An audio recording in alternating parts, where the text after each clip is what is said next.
Welcome to Patrick Roberts, our new timeline.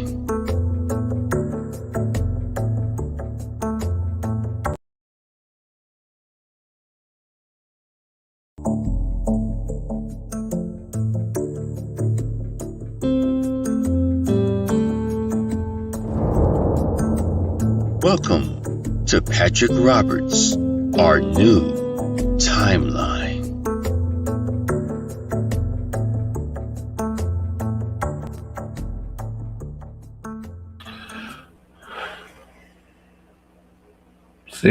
See, as you guys can see there, I've been having computer problems all night long.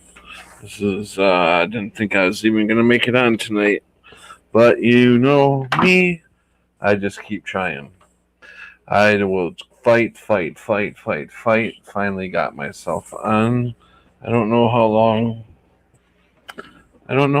I'm going to be able to stay on because of the internet problems all night. So I don't know what's going on with it. But I will stay on as long as possible. And we already started with a show that started now really late. So I guess I will just jump into some of the stuff that I wanted to talk about tonight. And I don't even know if I should even attempt a share screen, but we're going to try it anyways. Oops. I cancel that one anyways, damn it. I didn't share the audio on that, so I've got to cancel that one.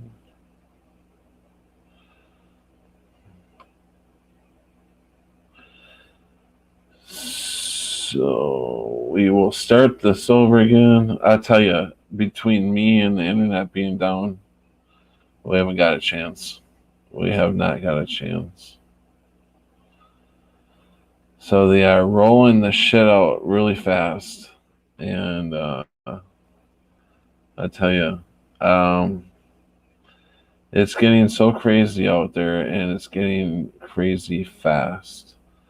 I'm going to start off with this video here. Tell me if you can hear okay.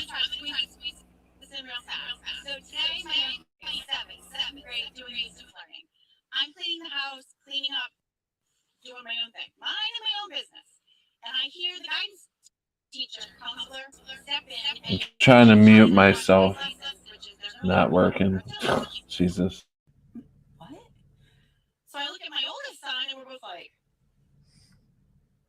so now we're both listening, but we're not supposed to be listening. So we're listening, and she's teaching them about the reptilian sides of their brain. How when you're upset, that's the reptilian side of your brain engaging. How to make your reptilian side of your brain speak to the human side of your brain. And my 7-year-old's just sitting there like a sponge. Am I wrong for being like, why are we teaching this? Why? I wasn't taught this. Were you taught this? Were you taught? I wasn't taught this. Why is he being taught this? Because it's true. And that's what they're teaching kids these days. Remote learning where parents aren't even supposed to be in the room. Why would your parents not supposed to be in the room on remote learning? Why would you not want to have them there? Why would that be weird? Unless they're doing exactly what she says they're doing. Okay, I'm going to hold on to this. I'm going to pause this. I want you to listen to that one more time. I want you to listen to what a mother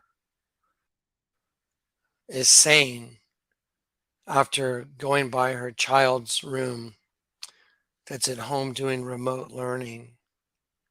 Imagine what's going through this woman's head as she walks by her child's door and she hears something that literally sounds like almost not even believable what she's hearing But yet it's the very same thing Barack Obama said on The View. We all have a reptilian side of our brain. Said the thing that's still true today is we're all tied together in some fashion. And he knew what fashion: DNA. And we all have a reptilian side of our brain. The reptile race is taking over right now, folks. This is where the rubber meets the road, so to speak. We are at the apex. We are at the defining moment of our faith. Can you imagine not knowing what the Lord has revealed through this ministry? The Vatican is a snake. The Vatican, the building itself, isn't a snake. The people that gather and worship in it worship inside of a serpent to an altar of a dead sheep, which is made up of constituent parts of angels melting into semen and to a big dead sheep, male and female reproductive systems. What I've been telling you over and over again. This poor woman has no idea what's going on as she walks by her child's room and she listens to some teacher indoctrinating her child about his reptilian brain and how to make the two connect. It's like something out of a horror movie, and it's coming to life right before your very eyes. Watch one more time.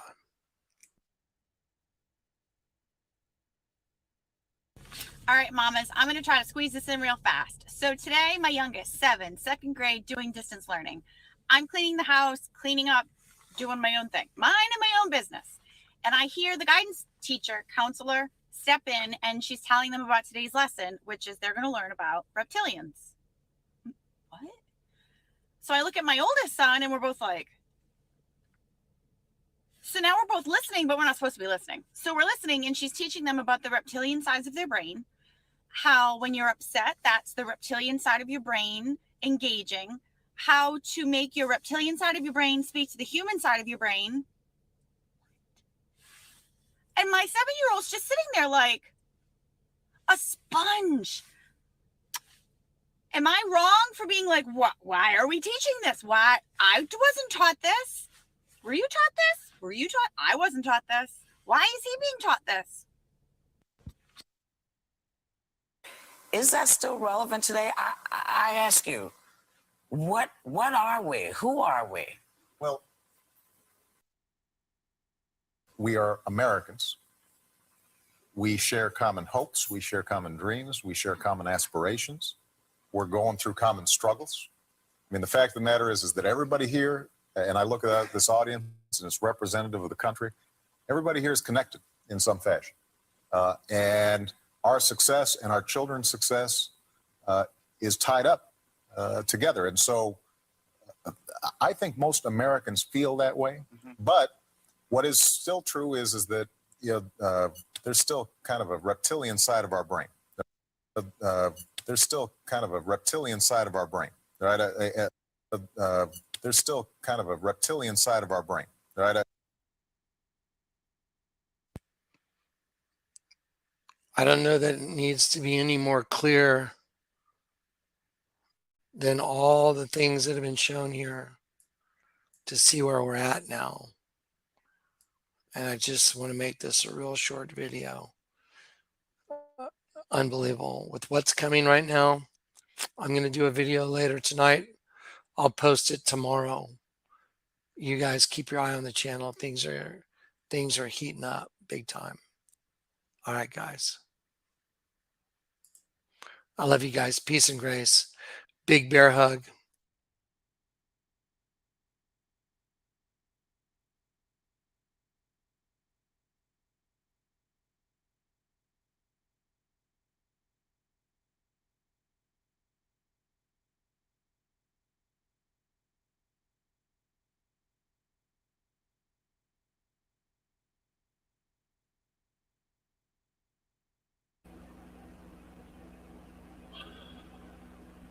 So what did you guys think about that one? Greetings, my friends. I've been warning you for a while that You know, somewhere I almost feel like I did get a little bit of teaching in high school about the reptilian brain.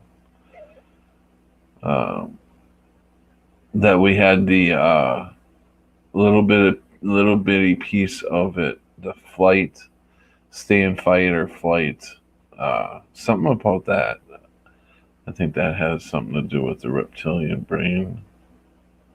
thing. They want everyone in the world to get a universal basic income. And I've told you before that when this happens, that the world will end up going broke, and they will need a new system. All the experts are just saying to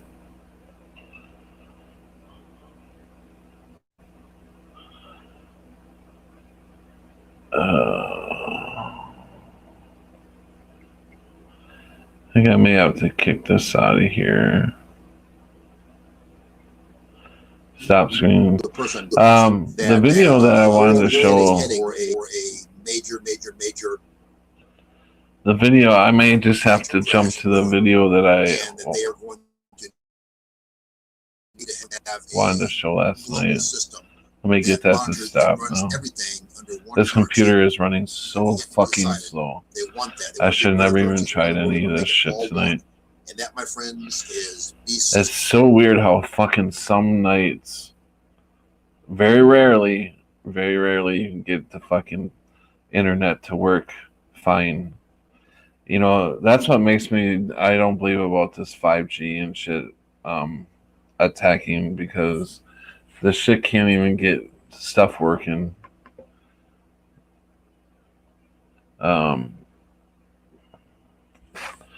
So let's jump to the video. If most of you should remember the promo, I will have to, maybe I should do the promo over again so you guys can get an idea what the video is about. So give me a second and let me find this video. I was going to try to get it on last night, but we ended up putting 5 hours in, so I never got a chance to get to the video. By Born Again Veteran, who put the video out. It's called No Shot. And here, I found the video, so now what I got to do is load it on my phone, because the computer will never load this thing up, especially if it's coming from a different site. So I'll play the promo first, and then we'll get into the movie. Or it's not really a movie, it's just a 26-minute documentary.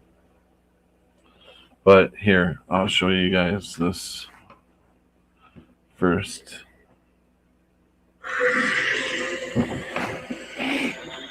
Welcome back to Squawk Box. Today has been dubbed V-Day in the UK as the first doses of the corona vaccine are being injected into patients. And I'm going to get right over across the pond to London, where Julie Amshalbaum is there with that story. Good morning.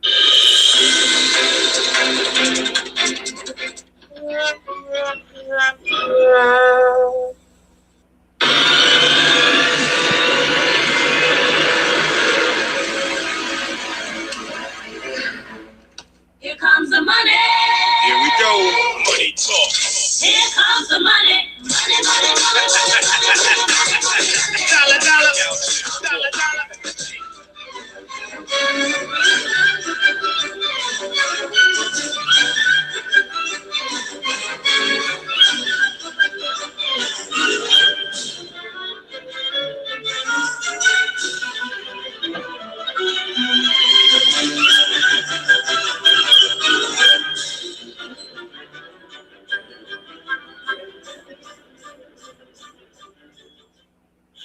Hey, what's up, brothers and sisters?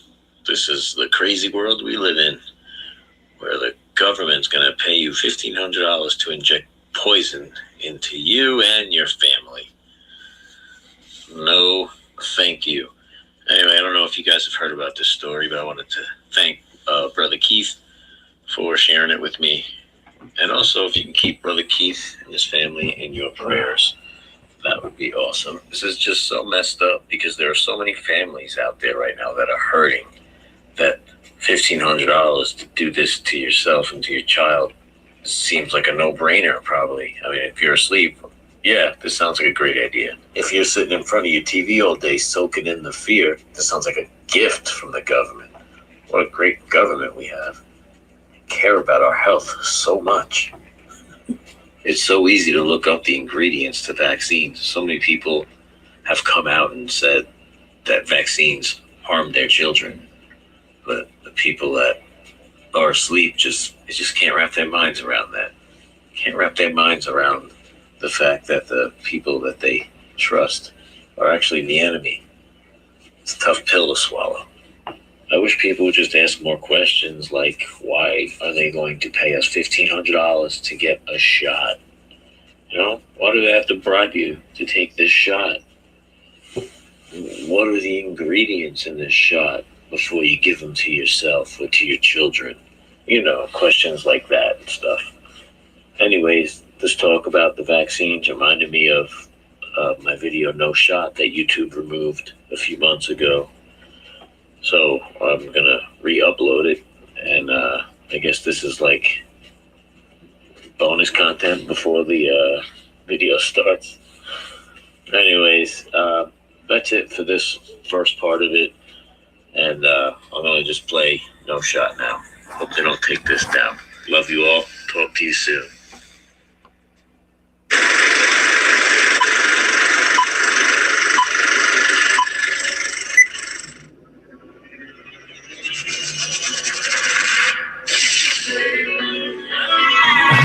Now, before I play this, there's only 3 at this point. I think I don't know if I would do much damage releasing this at this point. Because, you know, hardly anybody's going to see it. And if they take it down from me, then it's gone for naught. Because nobody's going to see it right now. So, I think as I was playing the little promo there, I was thinking, I don't know. But if I can figure out how to get the, I can copy the web address and link it to you guys. The ones that are here right now can see it for themselves. So what I'm going to do is I'm going to copy the link here.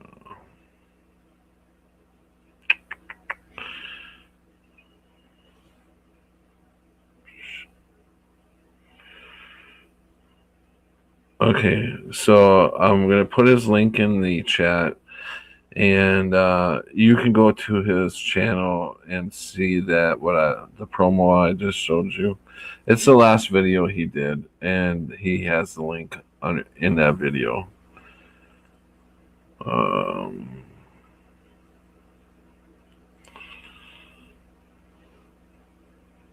If I can get to myself here and get in my own chat. It's the last video he did. And sorry about that. All right, so there's the link.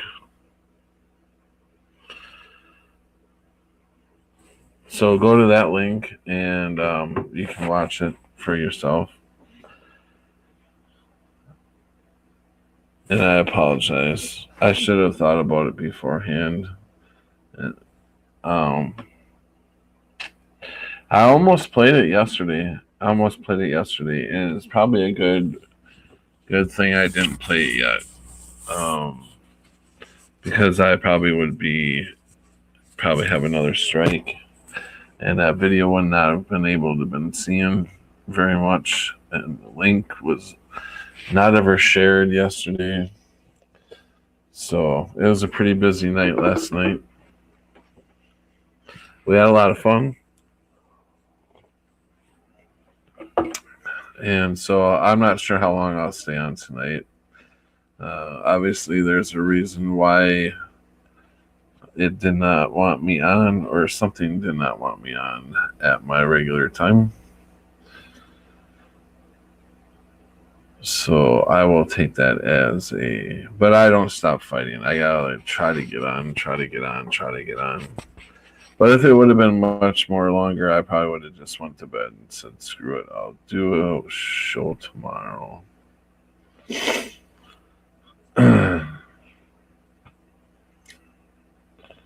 So let me see if the computer system is going to be any nice to me here. And let me show. I really like this lady here. She has a lot of, her name's Crystal, and she has a lot of great information that she gives out. Let me auto share here.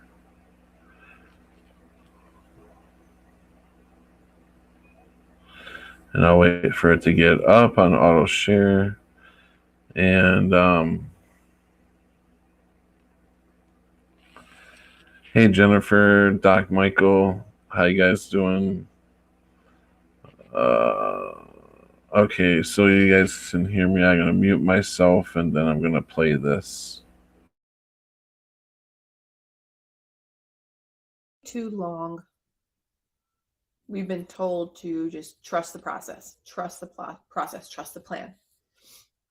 I think it's really foolish to continue to keep things in other people's hands. Because when you say you're going to trust the process or trust the plan of what's happening right now, you leave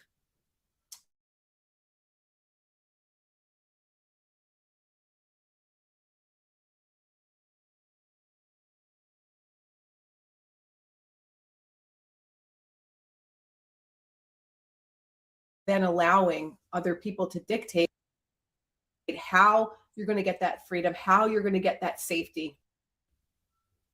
And you're essentially handing that all over to someone else. And as much faith as you have in anyone in your life, ultimately it's up to you to have a plan. It's up to you to plan for your safety, plan for your health and wellness, and plan what it looks like to have your freedoms. So if you continue to listen to your government and they say, well, we're going to close all the businesses because that's what the safest thing to do is. Do you realize yet that you're never going to get your safety or your freedoms back? Living life safely is not living. Every single person on this planet will meet their demise at some point in their life. Taking precautions is different than taking away freedoms. We can all do our best to take precautions. We can all do our best to be healthy, but we cannot do anything once our freedoms are taken away, as long as you leave that responsibility up to someone else. If you think the higher powers or anyone in government is going to have your back fully,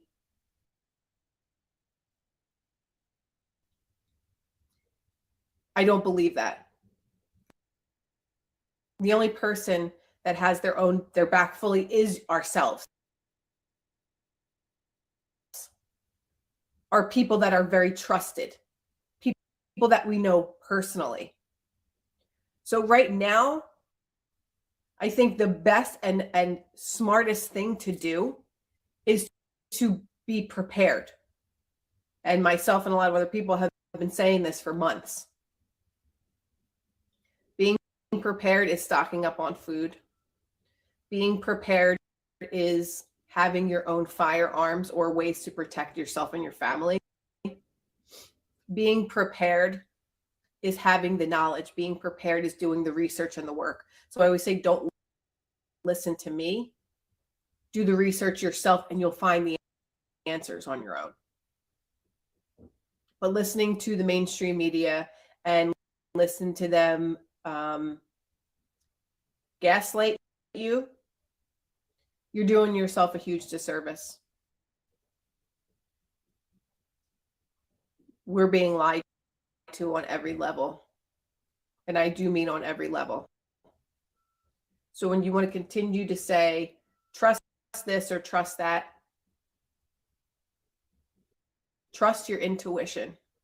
If you don't know how to use your intuition, and most people do not know how to use their intuition.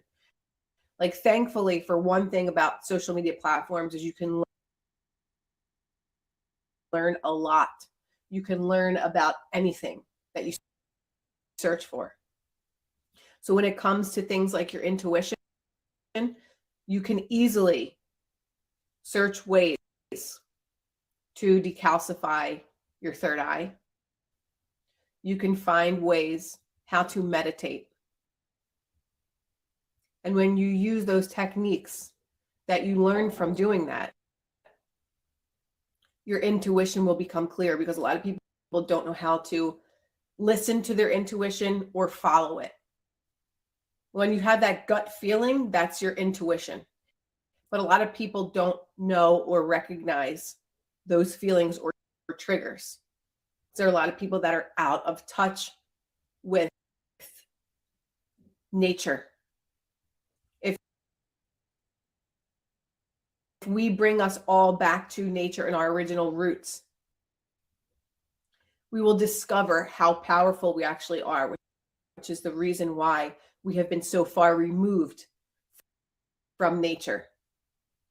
As I said in my last video, they have been studying our psychology for years and years and years and years. They know how to control a population. They know what's going to happen when they do certain things. So our best bet at survival, because at this point it's about survival, is to look into these things and learn how to use our inner selves. It's very, very important.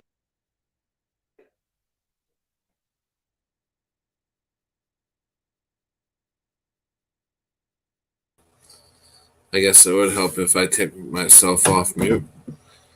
So, yeah, I like the info that she gives out. And so I have one more video that I want to show you guys that's deeply disturbing. The propaganda in it is crazy. So, and then pretty much after this video I'm going to show you, I'm probably going to hang it up for the night. I'm just not feeling it tonight. Got a late start. Things were not going very good today. So let's just end this day. Start another one tomorrow morning. So,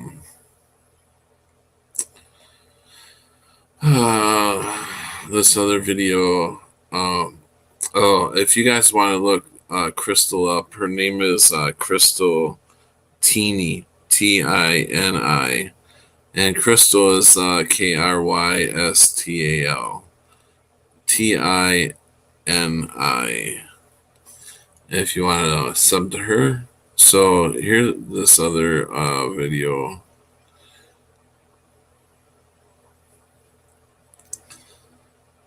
I think it's this one.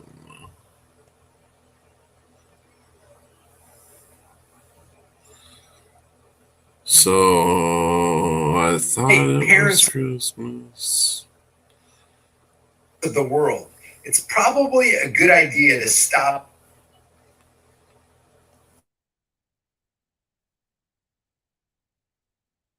lying to your kids.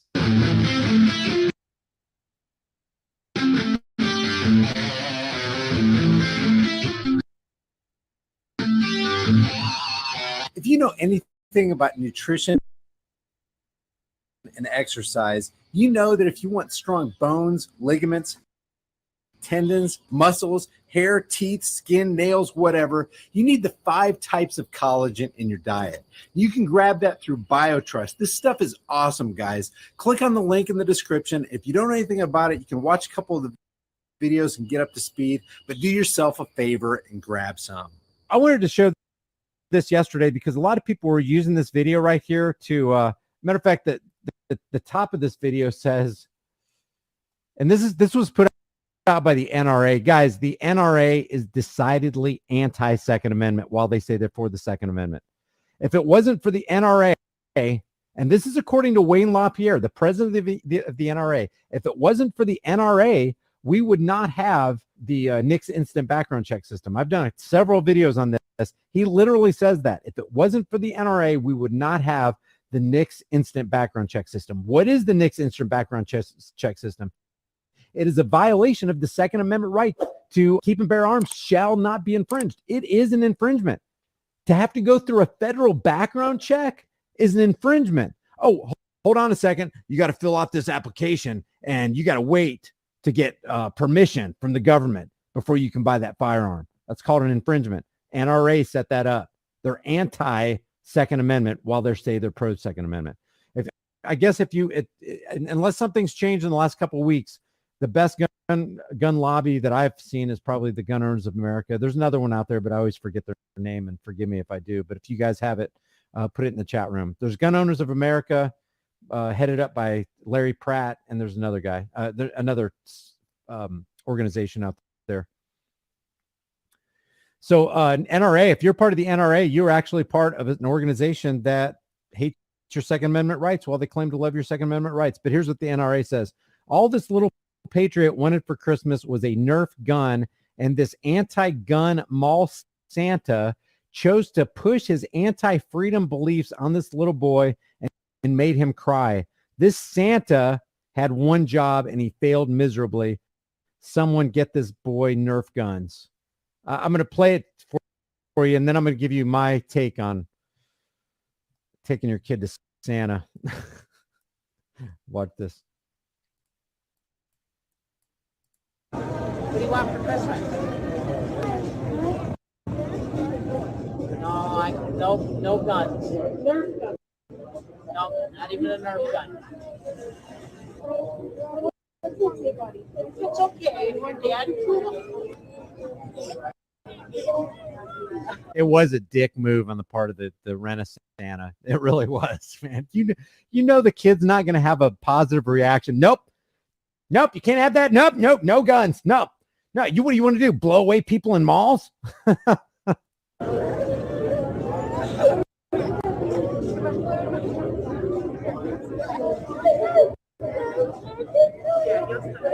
It's okay. Now, while I'm against what the Santa did, and I think it's just a dick move on his part, the parents should have already told the kid, hey, this is a Renaissance. Santa ain't real.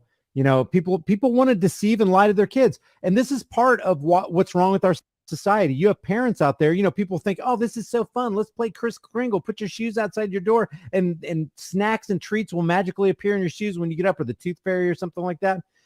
Ground and root your kids in reality. Don't have them believing in crap like Santa Claus. He sees you when you're sleeping. He knows, scaring kids like crazy. Oh my God. And only behaving because there's a magic eye in the sky. Yeah. Somebody put an eye in the chat room.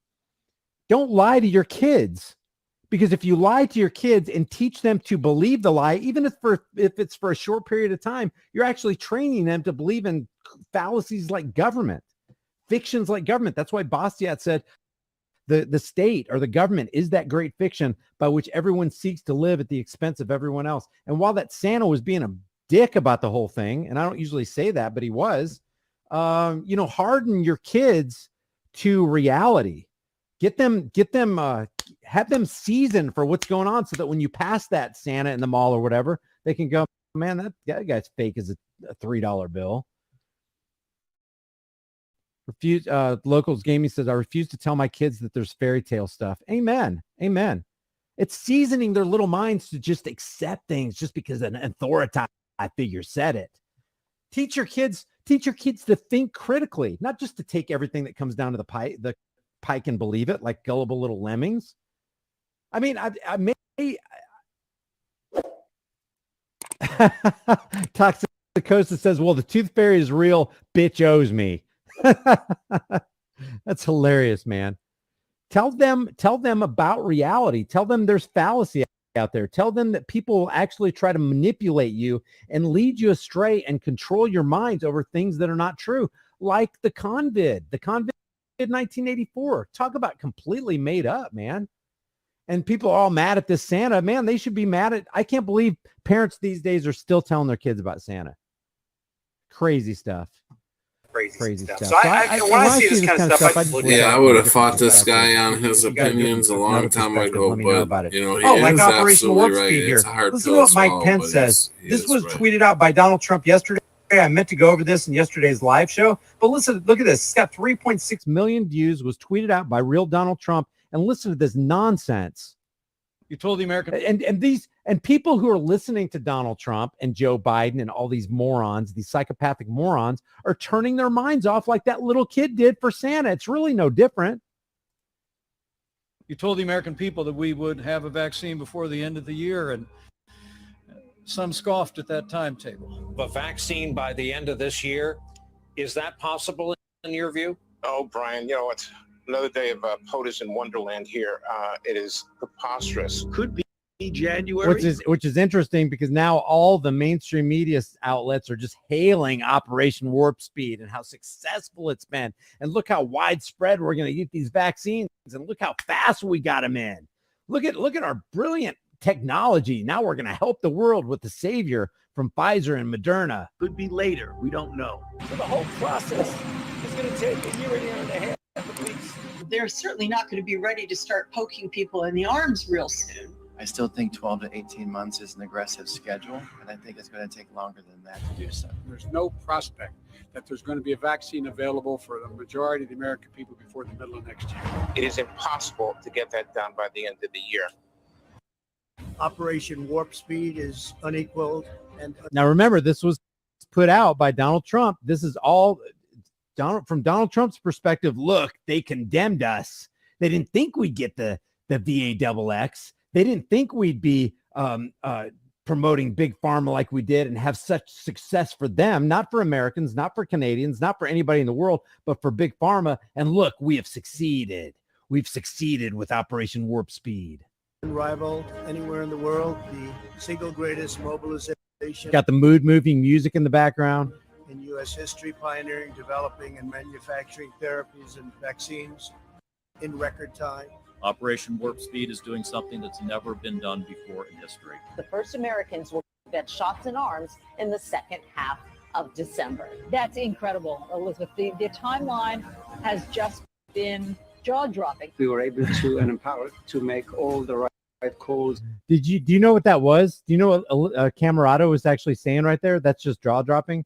She was applauding Donald Trump while they speak against Donald Trump. Tell me mainstream media is substantially against Donald Trump. It's all a freaking lie, man. And for anybody to believe that mainstream media and Donald Trump and Big Pharma and the Zio banksters and Bill Gates aren't working together, if you can see it clearly in front of your face, is to just be completely checked out of reality, completely checked out. It's like being in a crowd in the 1980s and watching people next to you actually taking serious that what they're seeing on the mat in a WWE sideshow is real, that these two people that are battling each other are actually enemies, or that they're actually throwing punches, or that they're actually hurting each other, and that it wasn't choreographed, that this is all organic. This is a real fight. Give Come on, shut the front door with that nonsense. Of December. That's incredible, Elizabeth. The timeline has just been jaw-dropping.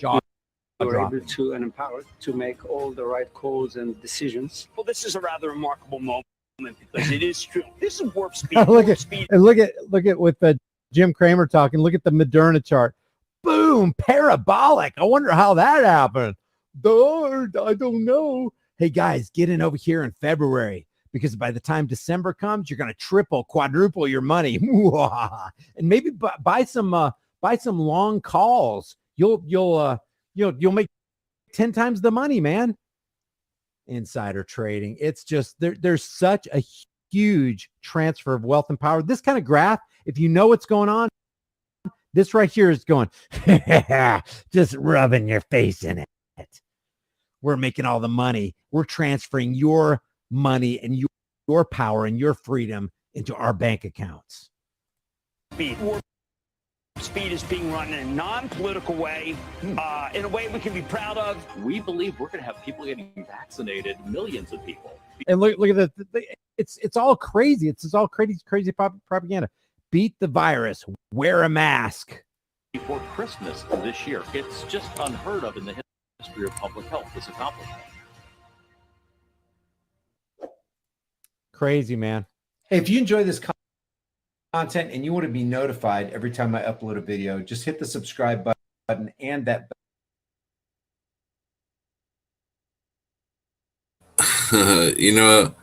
I showed the wrong damn video, but it was good information, so I kept it going. But that is Brian over at High Impact TV. He's got a good station over there. But the film, or the one that I wanted to show you with the massive propaganda, was this one right here. Even top shelf authoritative and approved sources like CNN and Wikipedia testified to the existence of a CIA operation called MK Ultra. Let's take a look at just one example on how this mind control program actually works.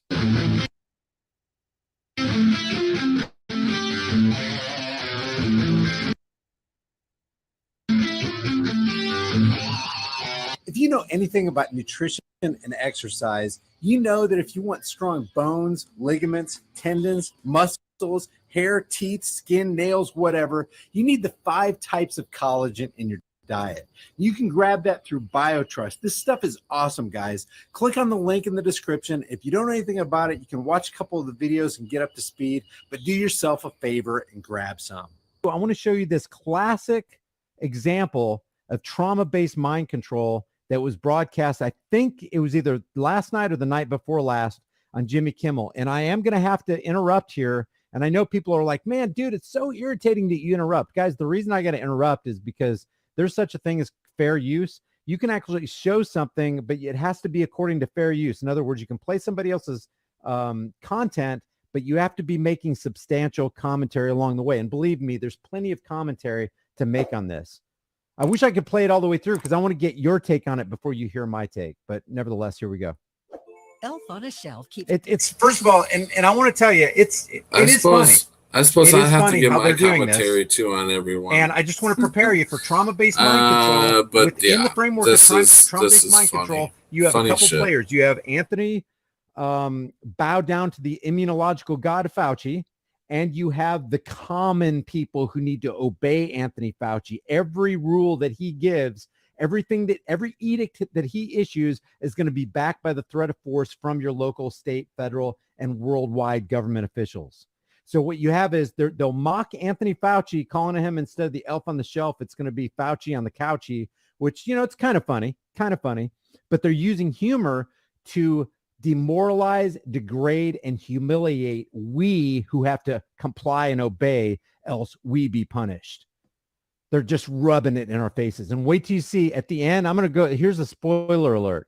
At the end, to add insult to injury, if you speak out against the VAAA, the Pfizer, Moderna, VAXX, and call it anything close to being a fake or an HOAX, you will be destroyed by the Anthony Fauci's and the CDCs of the world. And actually, what the icing on the cake on this video right here is the person who exposes the truth, actually says the truth about the VAXX, is a little kid, and they murder Anthony Fauci, a kid, in this video right here. Oh, Brian, you're taking it too far. Guys, watch this. Kids on their best behavior. Here, I'm going to start it over.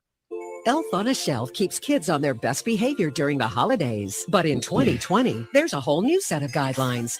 Introducing Fauci on a Couchie, the holiday helper that keeps COVID in check. The holiday helper that keeps COVID in check. Now, they're making fun of all this and they're mocking it, but they want you to know there's something real called the Convid 1984. They want you to know that while they're mocking Anthony Fauci, you still got to obey him. That's how ridiculous it is. And they're mocking the fact that you are in an obedient, submissive role, you servants, you slaves.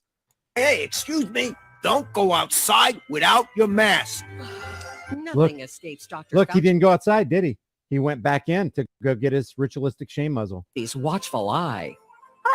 Hey, sneeze into your elbow. We don't want flying droplets. You never know where he'll pop up next. Look, and oh, there's another thing too that I wasn't thinking of. It's the all-seeing eye. They know where you're at. It's almost like the Santa Claus. We see you when you're sleeping. We know when you're awake. We know when you have washed your hands. So you better put a mask on, for goodness sakes. I mean, Anthony Fauci's basically everywhere. He's by the front door when you want to go out. He sees you coughing. He sees that you didn't wash your hands for long enough. This is, and it's what's really interesting about this is one of the companies. Oh man, what is it? One of the companies that, this is crazy. I didn't even think about this. I'm kind of thinking about this on the fly. One of the companies that had everything to do with the popularization of the failed PCR test, the team behind the review demand is Euro Surveillance. So now we have this constant surveillance apparatus under the auspices of you better obey Anthony Fauci or else, in this funny little Christmassy, cheery, light little Jimmy Kimmel episode. You only washed your hands for 14 seconds. Sing the happy birthday song twice. Happy birthday to you. Sing it with me. Happy birthday to you. Cha-cha-cha. Happy birthday to you. Each one handcrafted and actual size. And once every See, so they are making a dig at Anthony Fauci, but that's to obscure the fact that they are engaging you in trauma-based mind control. Yeah, see how ridiculous Anthony Fauci is? He's like a little elf on the shelf, but you still got to obey him. You still don't go back to freedom. And then it's got this whole family asleep in the bed. It's like, oh, they're at peace because they're under the watchful eye of Anthony Fauci, who's spraying all this disinfectant in the air. Watch this. snug in bed, Fauci on a Couchie dispenses antibacterial mist to sanitize the entire house. Antibacterial mist. A lot of those mists, by the way, there was a doctor that I saw the other day, and I don't know, I haven't substantiated this and vetted this, but according to this one reputable doctor, and if you want to see that, it's on my members only site, highimpacttv.com. What he said was these schools that are getting sprayed with these disinfectants have actually proven to cause reproductive problems in mice and rats, lab mice and rats. But don't let Fauci catch you spreading misinformation. My daddy says the virus is a hoax perpetrated by the deep state. Whoa. And the vaccine has tiny microchips so they can track. Can you guys CDC you later. Keep your kids COVID safe this season with Fauci on a Couchie. Now, before I play the rest of this, I want you to listen to what this little girl, can you guys believe that? They this is a child for speaking the truth about the vaccine. Let me see. It's a fact. In the new economy, average people are becoming millionaires faster and easier than ever before. But how do they do it? According to the news, the whole world's falling apart. Well, that's the $1 million question. Now, if you're not interested in the $1 million answer, go ahead. I wrote out the text on my last Twitter feed. what the little girl said was, in case you didn't get it, because they obscured it with the music and an overlay of Anthony Fauci's voice, or overdubbed with Anthony Fauci's voice. The little girl said, "My daddy says the virus is an HOAX perpetrated by the deep state, and the VAXX has tiny microchips so they can track you." Right then, he does the laser beam eyes, the little girl, and says, "CDC, see you later." Let's play it again. Check this out. When somebody showed that to me, I was like, "What? You've got to be!" And then the Jimmy Kimmel audience laughs and claps. Once everyone's snug in bed, Fauci on a Couchy dispenses antibacterial mist to sanitize the entire house. But don't let Fauci catch you spreading misinformation. My daddy says the virus is a hoax perpetrated by the deep state. Whoa. And the vaccine has tiny microchips so they can track. Oh my god, that is so crazy. They show you the truth, you know, and then they isn't it weird how once you're awake you see all this fucking propaganda, while but you don't realize while it they're mocking you, while they're when you're mocking asleep. the actual truth of what these VAXXs are, based on what we see Bill Gates say, Klaus Schwab from the World Economic Forum, and all these smarties out there who creating all this technology, CRISPR, dreads. No. I see why people would say it's not funny. There's a level of humor in it, though. There's a level of humor in it, and they use the humor as a sick. It's just sick. Hey, if you enjoy this content and you want to be notified every time I upload a video, just hit the subscribe button and that bell notification icon. And if you want to support this channel, one of the best ways you can do that is by liking and sharing this video with everybody you know, everywhere you can on social media. If you haven't done so already, subscribe to my private free email list through my website, highimpactflix.com. And I have another website.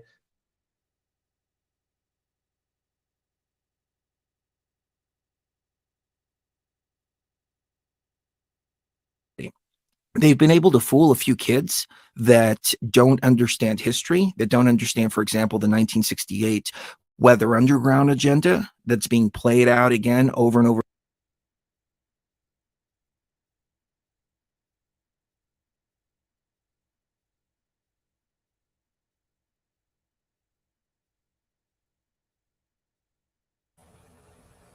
So,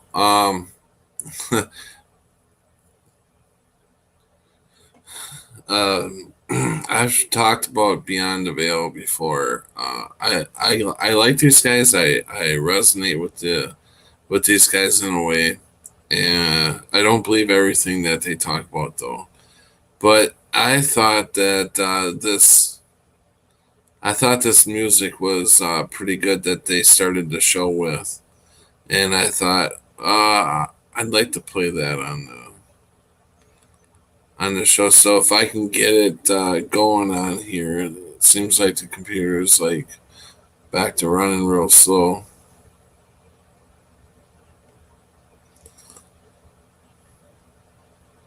So I think there we go. Because each of you lives in the most magnificent country in the history of the world, and it will soon be greater than ever before. Chris Gio back up in this. Gotta release the motherfucking crack. It's time to unite. It's time to stop the steal. It's time to stand and fight. This shit's getting real. It's a coup through and through. Now what you gonna do? Will you stand by my side for this red, white, and blue? It's time to unite. It's time to stop the steal. It's time to stand and fight. This shit's getting real. It's a coup through and through. Now what you gonna do? Will you stand by my side for this red, white, and blue? 2020 is the year, but it's 1984. COVID lock. Down to police at the door, no mask, no service. Pull away the curtains, mandatory vaccine camps is the purpose. Trump 2020, stolen from the people. Fake pandemic, just stick you with the needle. shearing all the sheep just before the slaughter. Face to face with evil is a new world order at your doorstep. And don't you ever forget, 20 years ago we warned you about this shit, but you called us all crazy. Now we live it daily. Gotta wreck this mic like my name is McEnany. Fake news assassin, coming out blasting with the facts. Fuck your feelings, now it's time for action. Time to flip the script, bring the darkness to light. Time to live free or die, time to stand up and fight. It's time to unite, it's time to stop the steal. It's time to stand and fight. This shit is getting real. It's like a crew. Now what you gonna do? Will you stand by my side for this red, white, and blue? It's time to unite. It's time to stop the steal. It's time to stand and fight. This shit's getting real. It's like a crew. Now what you gonna do? Will you stand by my side for this red, white, and blue? We can now project that former Vice President Joe Biden has been elected President of the United States. He is Joseph Robinette Biden.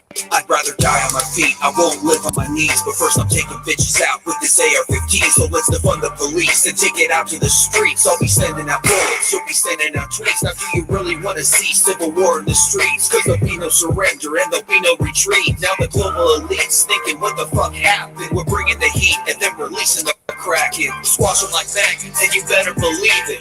This is our republic and you know we're gonna keep it. Exposing the fraud till the whole world sees it. Then we'll hang these motherfuckers for sedition and treason. Now guess who's next? CNN and Fox News. All you motherfuckers about to get the news. So go spread the news to the big tech and dominion. It's Trump 2020 and the Biden for president. It's time to unite. It's time to stop the steal. It's time to stand and fight. This shit's getting real. It's a crew. Now what you gonna do? Will you stand by my side for this red, white, and blue? It's time to unite. It's time to stop the steal. I thought that was pretty good. I hope I wasn't. I didn't realize I forgot.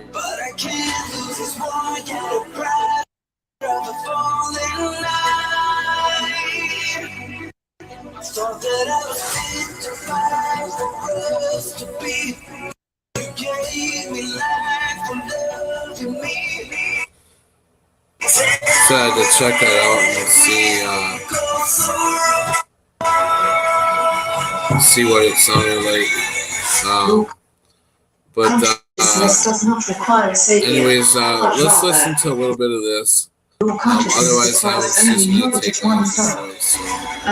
Instead of ending the show, I'll give you guys a chat room. If you guys want to talk for a little bit, I'll let these guys play for a little bit.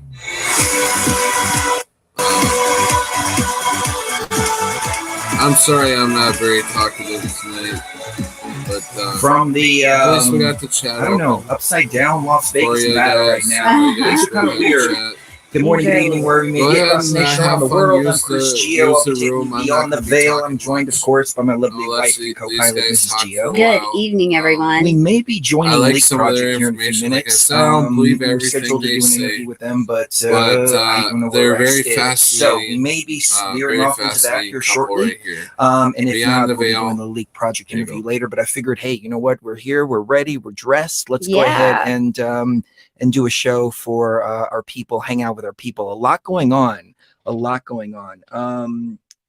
What's on the twins' So mind? much going on that, I mean, things have changed very rapidly here in the United States just in the last, 2 weeks since we've done a show. I mean, just in the last 2 weeks, it's gone from being, this all was really amusing. This part of the reset was almost like celebratory in its amusement about how far we've come in the consciousness, not just in the United States, but all of humanity, in the last 2 years since the reset began. And now, though, it is becoming very apparent that the virus is not going to just go silently into the night. It's not going to just give up. It's going to fight back. And what we're seeing is the beginning of it fighting back. So yeah, it's interesting where we are right now. And I'm looking for a picture here real quick so I can put it up on the screen. Hopefully this is the right screen here. Yeah, there it is.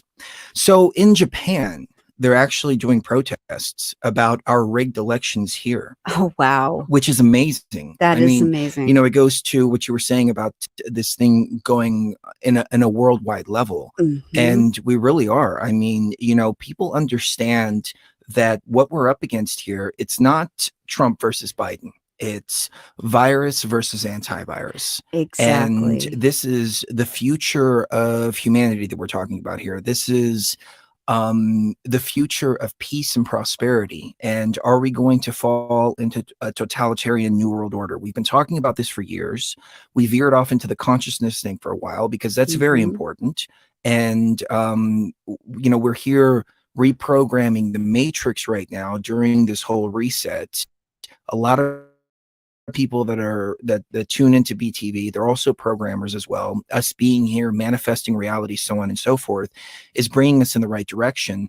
But it's just amazing to see the entire world up in arms over what's going on here in the United States. So right off the bat, I banned a couple of people from the chat because at this point in time, we have no room for the naysayers. Yeah, we don't have They're any not adding patience anything with that. positive. They're not helping us push this into the positive timeline. They're not contributing any energy. So that's pretty much my stance that I've taken on this at this point, because this is a very, very critical juncture that we find ourselves in, and it's toppling back and forth and back and forth and back and forth. Something huge happened that I'm sure people are aware of, though. Texas filed suit against Pennsylvania, Minnesota, Wisconsin, and one other I can't remember. Georgia, yeah. It looks like in Georgia they're going to pick their own legislatures. I mean, they're going to pick their own delegates. Now, this is the way that it happens. The states certify the elections. Then once they're certified, then the winner of the popular vote picks their delegates to go vote for him in the electoral college. So right now in those 4 battleground states, they would have Joe Biden's people being elected. But proving the voter fraud, which is beyond a reasonable doubt at this point. I mean, I'm surprised people aren't being charged for treason at this point. Proving that beyond a reasonable doubt, I don't understand why people aren't in jail right now. I don't understand why heads aren't rolling.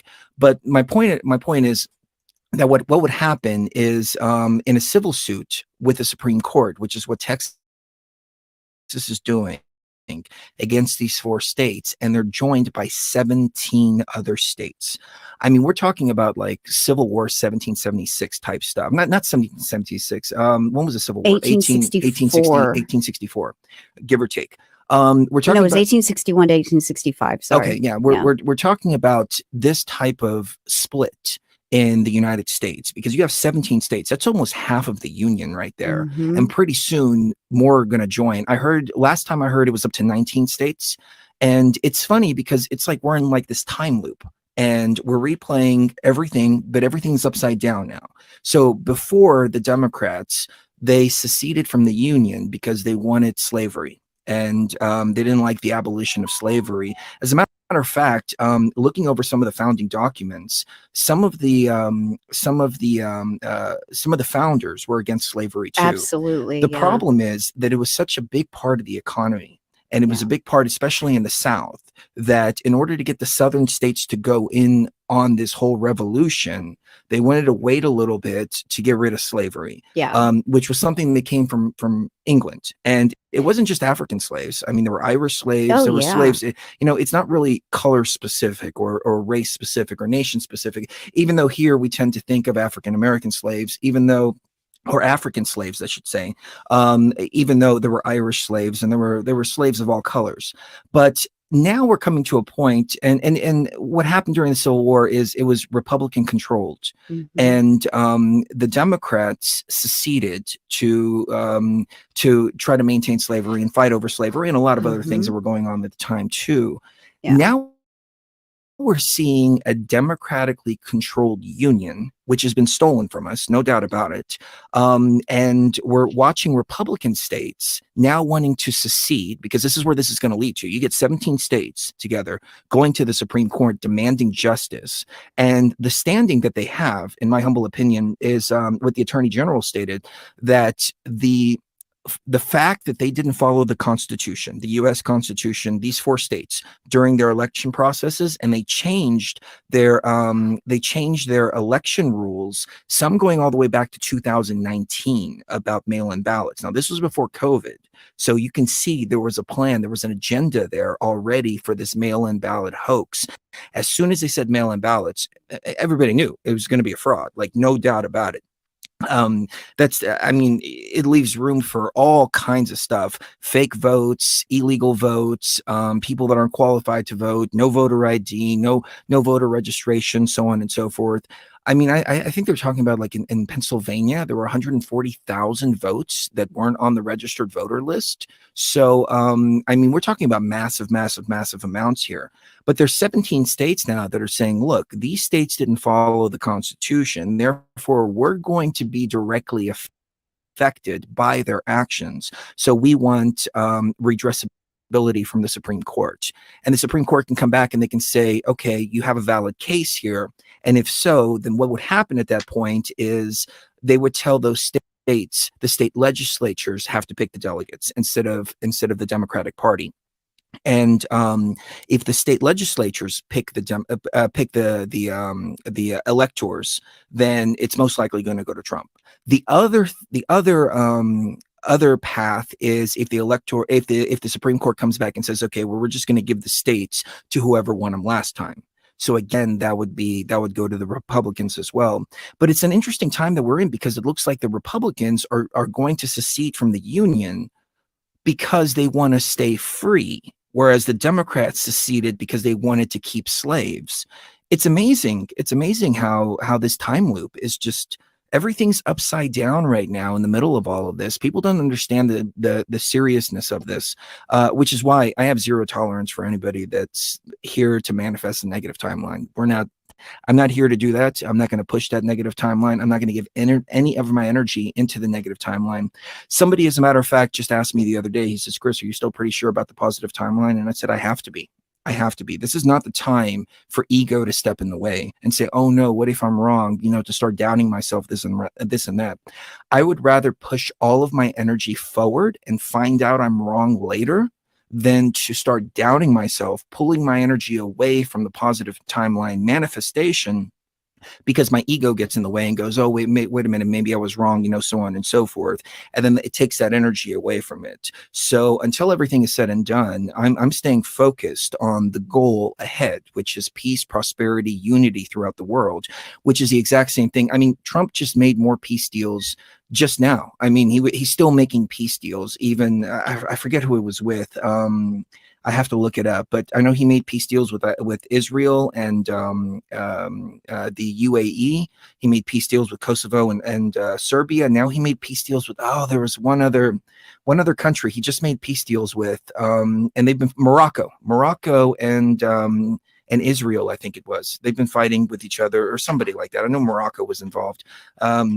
I've got to look it up. But anyways, he's a peacemaker and he's still continuing to do that. And at this point in time, that's the timeline we want to manifest, because we know where the Biden timeline is going to take us. We know it's going to be lockdowns. It's basically communist China. So everything that's happening in communist China, that's the New World Order. That's the New World Order's testing ground for everything.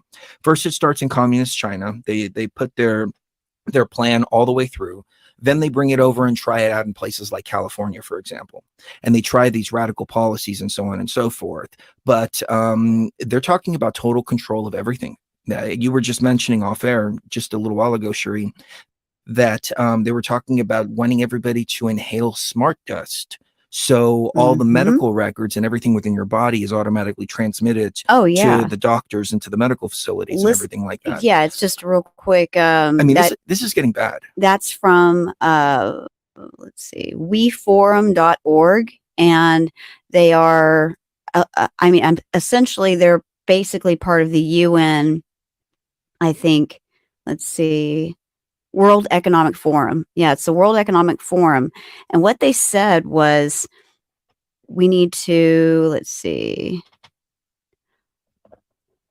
Well, I can guess because I understand. Here we go. What if once a week We could swallow or sniff a nanoparticle later flushed out of the body that would collect and securely upload our cellular data and vitals to the largest scientific knowledge base.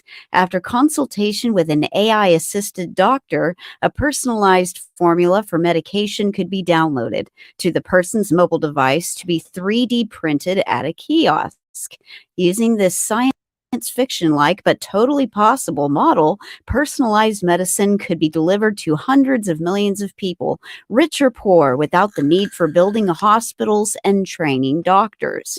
So basically, they want to get rid of any freedom whatsoever over your body, over your property. There won't be property. You know, they even said, they put out a video, it's the most disgusting thing I've ever seen, that said, in 30 years, you won't own anything, but you'll be able to get what you need, having it, renting it, and a drone will drop it off at your house and then come pick it back up when you don't need it anymore. I mean, you know, this is a zeitgeist model. Yeah, you remember Peter Joseph was his the name? zeitgeist model. And Absolutely. in Zeitgeist Addendum, the second one, he presented a model of a self-sustaining city that you have hydroponic growing in the center of it. Everything is pretty much, you know, if you need a car, you just get one. There's a lot of 3D printing involved, housing, so on and so forth. And it's a good model. It's not something I disagree with. The problem is it takes away a lot of sovereignty. It takes a lot of freedom from the individual. And the problem is people aren't peaceful. And we have a very serious problem with that. So in order to move into a world that we're all taking care of each other, we have to do something about the very real problem that people don't take care of each other. People, they hurt each other. They do horrible things to one another, so on and so forth. So realistically, I mean, you know, if you ask me my stance on the situation, I'd rather be free and have to protect myself and have to fend for myself and have to feed myself and clothe myself and put a roof over my head, et cetera, than to be a slave and have everything handed to me.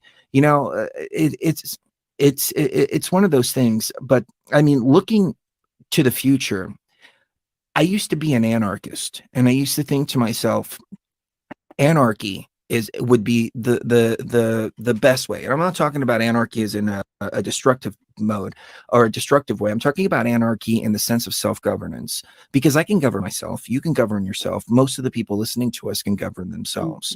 But then if there's anything the last summer and over the course of the last few years, as a matter of fact, has proved to me, it's that we need government. We need government to take care of the people that can't take care of themselves, to police the people that can't police themselves.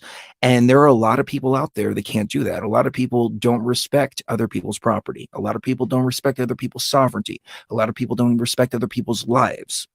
And as I've said before, I've defined good and evil in a very simple term. And it's been something that I've been living by for the last several years. And it's really, really simple when you think of positive, negative, good, evil, however you want to describe it. Anything that impedes upon life and impedes upon freedom is bad or wrong. Anything that protects life, preserves right, respects life, respects personal sovereignty, respects freedom is good. So you can apply that to like anything. You take cannabis laws, for example, okay?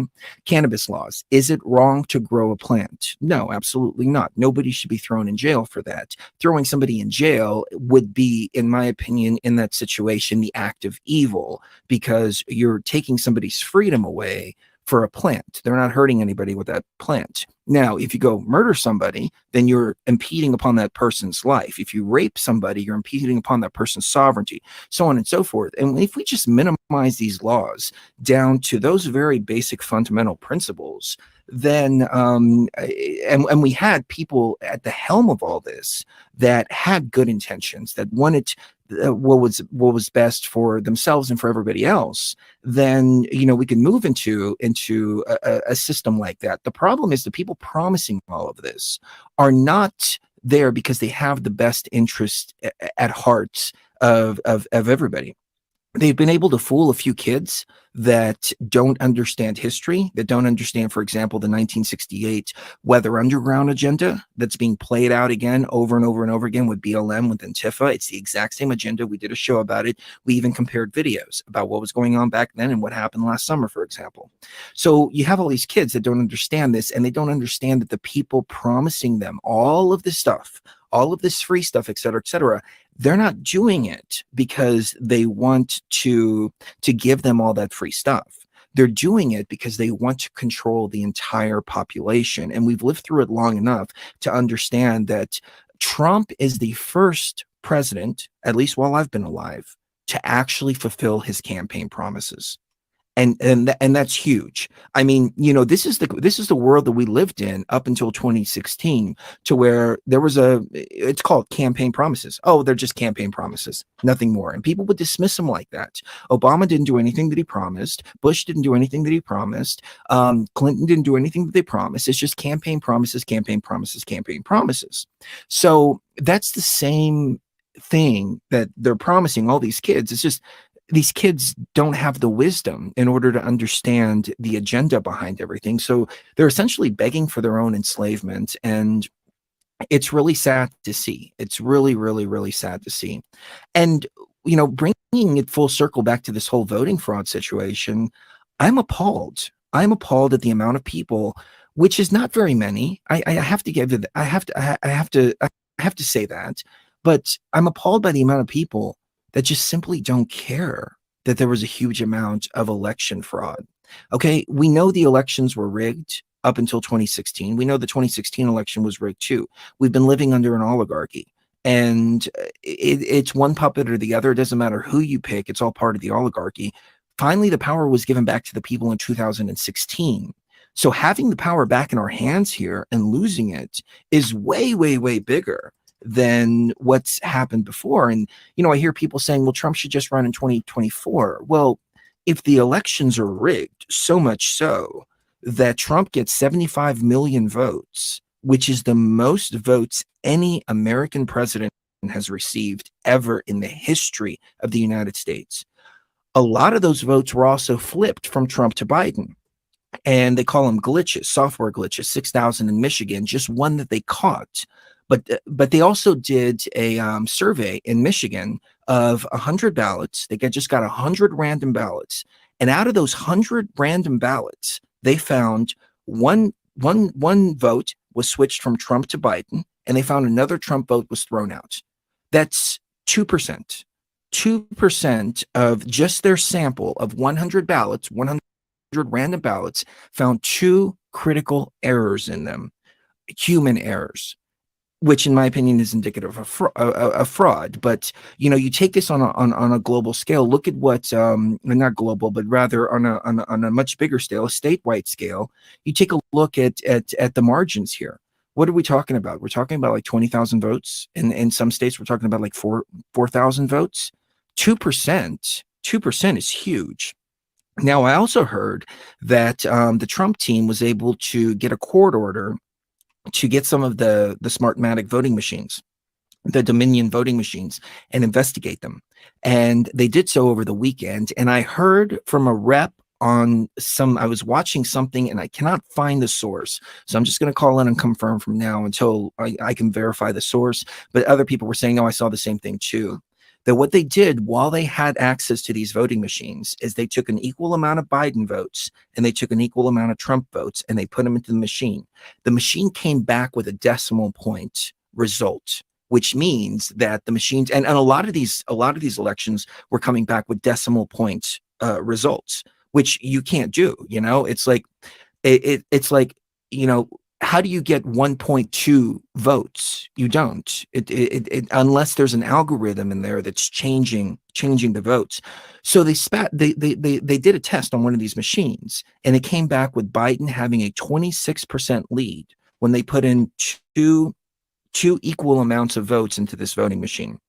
So that's something that I think is of very, very, very high importance. But what people don't understand is this is it. Like, Trump is the only one who would want free elections. and fair elections. And I mean, why would he not? His popularity is through the roof. Like, everybody in the United States loves this guy. There's a small minority of people that watch CNN and they can't think for themselves. So them aside, the majority of people in the United States voted for Donald Trump, no doubt about it. But he gets 75 million votes, the most that any other president has had in the history of the United States. And that's after any flipping. That's after any thrown away votes. That's after all of that. And then you're going to tell me that Biden steps in? One of the least popular candidates ever, one that has all these ties to China, bought and paid for by China, Ukraine, the Hunter Biden email dumps, so on and so forth. And you're going to tell me that all of a sudden he got 80 million votes? No, I'm not buying it. And I'm sorry, anybody who is, I got to call you an idiot. I mean, I have to call you an idiot because you have to think about this logically. How is it that Joe Biden comes in and gets 80 million votes and beats a president who got more votes than anybody else in the recorded United States history? It doesn't make sense. Illegal votes, fake ballots, so on and so forth. Listening to some of the testimony from the witnesses, what happened is she was noticing, again, this was like the head of the place where they were counting the votes. And she said, as she was counting the votes, she noticed that the paper on some of the ballots felt a little bit different. And the ink looked a little bit different as well, like there were copies. And she's like, I've been doing this for 20 years. And she goes, I know what a ballot feels like. And I know the difference in paper. And she's going through these ballots and she's like, this one looks different. And she says she went to her supervisor and her supervisor said, oh, no, that's perfectly normal. It's perfectly normal. She also noticed some ballots which were printed crooked, meaning like they were copies of ballots and they were put into the machine like that. So this is the working hypothesis here, is that when they shut everything down in the middle of the night, what happened is they knew that they underestimated Trump's popularity. So they shut everything down, rushed into the middle of the night, and they literally made copies of ballots to run through the machine. Like they made like literal facsimiles, which is, again, so some of the witness testimony was saying that she saw hundreds, thousands of votes that all had the same, it was a single ballot and it was only marked for Joe Biden and that's it. But here's the thing. Each one was filled in and it had like this little curve up at the top where it wasn't quite filled in. And each one had that exact same curve. Each one had that exact same mark showing that these ballots were copies. I think what they literally had to do is rush in there and they had to make copies of more and more and more ballots in the middle of the night. Now, I know in, I want to say Michigan, God, there's so many different states, Georgia. So in Georgia, what happened is they quit counting at 10 p.m. and the witnesses were saying that they were all told to leave at 10 p.m. Like these are signed affidavits saying that they were told to leave at 10 p.m. from State Farm.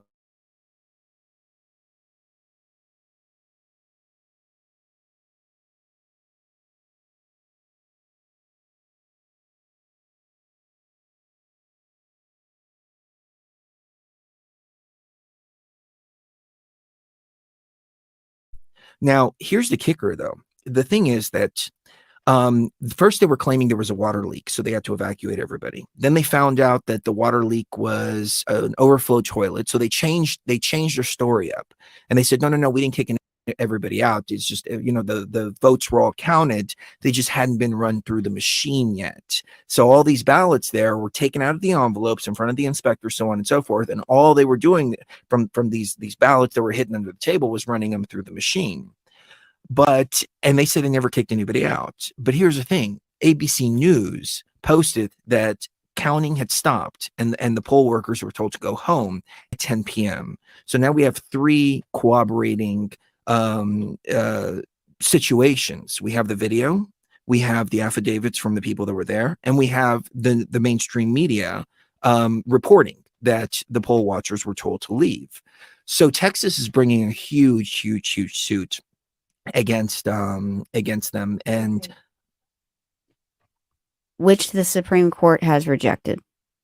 they rejected Texas's suit. Yes, they rejected Texas's suit. According to the news, and I've been trying to tell you this, since the show started, because our listeners are right on top of this. You guys are amazing because y'all knew about this before we did, but apparently the Supreme Court has rejected the suit, and I have and the reason why they did, according to NTD, the reason why they threw it out is because it is of their opinion that Texas lacks legal standing or capability to sue under the Constitution because it has not shown a valid interest to intervene in how other states handle their elections.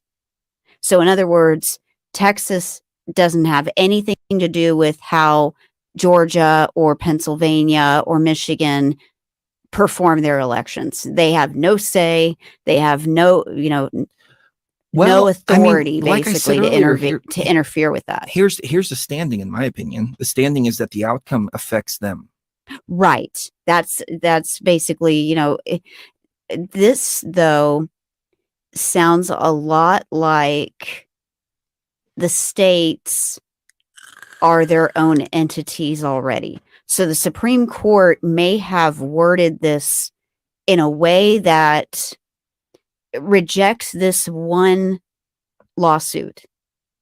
However, it also sets the stage for the states themselves to secede from a union that does not respect their rights, essentially, because the rights are being threatened by other states doing elections with a huge amount of fraud involved. Do you see where I'm going with this? Yeah. I'm reading about that now. I think that I've been head deep in a project all day, so I haven't caught up on this. This could be actually good in the sense that this was one lawsuit with 19 other states that agreed with that, and it's very likely that they already saw this coming. That it would be thrown out on the basis of, well, Texas has no business interfering with the way elections are run in these other states. Okay, well, if that's true, then the states are their own entities already, and they should be free to act as their own entity and not accept Biden as president. This is getting hairy. It's getting, I mean, it's really getting it's getting to be a very dangerous situation. Yeah, here. it's getting to Civil War territory now. Yeah. And on a there was a legal level. scholar I was watching, and he was talking about how Trump should initiate martial law, go in and arrest everybody that was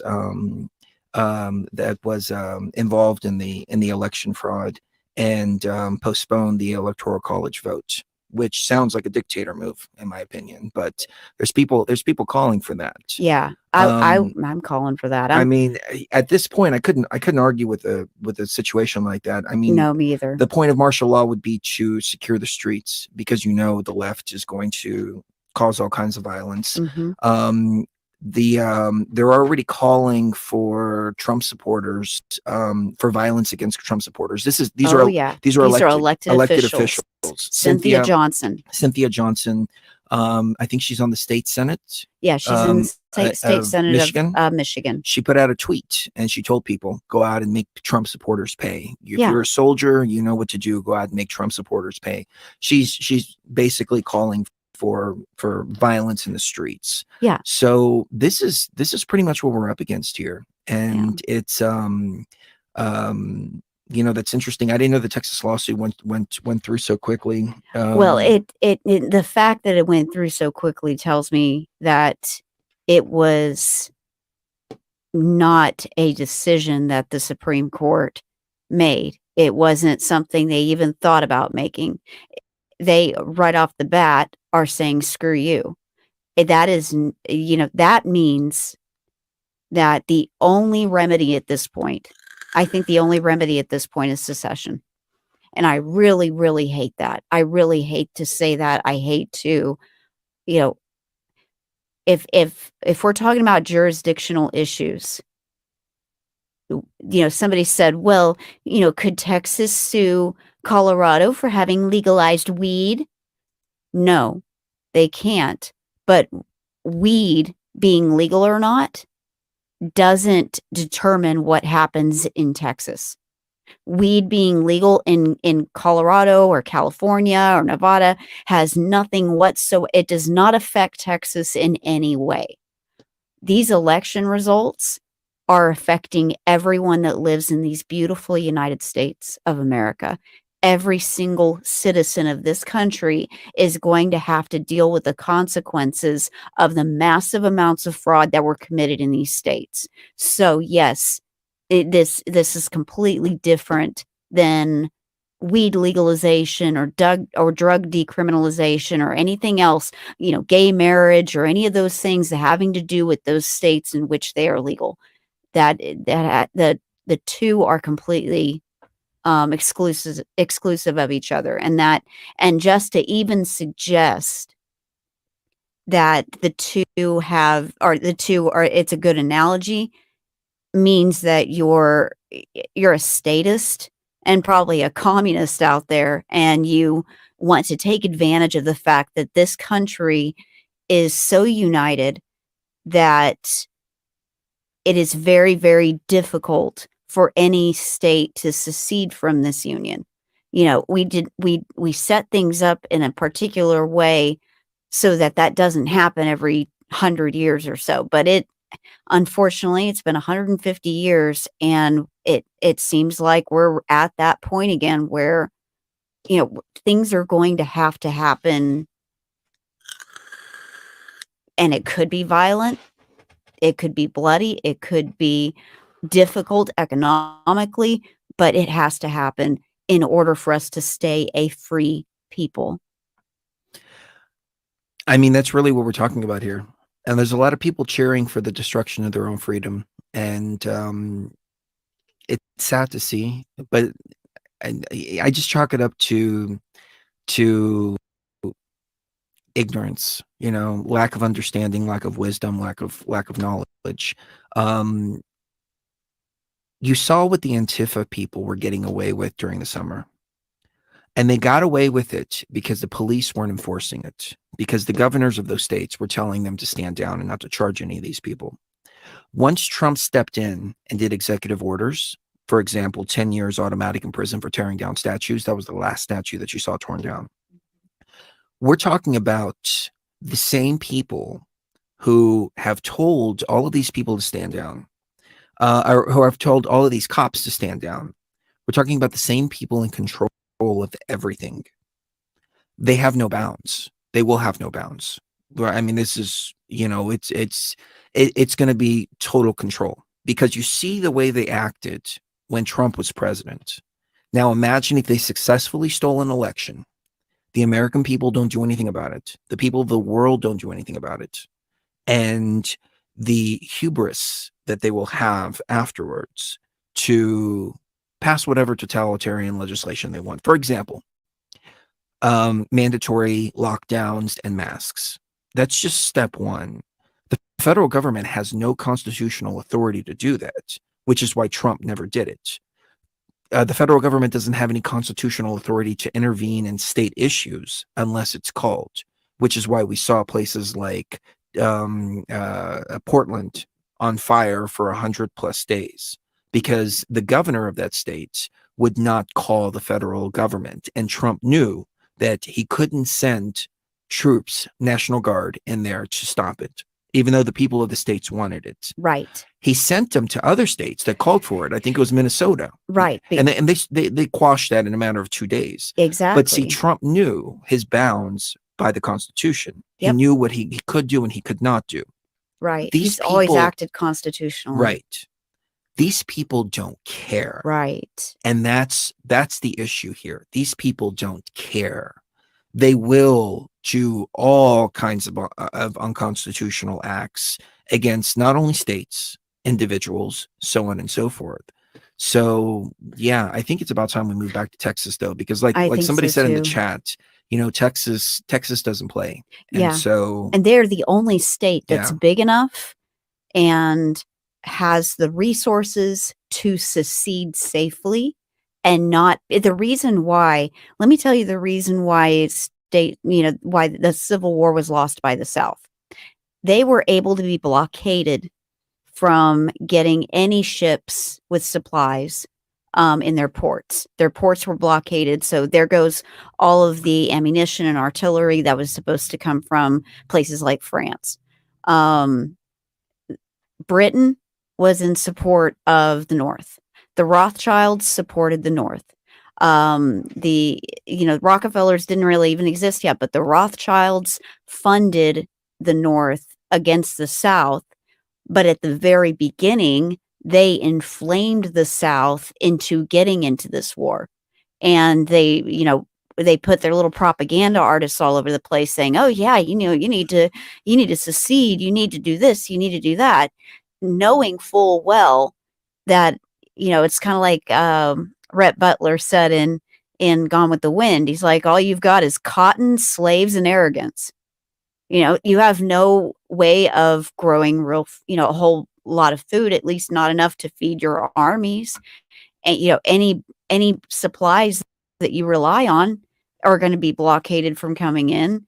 You're basically signing your own death warrants.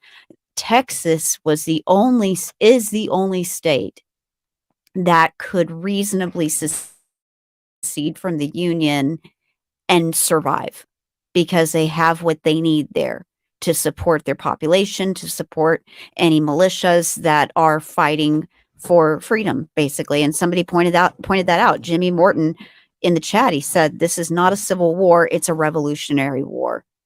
I actually wholeheartedly agree. What the media is going to do is try to make it a civil war, when in reality, it's a revolutionary war. Because if you look at the map of all the counties of the United States, not the states, but the counties in each state and how they're like divided up, and who voted for Trump and who voted for Biden, all of the Biden votes are in big city, inner city areas, or areas that have always been and will always be Democrat. And the rest of it is just pure red. Red like a murder scene red. I mean, it's everywhere. No one supports this communist agenda. Nobody does. Except a very small number of people that live in large inner city areas.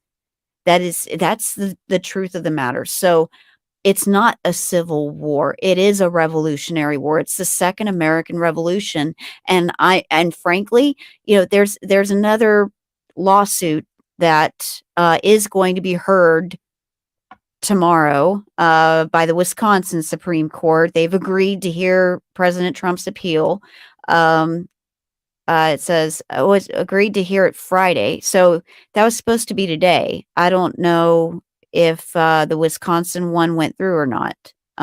If somebody can look that up and let us know, that'd be great. But if they do the same thing that Texas just did, and I mean what they just did to Texas, then it's like they're asking for a civil war when, yes, BC in the chat room, it is a global revolution. It is. Yeah. I mean, the entire world is watching. Yeah. The entire world is laughing at us. I don't don't know. Western Europe may be laughing at us, but the rest of the world is saying, "Oh, please let them win and let Trump, stay for another term." We don't want war here. We just had 4 years of no more war here. I mean, it's no more. That's what these people war. do. That's what they do. They start wars. Yeah. It's war, conflict, so on and so forth. To make money. We're really talking about the virus within the system. Yes. And the virus feeds. It feeds on suffering. It feeds on war. It feeds on death. It feeds on child trafficking. It feeds on torture. It feeds on negative emotional frequencies. So on and so forth. So man, it's Yeah, I saw that that he went to the Supreme Court in Pennsylvania, and the Supreme Court sent it back to a lower court for review on the merits. But oh man, it's Oh, go ahead. he's got to do something. He's got to do something because 75 million people voted for Trump that we know of, and probably more. It's I mean, who knows, like I said, how many votes were flipped. So this is really robbing the people. It's robbing the people, and there's way too many. There's way too many of us who are being screwed over in this election. It's not about being screwed over, and it's not about feelings getting hurt. At this point, it is about losing a country that was founded so that people could be free, so that people couldn't, so that people didn't have to do what a king said anymore, or an oligarchy, or appeal to this higher authority for every single thing. I mean, it used to be so bad that, you could, like in certain countries like England and France, you couldn't drive on roads because that was the king's road. And you had to pay taxes just to drive on a road. And it kept peasants poor for generation after generation after generation, just for the fact that they were born into a family that was just poor. There was no moving upwards. There was a glass ceiling that was constantly over people's heads for, thousands of years. Until that's what they're happened. trying to do. That's what socialism is. Socialism is a glass ceiling that you can never break. And that's what they want. They want everybody, they want a super rich class and everybody else living in poverty. That's what socialism, communism, so on and so forth is. It means you can't own a business. You can't work for anything more than the pittance that you're getting. All of your ideas, all of your business ideas, so on and so forth, belong to the government. I've talked about this before, the story of Tetris. The guy that developed Tetris didn't get a penny from it because the Russian government was communistic, and no one's rewarded for their creativity. Owned all businesses. Yeah. And there's a small group of people out there that don't have a will, they don't have a drive, they don't have anything to do inside of themselves, and they're the ones who are being used, and they're being used to push this agenda forward. So we're really watching the new world order take place right now, and Trump is literally our last line of defense. If this doesn't move forward, then it's the end of the United States as we know it. It's the end of the world as we know it. I was just about to say it's the end of the world because there's nowhere else to go. As soon as they get into office, this is what they said they're going to do. First of all, mandatory lockdowns all across. Then mandatory masks, mandatory vaccines. He's already said within the first 100 days there'll be 100 million vaccines that they're trying to take credit for that Trump developed. 100 million vaccines that are going to go out immediately in the first 100 days. But that's gonna flip back over to, Trump developed this vaccine in the first place. Whenever people start dropping like flies, people are already having negative side effects from it. Yes, people are already dropping like flies. You know what they're saying about people dropping like flies? Don't be alarmed if people die after getting the vaccine. It has nothing to do with the vaccine. Right. No, it's true. Oh my God. And it is a sterilizing vaccine. It does have a hormone in it, or it has an element in it. I'm trying to think of what the exact name of it is, but it starts with an S. It's like Synctiol or something like that. And it is a hormone blocker that basically sterilizes women. And they want to force this on people. Trump does not want to force vaccines on anybody. He believes in freedom on all levels. If you are free to put that poison in your body as much as you want, and if that makes you feel better about going out and having fun and enjoying your life, then great, do it.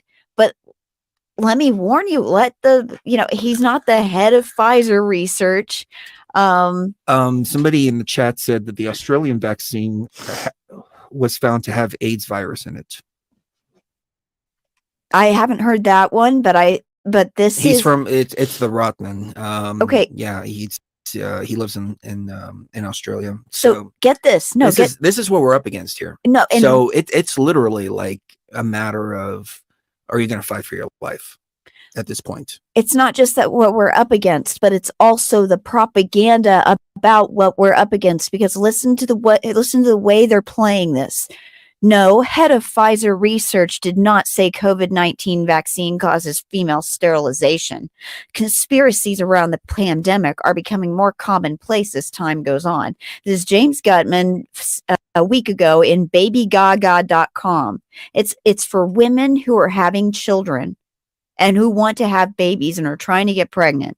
A recent viral claim about Pfizer's upcoming COVID-19 vaccine causing sterilization in women has been proven fake. Those behind the hoax purport that the admission was made by the head of Pfizer research. It wasn't. The original concept for the untrue info was taken from a blog called Health and Money News, which referenced statements made by Michael Yeadon, who did work for Pfizer back in 2011, but is currently far from the head of Pfizer research. Oh, so it was fact checked. Yeah. It wasn't the head of Pfizer research that said it. It was just one of Pfizer's employees that's been there for a while. Okay, so I don't care who said it. Right. I mean, a whistleblower is a whistleblower. Oh, yeah. So, that's the way all this bullshit propaganda works. It really is. And, I'm going to answer this for the last time. And this is the last time I'm going to explain this. And with all due respect, if you're too fucking dense to get it, then get the fuck out of the chat. Okay. Yep. There is a pandemic right now, and there are millions of people who want a vaccine. There are millions of people demanding a vaccine.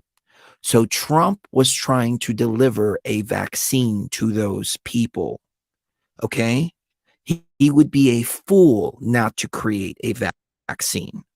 What we're talking about is mandatory vaccines. Okay?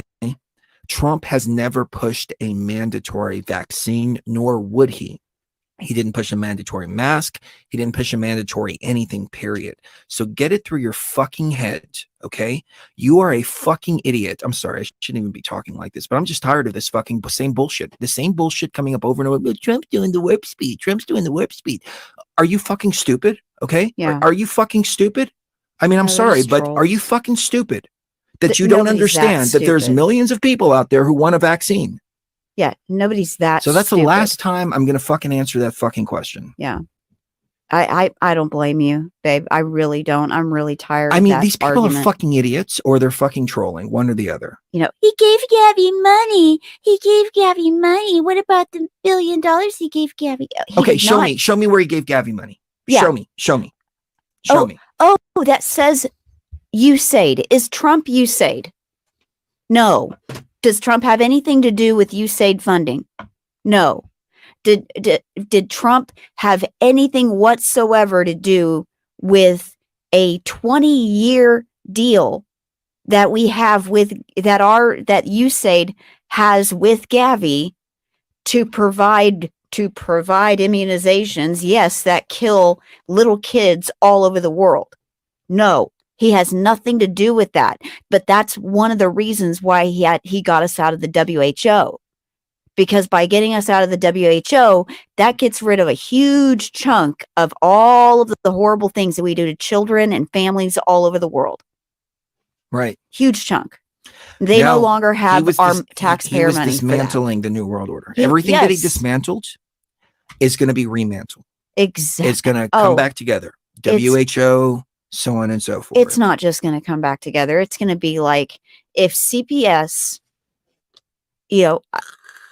I learned whenever I was studying sociology, when CPS gives a child back to parents who have abused her, especially if they've raped her or done horrible things to her in the past, the parents of that child or the foster parents of that child act a million times worse against that child. And that is exactly what they plan to do to us if they regain all of their power. And that is the reason why I am totally for, some kind of secession, or some kind of, let's overturn, this election by any means necessary, because they're not just going to put it back together. They're going to weld it shut with our blood and our sweat and our tears, and make sure that we pay for for the slight of choosing our own destiny for 4 years. Right. It's not Trump they hate. It's us.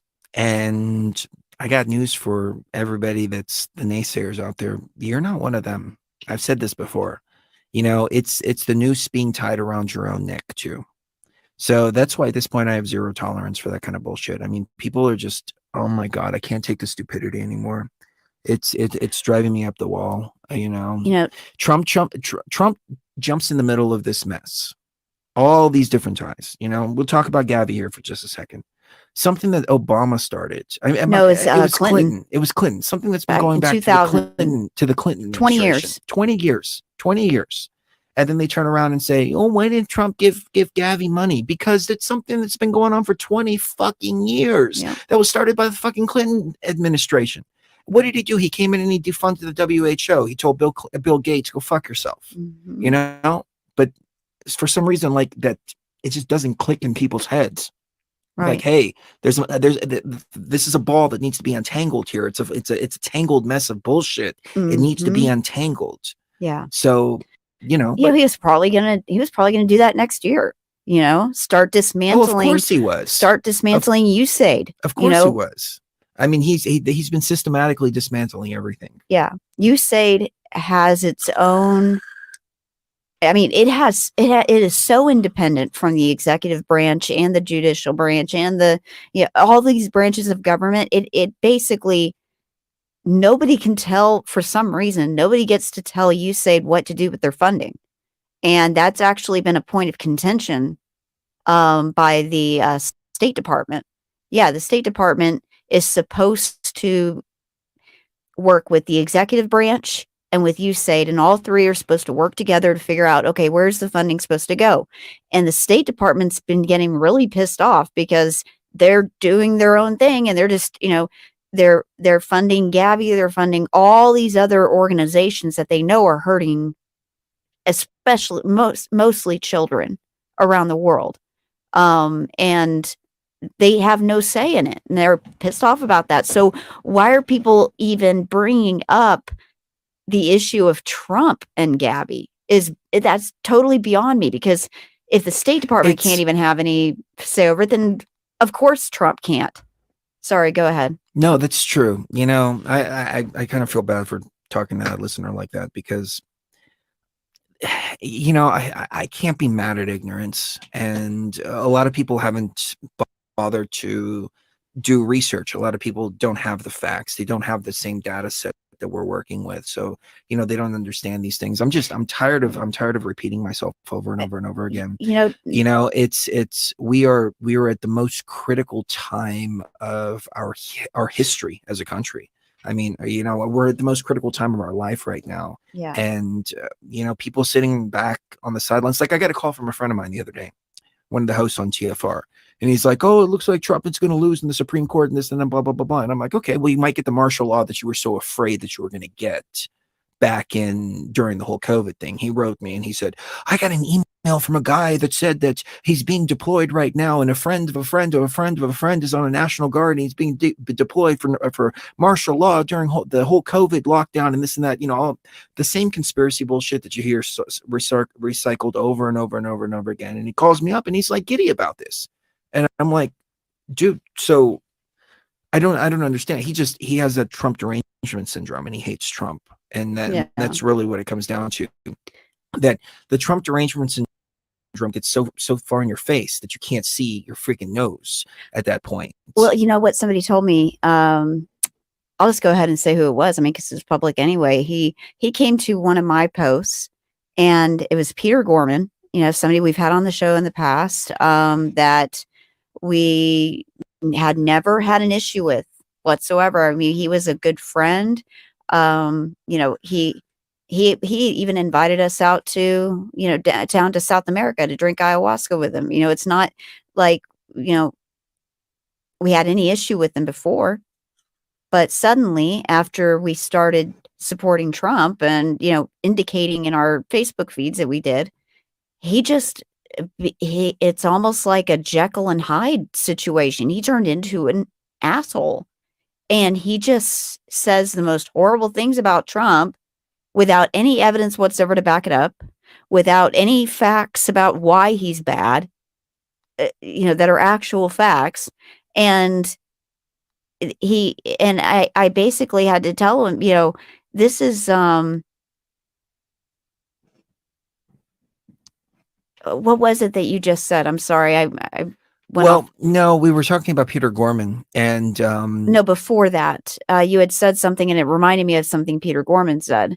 Oh, I apologize, but no, these are the people that we're talking about that just they have no respect even for anyone's constitutional rights. And you would expect that the opposite from people who are into psychedelics and people who are, into the shamanic thing. You would think that they would also be interested in people retaining their freedom. I'm surprised with Peter, because we've had Peter on many times, always had great interviews with him. And he was one of the first examples of what ayahuasca does to you, when you really do it. Not the first level 11 like bullshit, not all of that, but he'd say, oh yeah, I'd drink a fifth of whiskey, and then I'd go drink ayahuasca the next day and walk through the jungle and this and that and blah blah blah blah blah. And that's what happens after you do it so much. You come full circle, and you come to a place to where you're kind of hardened, and it becomes a tool that you use. And he says he used it to go through the jungle and this and that and et cetera, et cetera. But he wasn't all love and light. He wasn't anything like that. He was pretty hardened, like I've become. And so it's surprising to see these people so liberal minded. And I don't mean liberal in the sense of the meaning of the word. I mean liberal minded in the sense of control everything. And there's, as I've said before, there's two people in the world. There's people that want to be left alone, and people that don't want to leave them alone. Mm-hmm. And that's it. But what I had said earlier, to bring it back, was the Trump derangement syndrome. Like, nobody can really point to anything that Trump has done. Right. And it's always like, what ifs, this and that, like, the vaccine thing, like he's pushing out a vaccine. And I'm like, I mean, and again, I didn't mean to be rude. It's just, I've heard this so many freaking times, and it's like, you're the leader of the free world, and there's a pandemic. Mm-hmm. The pandemic is real, no doubt about it. The numbers are fake. That's where people get confused. The death numbers are fake. The death numbers are fake. But there's a virus out there that actually exists. It's like the flu for most people. Right. So there's something there. They released a biological weapon from China, no doubt about it. They underestimated, a good thing it was made in China and not Japan. If it was made in Japan, it would have killed everybody, because the Japanese make their shit good. Mm-hmm. China's stuff falls apart like that. So they underestimated it. So there is a legitimate virus that's out there, and there's people that are legitimately want a vaccine. And it's like, they legitimately want all this. You're going to be the leader of the free world, and you're going to stand up there and say, nope, sorry, I'm anti-vax. We're not going to do that. It just, like, how can you think that? It speaks for the individual, in my opinion, that the individual thinks from that one-sided perspective, and that's it, and sees with blinders on. Like, that's what it was. What I'm about is looking 360 degrees, 360 degrees. The world doesn't revolve around what I think. The world doesn't revolve around how I think. There's other people that think in different ways than I do. So I also have to think about how those other people also think, especially when you're in a leadership role like Trump is. He not only has to think about what he thinks, he has to think about what other people think and what's good for everybody as a whole, with so many different mixed personalities and so on and so forth. My humble opinion, the answer to this problem is, you have a vaccine. If you want it, great. If you don't, don't. Simple. End of story. That seems to meet everything right there in the middle. Okay. So Peter Gorman said, yeah, there's no evidence of voter fraud, essentially.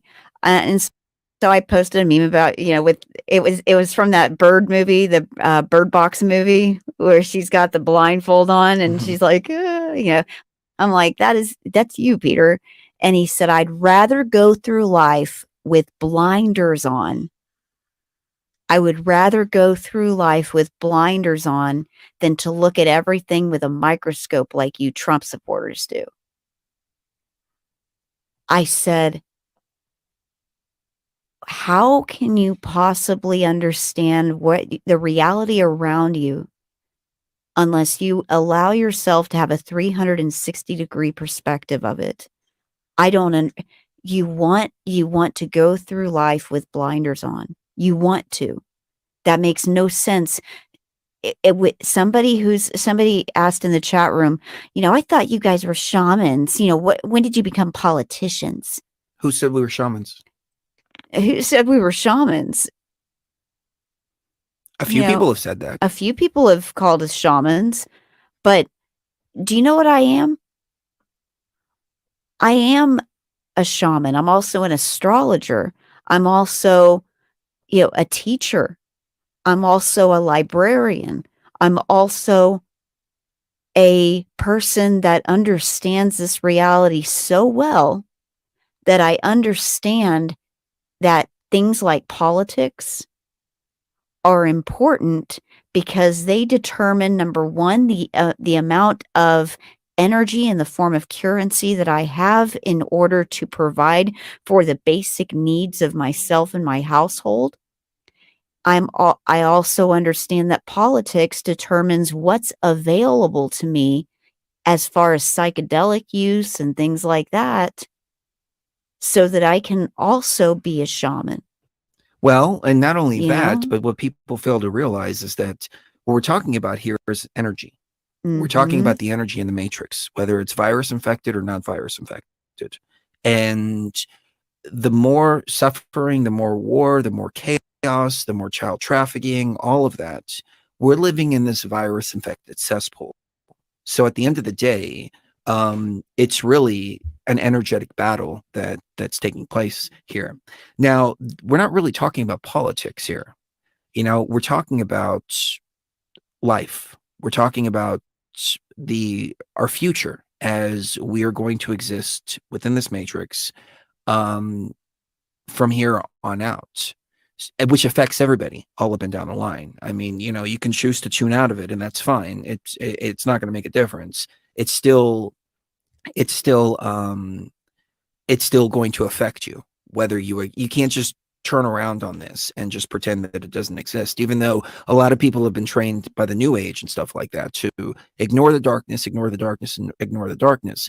And the reason for that is because it gives the darkness power when you don't want to even look at it. You don't want to confront it. It's less people confronting the darkness, less minds that are shifting things into a positive direction, less minds, less consciousness, so on and so forth. Somebody told me this, he left a really rude comment the other day, and he said something about, you're a black magician, you are conning people into that you reset the matrix and this and that and blah blah blah blah blah. And I'm like, okay, so what are you saying? You're saying that I used black magic to time travel back to May of 2018.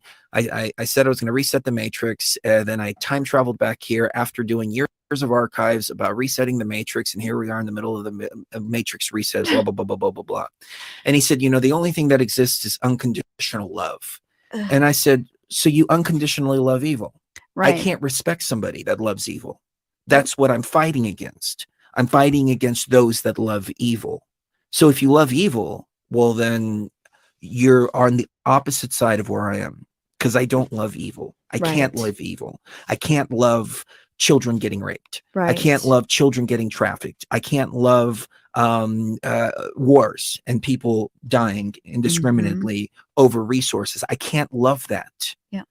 But for some reason, this new age love and light bullshit, that's what it's convinced people to do. Yep. It's convinced people to love that, which has then turned them, they're not light beings, they're actually dark beings masquerading as light beings. And I think they legitimately think that they're light beings. They legitimately think that they're love and light, but in actual fact, if you love evil, then you are evil. So it's a paradox to love evil. When we say that we reset the matrix, we did that with the help and the energy and the ferocity of the loyalty of people that came here with us into this reality and who were live streaming, who were there on the live stream with us as we were in Egypt, as we went to all of these sites, as we drank ayahuasca at these sites. All of that collective energy helped us all together reset the matrix. That wasn't Chris Geo or Cherie Geo or even Chris and Cherie Geo. That was Chris and Cherie Geo and everyone that was involved in that. And we we would not have been able to do it alone.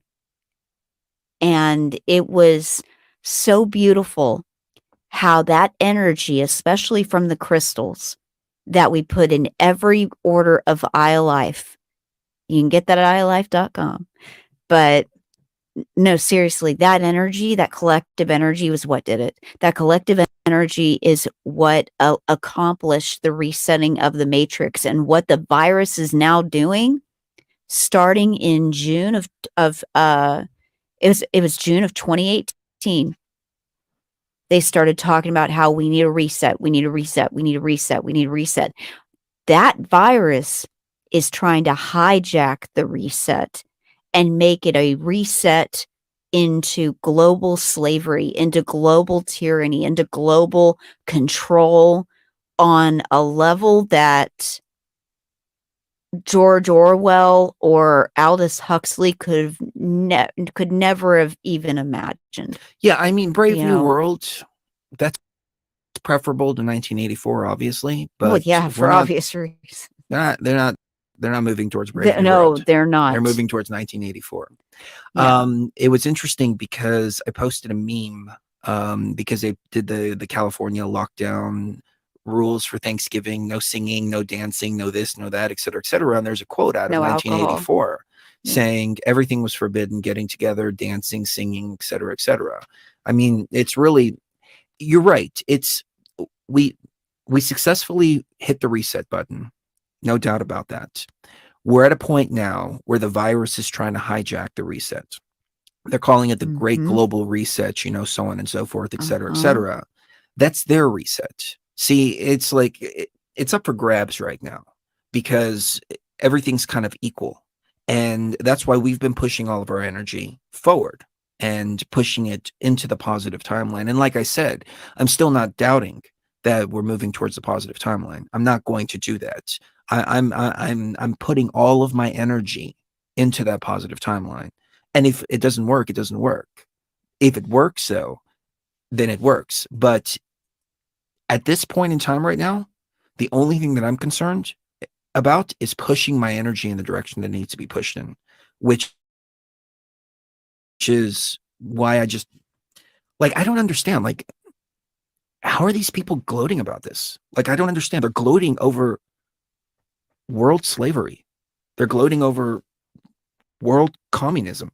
They're gloating over the destruction of their freedom, the destruction of their children's freedom, the destruction of their grandchildren's freedom, and they're gloating over it, and they're still bashing Trump over it. And it's like Trump is literally the last line of defense that we have here. If it moves in the other direction, we know 1,000% where it's going to go. We know where it's going to go. So yeah, that's why I don't know. I'm sorry if I'm not in the highest frequency. I got the news just now, from you guys about the Supreme Court thing, and that kind of put me in a little low frequency, but I'm still not going to doubt myself. We can't let ego get in the way right now. we have to push this in the positive timeline. Yeah. Yeah. I mean, this is us pushing over the monolith of what they think. What they're thinking is that they'll get this power back. They'll weld that monolith into the stone and make it basically their world, for all eternity. And they are the most disgusting beings because they think that they are chosen as like the leaders of this matrix. They know it's a simulation. They feel like they should be perpetually in charge of it, and we're their slaves. Right. And we have to stick together on this, because people that say horrible things to us, the only thing I think at this point is I pity them, because they're going to know a year from now, 2 years from now, if this fails and the virus is allowed. I mean, the reset won't fail, but the reset would be an awful time for people. Well, the reset's happening no matter what, but if they're in charge when it happens, it's going to be an awful. That's when we go unleash thing. the dragon. Yeah, we at that point we have to unleash the dragon. There's a backup. I mean, there's a backup plan, but we have backups and backups and backups. Oh yeah. So, yeah, we're not going to fail. It's not an ultimate failure. It's a sad event would need to happen. Yeah. And we don't think it's necessary at this point. At this point, I still believe that this country is going to not only survive this, but it's going to be so much better. I mean, can you imagine though, like if we had a peaceful secession, like where Texas and states like that just decided, we're just not going to do what the federal government says anymore. We're just going to be our own, our own state and country in and of ourselves, and there doesn't need to be any bloodshed or any. That may like be that how the positive timeline plays out. Because we have such demonic people in charge in the federal government, especially. I mean, Cynthia Johnson in Michigan showed us that we have really demonic people there too. But, I really think that Washington, D.C. is the most disgusting place in the United States because of the energy there being so contaminated with this virus. Yeah. So. Yeah. Anyway, can we take a break? Yeah. Somebody in the chat, I saw you banned them. Yeah, I needed to. I don't know who that person was. They're claiming that they know us. Yeah, they're claiming they know us personally, I don't know who that person is. I mean, they were just being so belligerent and rude and nasty. That I know. I don't know where there's no reason for it. I don't know where this is all coming from. It's not adding to the chat. It's not adding any topics of discussion that are positive in any way or helpful to the audience in any way. So I'm going to start banning people if they act like that. I'm not the type to ban people. I really don't want to hurt people's feelings and stuff like that, but people like that, they got to go. Do you remember what I told you earlier though, before we went on air? I had about the dreams that I've been having. It's how do I phrase this without saying too much? Well, first of all, we don't even know anybody named Juliana, by the way. Yeah, I don't know who that person is. And then she's like, "I thought you were a prophet." And no, I'm not a prophet. Who the fuck have you been talking to? I know.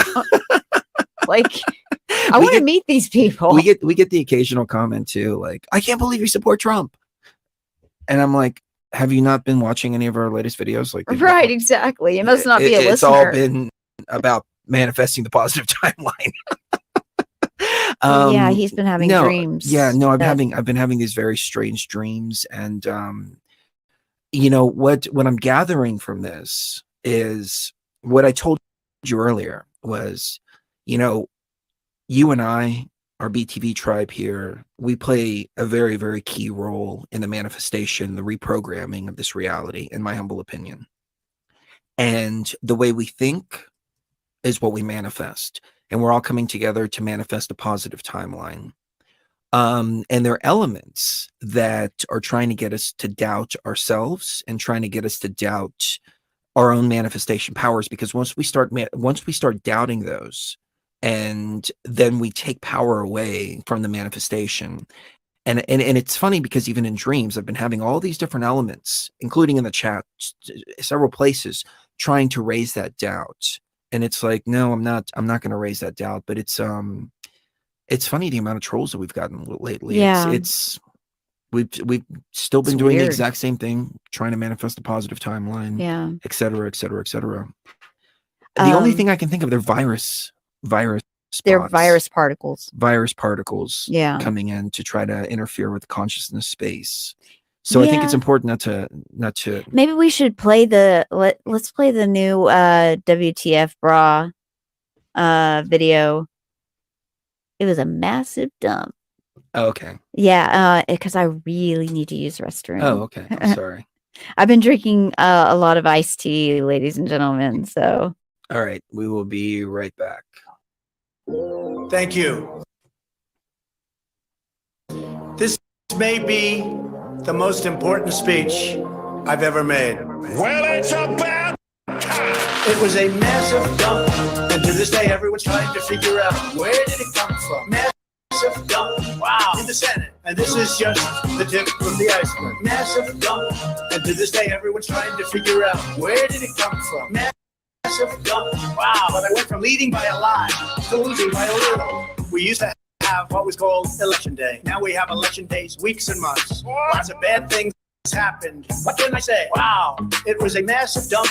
Our country cannot live with this election. Right now, we're worried about the present and what went on with an election that we won without question. In Pennsylvania, large amounts of dump. All over the country, dump. Nevada and California said dump. Right here in Washington. It was a massive dump.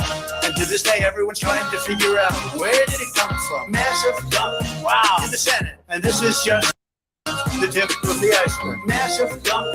And to this day, everyone's trying to figure out where did it come from. Massive dump. Wow. But I went from leading by a lot to losing by a little. So many got ballots, they didn't even know what they were for. And again, so many received more than one ballot. In some cases, more than two ballots. What? If you were a Democrat, we're going to fix up your ballot, make sure it's perfect. If you were a Republican, don't even talk about it.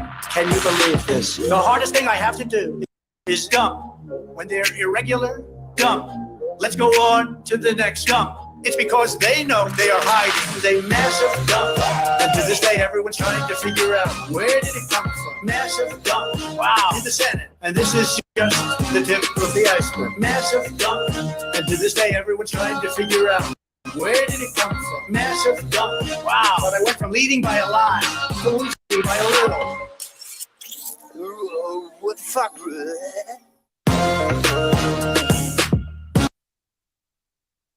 White House physicians monitor everything about a president, including his cognitive ability. Most presidents don't talk about that, of course, but this president was happy to, in great detail, when asked by our Dr. Siegel. Watch. I asked the doctor, I said, is there some kind of a cognitive test that I could take? Like you'll go person, woman, man, camera, TV. Could you repeat that? Person, woman, man, camera, TV. Could you repeat that? Person, woman, man, camera, TV. Could you repeat that? Person, woman, man, camera, person, woman, man, camera, TV. And they said, wow, that's amazing. The first questions are very easy. The last questions are much more difficult, like a memory question. Okay, now he's asking you other questions, other questions. And then 10 minutes, 15, 20 minutes later, they say, the first question, not the first, but the 10th question. Give us that again. Can you do it? And you go, person, woman, man, camera, TV. Wow, that's amazing. Person, woman, man, camera, TV. Could you repeat that? Person, woman, man, camera, TV. Could you repeat that? Person, woman, man, camera, TV. Could you repeat that? Person, woman, man, camera, person, woman, man, camera, TV. And they said, wow, that's amazing. They said nobody gets it in order. It's actually not that easy. Person, woman, man, camera, TV. But for me, it was easy. That's not an easy question, and that's okay. If you repeat them out of order, it's okay. They ask good to you, they give you 5 names and you have to repeat them. But then when you go back about 20, 25 minutes later, and they say, go back to that question and repeat them. Can you do it? And you go, person, woman, man, camera, TV. Wow, that's amazing. Person, woman, man, camera, TV. Could you repeat that? Person, woman, man, camera, TV. Could you repeat that? Person, woman, man, camera, TV. Could you repeat that? Person, woman, man, camera, person, woman, man, camera, TV. And they said, wow, that's amazing. Oh, what the fuck?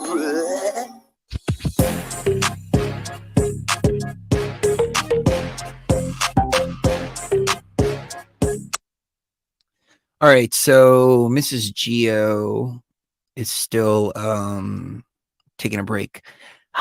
She's probably going to get mad at me for playing this, but I'm going to play this for you guys anyways. It's not quite finished. We're going to upload it tomorrow.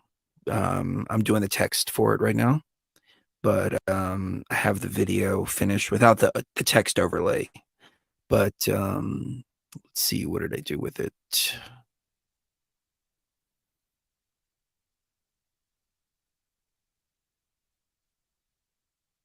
She did really good on this. She did really, really, really good on this. She did the singing. I did the video editing.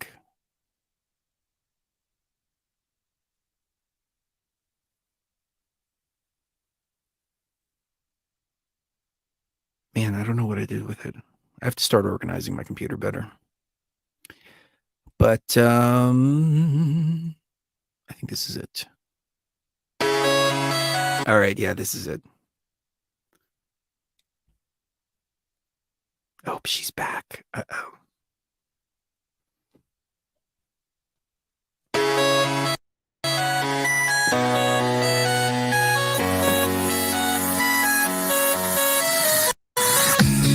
Dog goes woof, cat goes meow, Trump goes tweet, and mouse goes squeak.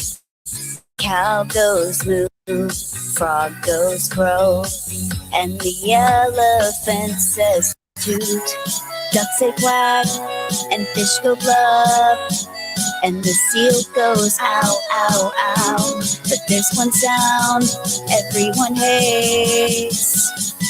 What does the sheep say? Wear a mask. Ding, ding, ding, ding, ding, ding, ding. Wear a mask. What the sheep say? Get a vax.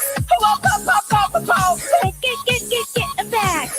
What the sheep say? Go for Joe. Hoppy, ho.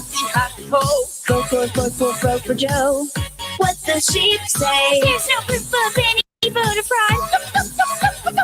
There's no proof of any voter fraud. What the sheep say? Shifty eyes, covered nose, chasing people through grocery stores. Skinny jeans, soy boys stare. Their freedom's gone, but they don't care. CNN gives them no facts. Just Orange Man is bad, and COVID deaths are really bad. Like super bad.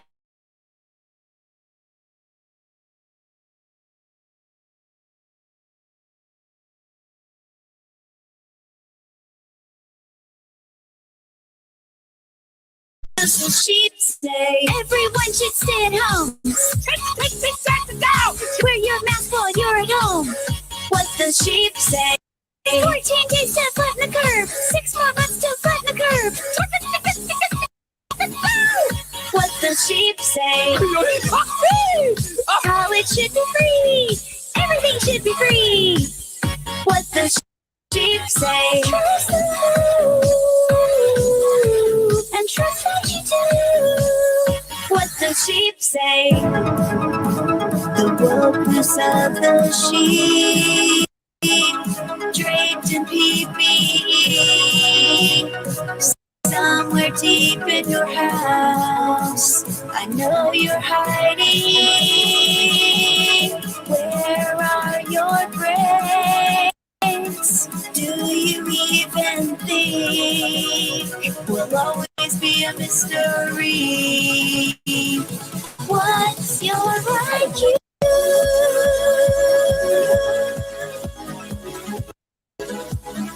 Are you really stupid or dumb down by the tube?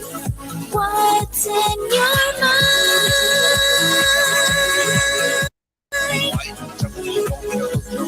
Will we ever know? I want to know. I want to know. I want to know. Vote for Biden. So that's our newest creation, but we'll be uploading it tomorrow. Yeah. As a video of Yeah. itself. I put text over it, so it's Yeah, got, like, it's gonna be even better. It's got the lyrics and everything. I'm working on the text portion right now. I'm about 3/4 of the way finished though. So It was so much yeah. fun to make. If it wasn't for the show tonight, then You would have been done with it. I'd be done with it. Yes. I apologize. No. It's not your fault. We were supposed to be on with Rex, and yeah, I know. I don't know what happened with that. Yeah, it's okay. I'm sure something. Yeah. Just So a schedule mix up.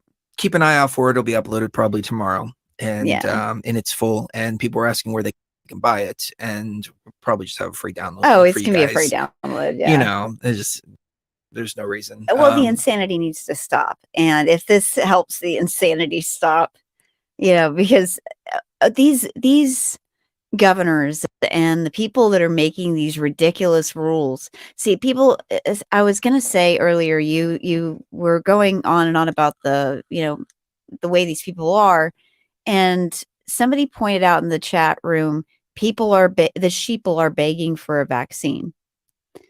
It's not that they're begging for a it's maybe a tiny minority, maybe 10-15% of people are wanting a vaccine because they're actually afraid of this virus.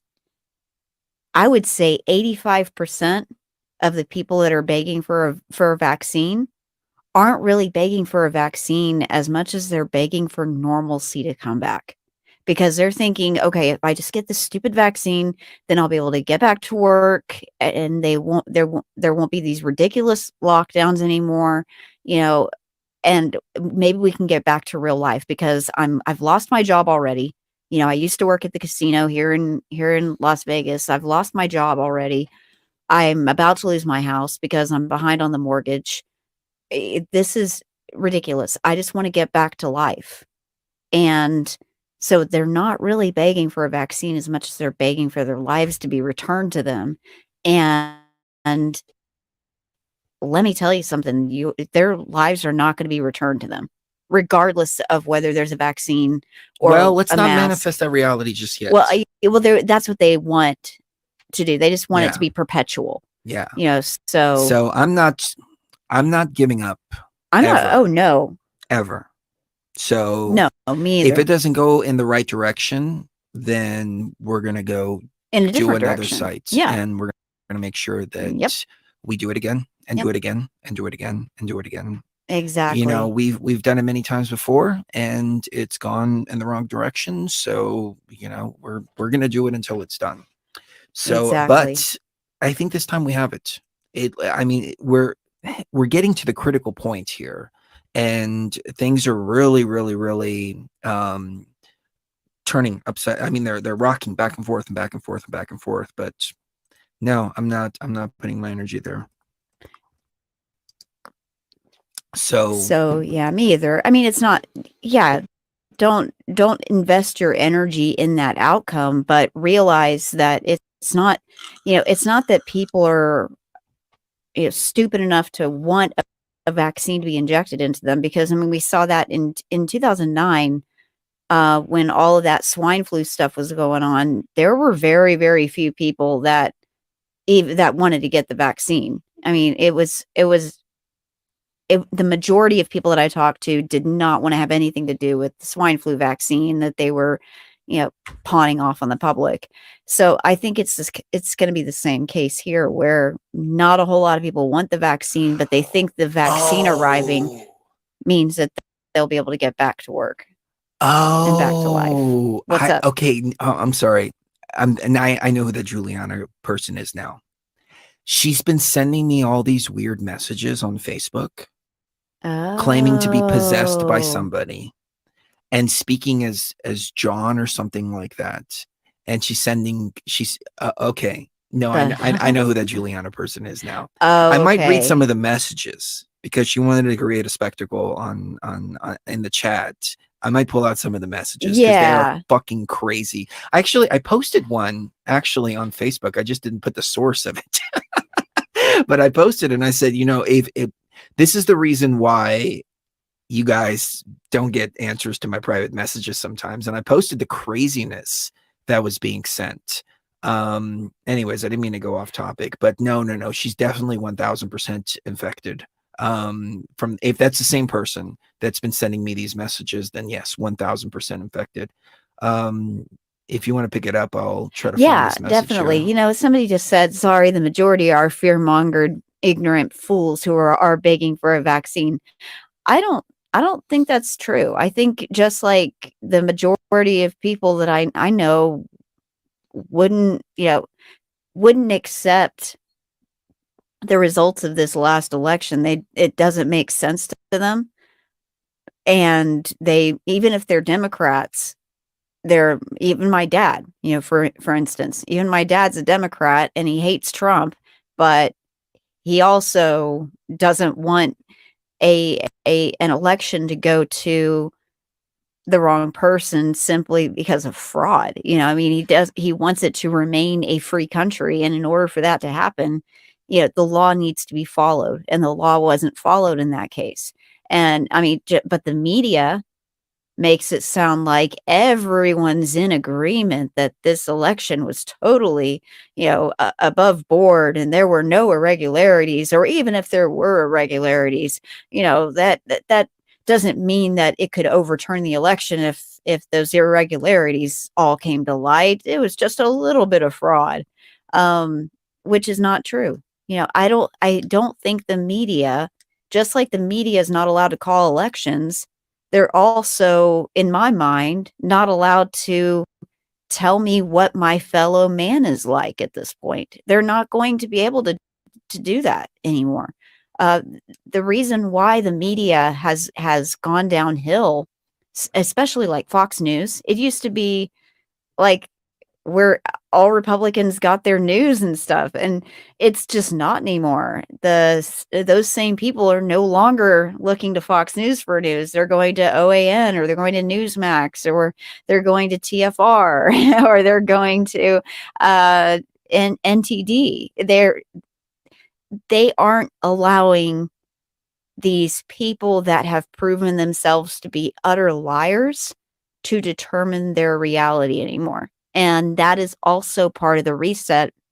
And that's one of the best parts about the reset, is that people's minds are starting to unlock and free themselves from this mind control crap that has been shoved down their throats since the day they were born, because this has been going on for a really long time, ever since, I would say, Edward Bernays was doing his advertising thing, and he was actually the nephew of Sigmund Freud, and he was a bad guy, and he would be thrilled and overjoyed at how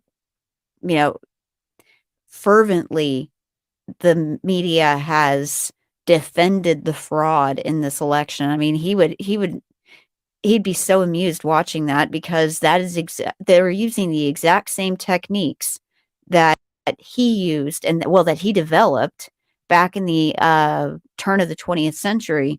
He was right there basically telling women, for instance, that if you smoke cigarettes, then it liberates you. It's liberating for a woman to smoke cigarettes, and he even called it torches of freedom. So he had photographers and the press go to the Statue of Liberty or I think it was a Statue of Liberty, or it was maybe it was Times Square in New York, and all smoked cigarettes at the same time and called it Torches for Freedom. And it was in the newspapers and everything, and women smoked after that, because before that time it was seen as a dirty habit that only men really partake in, and unless you were a whore or a fallen woman, or you were poor and just undesirable as a wife or as a mother, you know after that point, it became normal for women to smoke.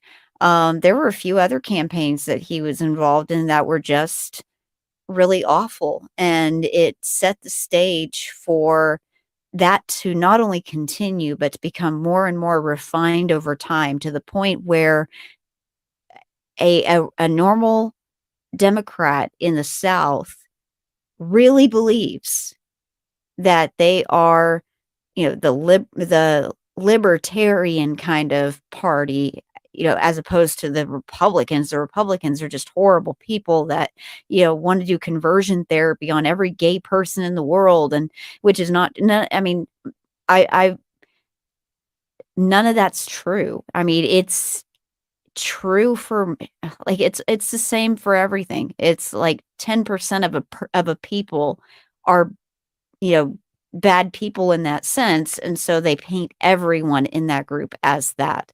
So all Republicans are racist. Okay, well, Republicans were the ones that were against slavery during the Civil War, and after the Revolutionary War, when they split into the Democrats and the Republicans, the Democrats were the ones that wanted to keep their slaves. They even in South Carolina, they told the Constitutional Congress, yeah, well, as long as you don't touch the issue, as long as you don't step on our toes in regards to slavery and things like that, we'll go ahead and join your little Revolutionary War. They were, and always are, awful people when it comes to being hypocritical like that. Whereas Republicans do bad things, but at least they do it to your face. A Democratic politician will just, smile to your face while they stab you in the back.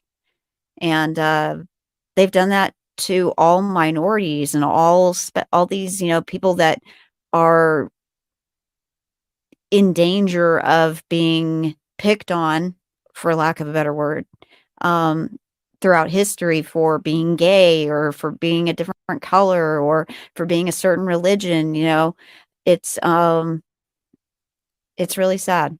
Everything's backwards and upside down and topsy-turvy. We're definitely in like an Alice in Wonderland type of situation at this point. So, Edward Bernays and Freud and all of those people, they really hate. It's not that they hate people, it's that they hate humanity as it is its most natural form.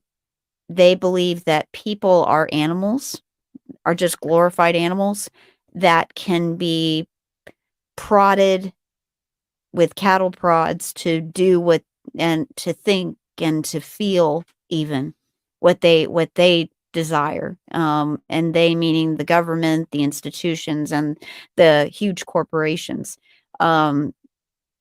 They tell you what to like. They tell you what to love. They tell you what kind of person you should love.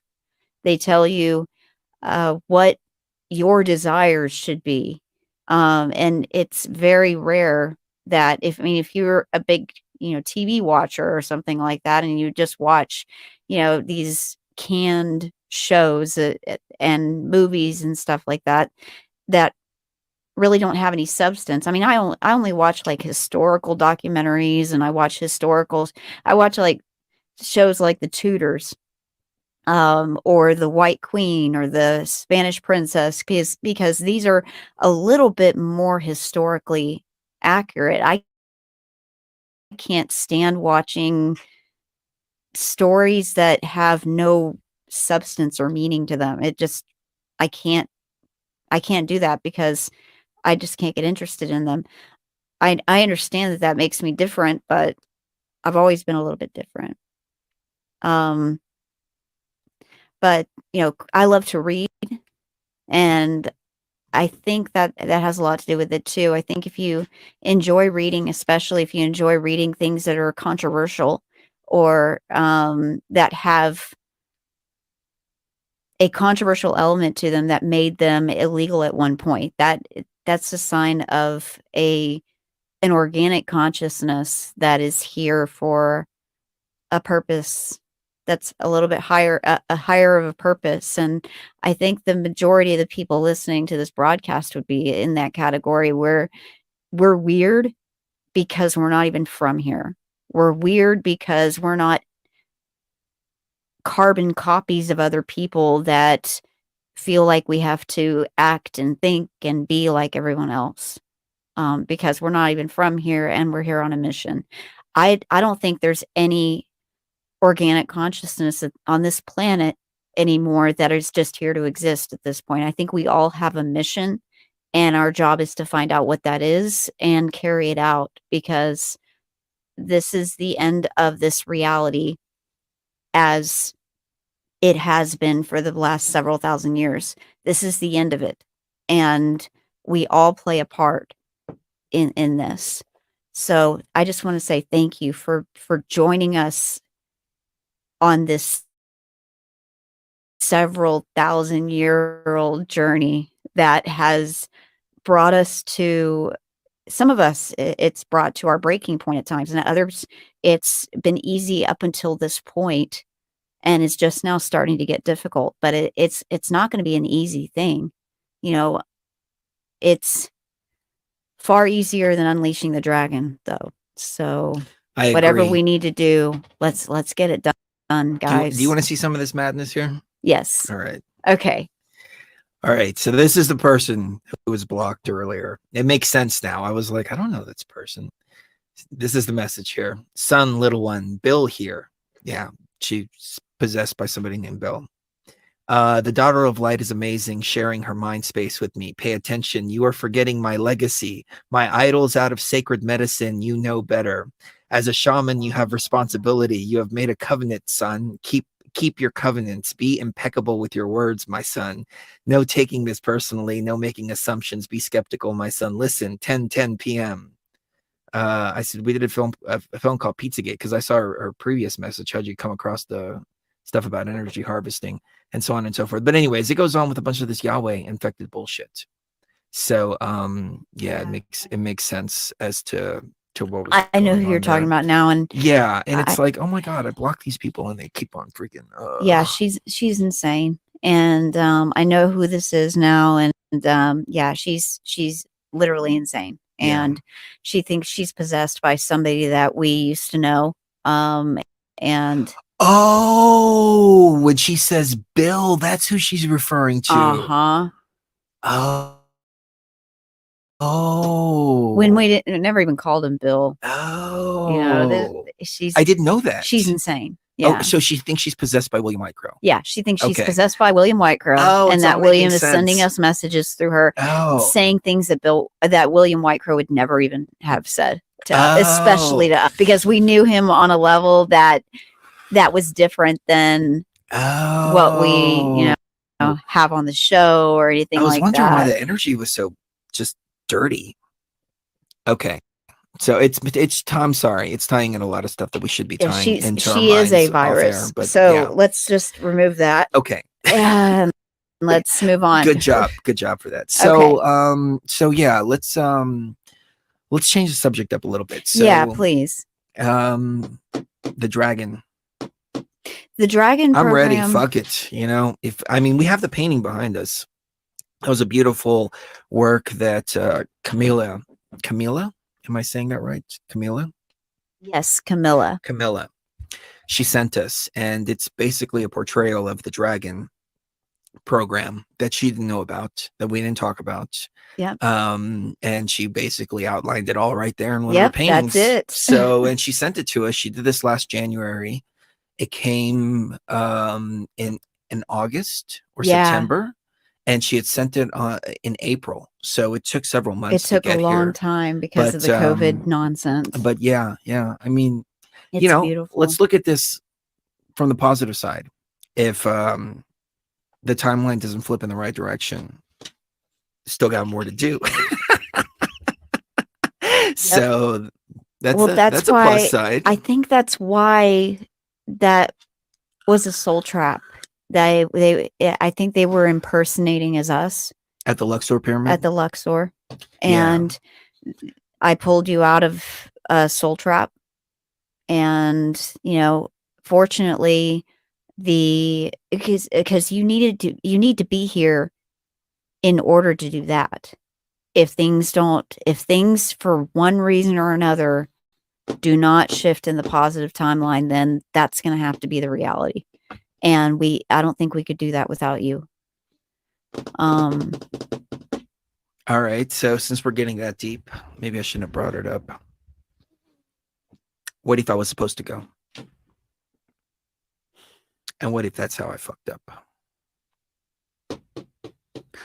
I mean, there's nothing that can't be fixed, but I'm just saying, what if I was supposed to go? And that's, I don't know.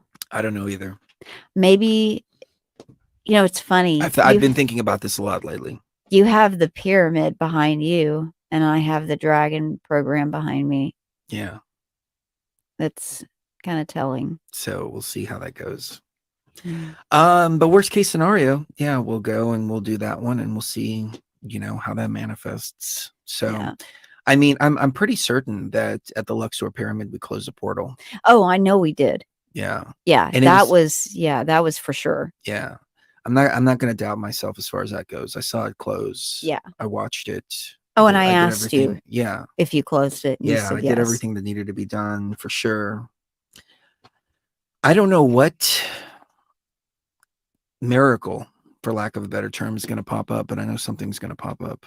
Something's going to happen. Something's going to flip like that.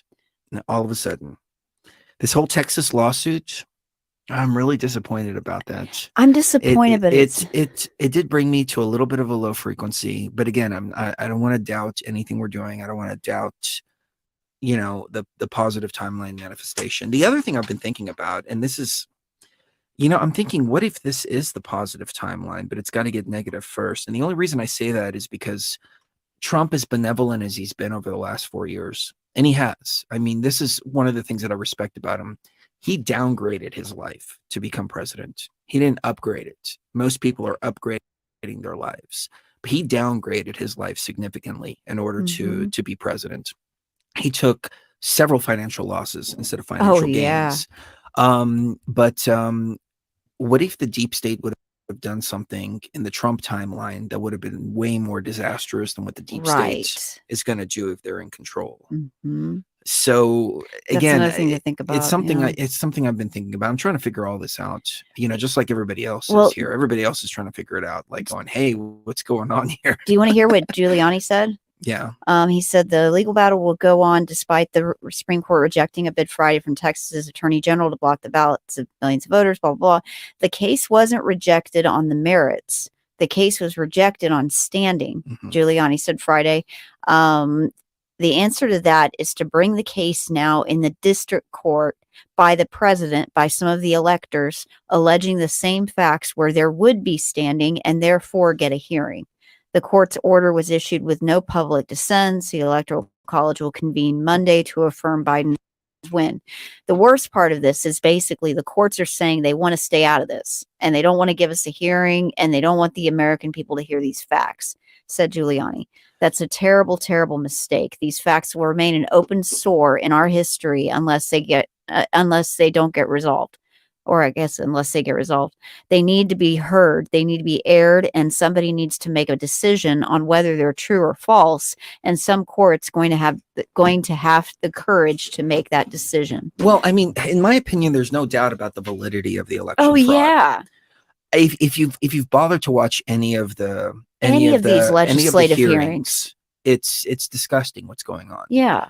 The only question is what's your, how much of a stomach do you have? Like how much can you stomach Like how much irregularity is acceptable in your mind? How much fraud is acceptable in your mind? You know, we were conditioned up until 2016 to believe that it was acceptable for politicians to make all these promises on the campaign trail. Then we would write them off as campaign promises, and when they never came to fruition, nobody ever called them out on it, because we were conditioned to believe that that was okay to do. It was okay to lie and say whatever you want and then not follow through with anything. Right. Trump came in and changed that. Trump completely went through with all of his campaign promises, whether you agree with him or not. He did follow through with everything. So to me, my consciousness has changed as to how to view what's going on right now. It's no longer okay for politicians to step in and to cheat their way through. It's no longer okay for them to make all these promises and then not deliver. It's not okay for politicians to be politicians anymore, because we finally had an example of what it's like when a non-politician is running the show, when a Right, non-politician exactly. is running things the way that they're supposed to be ran. So Mhm. it's changed my perspective. It's like, if you don't know what the other side is like, then you don't know what the other side is like. So you don't have a reference point. It's just always been rigged. This is just the way it's always been. It's always been corrupt, so on and so forth. Well, the attorney general needs to not only be fired, but also this election stuff. Everything that Bill Barr said about the election fraud not having, there not being any election fraud, that needs to be thrown out. You know why? Because it just came out today that he kept information about the Biden family corruptions out of the public's eye for the past 2 years. He knew about the Hunter Biden crap for 2 years and kept it secret from the public until, like, after the election, he finally started letting it be public. I mean, it came public, but only like, what, 2 weeks, 3 weeks before the election, when he's known about this for 2 years. Somebody paid him to keep that secret until basically after the election's already over, on purpose, because it would have hurt Biden's campaign. That right there tells me that everything that he said about the election fraud should be thrown out. There's an old clip from Trump back in like the year 2000, around that time. It's decades old. He's very young. But in the clip he says, when you have as much as I do, you have to question everybody around you. Who's your real friend, who's your real ally, and who's just there because they want something from you. And he says, I wish I could just lose it all. I wish I could just lose it all. Just temporarily, just to see who my real friends are and who the real people around me are. And I wonder if he's applying that philosophy right now. If he has that trick up his sleeve that nobody knows about, and he's using all this misdirection here, misdirection there, et cetera, et cetera, et cetera, weeding through the swamp, figuring out who's on his side, who's not. And then at the last minute, boom, he's going to step in and play that card. I mean, when you think about this from a matrix perspective, what do we have here? We have a guy named Joe Robinette Biden. Robinette. It's a family name. Is his middle name. Robinette. Joe Robinette Biden, who is stealing the election. He's robbing it. Biden and bind him. Biden, bind him, Biden, bind him, bind him, bind him. Bind him. And that's his whole agenda. Not his agenda. And the guy's an old senile old man, And it's unfair. A lot of people need to be hung for treason, but I don't think Joe Biden does. Not right now, because he's too old and he's too senile. Like he doesn't know where he's at half the time. So it'd be like, hanging a retarded person or something like that. His handlers, on the other hand, the people behind him, that's who I'm referring to here. Bind him, Biden, bind him, Biden, bind him, bind him. And that's exactly what they want to do. They want to bind, they want to bind, they want to bind. Mm-hmm. On the opposite perspective there, we have Trump. And Trump, the Trump card, to trump something, to trump the New World Order, to trump, it's a term that means to overcome or to annihilate or to it's like, you play your trump card, and it doesn't come from his name. It's a word, Trump. So looking at from a computer program, we have two computer programs playing out. We have one that's the Trump program and one that's the Robinette program and one that's the Bindem program. So at the same time, which one's going to prevail? I think the Trump card's going to prevail at the end of the day, because it's the Trump program that's being run. It's the Trump script. So it's interesting how the simulation seems to be falling apart on itself a little bit, and the computer scripts are very apparent. I mean, Joe Robinette, Biden, how obvious is that? Well, guess what? Kamala, her middle name is Devi, D-E-V-I. Devi is the word for goddess in Hindu, but that includes Kali. That includes all the goddesses that actually kill people too. So it's interesting. Her middle name is Goddess, and that could be like a bad goddess. Yeah, Goddess Kali she's a Devi. So I mean, these names just all seem to, and she's responsible for killing Asua. Well, what's Asua backwards?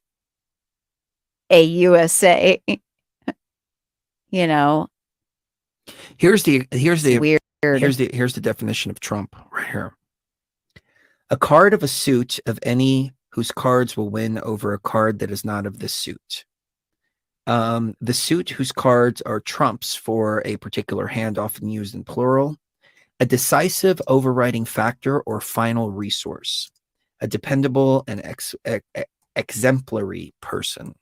So if this is a matrix, if this is a computer script that we're watching playing itself out, yeah, this is thinking about it from that perspective. Okay, so for the entire show up to this point, I've been Chris Geo. Reaching into my ancient soul, though, now all of a sudden, we tapped into that computer simulation. We tapped into like, oh, wait a minute, remember. He's gonna win. Yeah, he's gonna win. He's got so much support. It's written in the name. It's written in the name of the program, the Trump card. He's gonna win. I just don't know how. This is going to happen, whether it's going to happen peacefully or violently. And the American people, there are so many organic consciousness that, I mean, pretty much everybody I know that's organic consciousness is 100% Trump. Like, not because it's Trump, not because it's a political thing, but because they understand at the core of it that this is a big part of the antivirus. It is a huge, huge part of the antivirus. And what it's doing, what that Trump program is doing, is too important to the future of this matrix, whether it happens that way or if it happens peacefully. And that's the only reason why they're even speaking politically. And I'm kind of one of those people. I've never really been interested in politics. I like history. I understand history. I enjoy history. I don't enjoy the political game, but I understand this matrix. I understand the energy that circulates in this matrix and how that energy has been contaminated. And the best way to get rid of this contamination is to drain the swamp, like, Trump's been doing for 4 years. So, yeah. I think this is part of the plan. The Texas Supreme Court, as Nick Bravo said earlier in the show, that case wasn't wasn't part of his plan. And Trump said he's not worried about it. Yeah. I'm disappointed in it. I'm know, disappointed from in a it, personal but- level, as Chris Geo, yeah, I'm disappointed in it because I thought that was huge. You have 17 states uniting together. Right. And then the Supreme Court, without a second thought, just struck it down, which, I can understand if Giuliani brings another suit with Trump as the plaintiff, Mhm. then there may be standing there, and that may be the direction that they're heading into. The courts have been really, really, I don't know. I mean, the only thing I can think of is the swamp runs deep, because when you have 1,000 affidavits, how can you deny that? Right. 2 witnesses is enough to convict somebody. 1 witness is enough to convict somebody in a sexual assault case. There've been so many people who have been wrongfully accused and sentenced to sexual assault and so on and so forth. I mean, it just takes 1 person. You have 1,000 people here, 1,000 people saying this was a fraud, this was a fraud, this was a fraud, this was a fraud. A mountain of evidence. I mean, this is beyond a reasonable doubt, in my humble opinion. I don't understand how the courts are striking this down. What am I missing here? Guess who's talking about this? And I think you're gonna be really interested in this. Alan Dershowitz. He's the one that got OJ off, but he was also like best buddies with Epstein. Mm-hmm. Retired Harvard law professor Alan Dershowitz said Friday's decision by the U.S. Supreme Court to turn away a lawsuit from Texas and 17 other states challenging the election results in 4 battleground states on the justification that they didn't have standing to bring the suit indicates the court just didn't want to get involved. Appearing on Newsmax TV's Stinchfield, Dershowitz agreed with Justices Samuel Alito and Clarence Thomas, who indicated that Texas did have standing, saying, quote, they get the better of the argument, unquote, but that the court just didn't want to deal with what may be perceived as political. This Supreme Court decision sends a message, Dershowitz said. The majority included the 3 justices appointed by President Trump, and they all said, we're not going to hear the Texas case. We're not going to get involved in this election. And that includes Amy Coney Barrett. That's interesting, because I thought the whole thing he was doing was setting up his pieces there exactly for the election fraud, which we knew was going to happen. Maybe this is no surprise to anybody. Maybe they threatened him.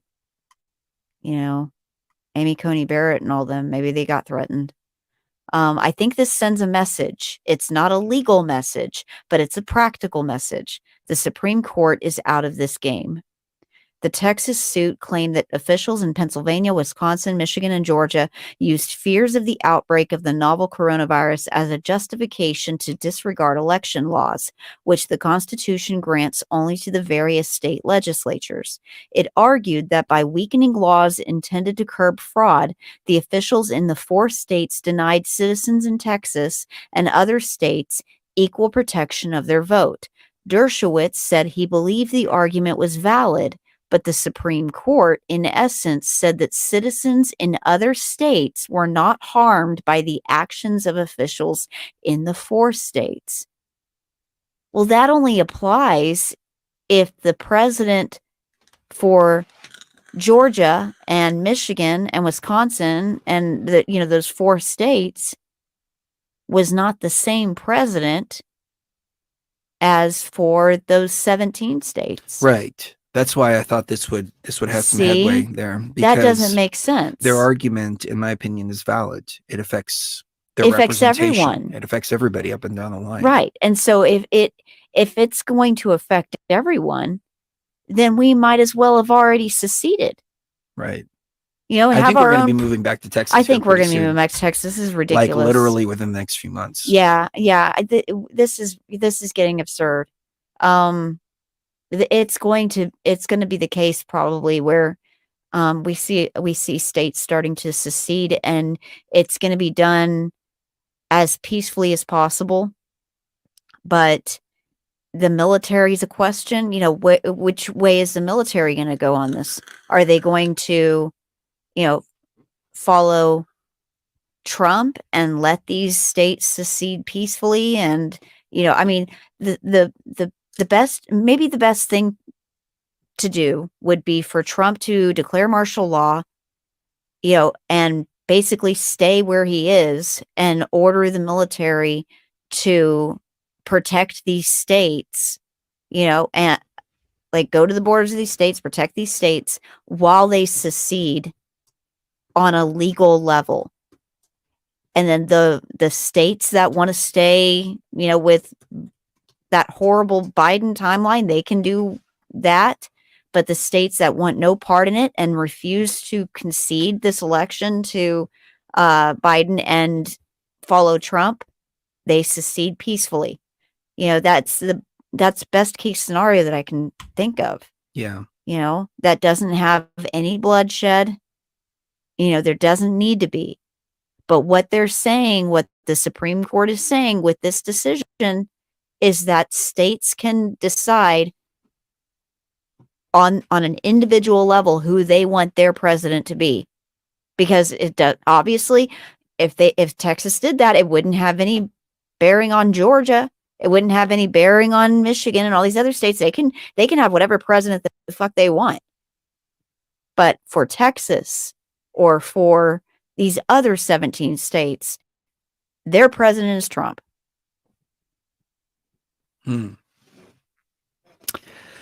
Well, somebody in the chat saying, when are you going to call out the Zionists? Tell them 10 years ago, man, it's old news. Go back to our archives. Very old news. Very old news. We'll go back and get it's not fake news, but it's old news. No, it's old news. It's just like this is kind of like next level stuff here that we talk about. And so, we've already gone through the whole truther thing, Zionists, Freemasons, Jesuits, all of that. And, I respect people who haven't, but I don't know, that topic's kind of old for me. Yeah, same here. I've read the Protocols of Zion. I've looked into the Zionist threat and everything. But to be honest, I mean, it's been what over 100 years since the Zionist propaganda machine started, and it's taken us in a bad direction. And if you look at things like the Bolshevik Revolution, that was, Jewish people. That was them. Yeah, I'm worried about now. Exactly. I'm worried about now. What I'm really happy about is the peace deals that Trump has been making. The peace deals that he's made in the Middle East. With the UAE and Israel. With Israel and Morocco. He's making peace deals all over. That's my ultimate goal. And that's my vision of a positive timeline. Peace deals, minimize the wars. There's still going to be conflicts here and there, but minimize the wars. Anything like shut down the pizza gates and that's let people be free. And that's my idea of the positive timeline. I think what we try to do is we try to find adversaries and blame those adversaries for different problems that we have. And what I really like about Trump is that Trump doesn't really see adversaries. He sees deals. Right. How can we make potential how can we deals, make a deal with these people? And he's he even wrote the book, The Art of the Deal. And he goes around and rather than saying, okay, well, these people are our enemy, those people are our enemy, he goes to them and he says, okay, well, how can we work together? How can we work together to make ourselves prosperous, both of us prosperous, and our people prosperous at the same time? Everybody wants a good economy. Everybody wants more prosperity. And that's what Trump has done. He's offered to create deals amongst people that ultimately is based in economics. Right. And at the same time, people that needed to be messed with, rather than sending bombs, he placed tariffs on. Mm-hmm. China, for example. China had way too much control and is taking control over our country again through Biden, who's bought and paid for by China. And the left. This left agenda is not... It's a deep state agenda, but deep state is China. But he put tariffs on them, for sending all the fentanyl over here, for example. He says, you've got to stop the fentanyl production. What China was doing is they were letting fentanyl be legal. then the fentanyl was getting shipped over here illegally. It was coming in through the Seattle port. So they put a stop to that. But then what the manufacturers in China did is then they turned around and they changed it up just a little bit and started manufacturing another version and another version and another version and another version and another version. And every time they would pretend to make fentanyl illegal, then they would just turn around and just change it up just a little bit. Trump put a stop to that completely as part of the agreement. They would steal all of our intellectual property. I mean, you even have like Disney World over there in China. That has nothing to do with Disney whatsoever. Like they literally take everything and they copy everything that we do, profit off of it. You know, they do it to the entire world. It's not just the United States, but they have their own version of Nintendo. They have their own version of literally everything because they don't respect international copyright laws. The cost of manufacturing, the average pay in China is like $2.13 an hour or something like that. I looked it up the other day on a previous show. That's what people want here. They're demanding $15 an hour, but little do they know, once socialism comes, no. You're not getting paid anything. That's just the promises, just to get you to go along with the agenda. But if you look at China, minimum wage is like $2 or something like that, and they make all these cheap goods, which then they send over here. Which then what happened is like steel, for example, completely destroyed our steel industry because all the companies here were buying all their stuff from China. Because there were no tariffs, there was nothing like that on them. People could get the steel dirt cheap, way cheaper than they could here in the United States, which US Steel was a huge industry. But what happened is because of that, it completely destroyed US Steel, completely destroyed all the workers that were in steel, et cetera, et cetera. Trump started putting tariffs on the steel industry of steel coming in from out of the country, which then revitalized the American steel industry, created more jobs. And there were a couple of companies that suffered as a result. You know, I mean, you know, there's always going to be a good and a bad that comes with every action. And there was one company, for example, in Michigan, which was destroyed by the Democrats when they completely destroyed all the manufacturing over there in Detroit, auto manufacturing and all of that back in, what was it, like 2008, 2009. But I just lost my train of thought. Oh, steel. There was a company in Michigan, and they were complaining about how the cost of their steel was going up and how they couldn't stay in business as a result. It's like, yeah, okay, that was negative. And of course, the mainstream media highlighted this about how destructive Trump's policies are and said, oh, look at this small business here that now can't get its steel cheaper. But they completely ignored the thousands and thousands and thousands of jobs that it created here. You know, there were a few things that happened with small business that I don't agree with Trump. For example, what's the big one for us? I mean, it's not really a big one, but it's something that's kind of a pain in the ass.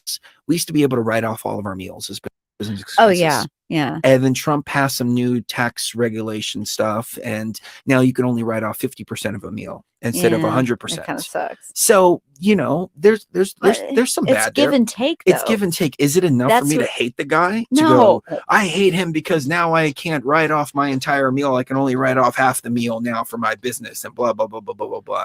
No, I got to look and go, well, wait a minute. Taxes in other places for us have gone down significantly.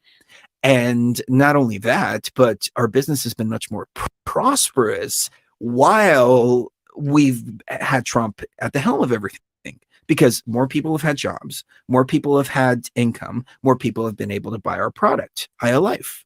So as a result, it all started working in a really, really, really great way. So I could focus on that one little negative thing and say, fuck this guy, you know, this and that, et cetera, et cetera. Or I can look at the big picture and go, oh, okay, so that affected my business negatively, but positively, the positive way outweighed the negative. So you can look at the same thing with the steel industry and see, okay, there were a couple of businesses that were affected because they were getting their manufacturing dirt cheap from China. But how many other companies sprung up as a result, steel companies, and how many people were then employed here in the United States? That's what I'm looking at. I'm looking at the big picture. You know, we can all look at our personal biases and go, oh, you know, I don't like this, I don't like that, et cetera, et cetera. And I think we have a tendency to do that. Like we find one little thing that we don't like, you know, going back to what I was talking about earlier, you know, the vaccine thing. You know, why is Trump pushing the warp speed vaccine, et cetera, et cetera? It's like, well, why would you not? You know, why would you not? And he wanted to do it so he can do it, because you don't want the deep state manufacturing the vaccine. Mhm. You know, Exactly. wouldn't you rather have Trump manufacturing it than the deep state? Exactly. But you know what they're going to do now is, if they do get in power, they're going to switch out all those vaccines for vaccines that are deadly. And then they're going to start sticking people with them. People are going to start dying as a result. They did that with the Qatar polio vaccine. You know, we've talked about this before. You're the one that brought it up. That what they did is they switched out the vaccines before giving them to people. And the vaccines contained cancer cells in them, but they were also causing paralysis and all kinds of other things like that. Well, and the SV40 wasn't just in the Qatar vaccine; it was in all vaccines. I mean, it was in. I mean, SV40 was so rampant in the whole vaccine industry that they just completely ignored it. They said to themselves, "Okay, well, if people are going to get cancer from this, it's probably going to be many years before that happens. And we have no way of paying out all of the damages that are going to be done, because it was a very disgusting process. And it was from the very beginning. It's only been very recently that sterile kinds of vaccines have been made, but they add so many chemicals to them that the chemicals are what causes the autism and everything. So, but it used to be that you would take a virus and you would cut up the kidneys of a monkey, usually a rhesus monkey or macaca mulata, is I think is what one of them that they used, and they macaque monkeys, and they would take their kidneys and chop them up and then put them into a vat of this of liquid that, and they would rotate it back and forth for several days, and then it would grow virus on top of that, because you need a medium to put the virus on top of to where it grows, but it's in, and then they inactivate it using the mercury, and then they inject it into people. It's the most disgusting process ever. And they knew they had all kinds of viruses from these kidney cells. And that's why they started using aborted fetuses, aborted fetal tissue. And that aborted fetal tissue is actually cloned fetal tissue now. That's why they say, it's not true, it has aborted fetal tissue. It has cloned aborted fetal tissue.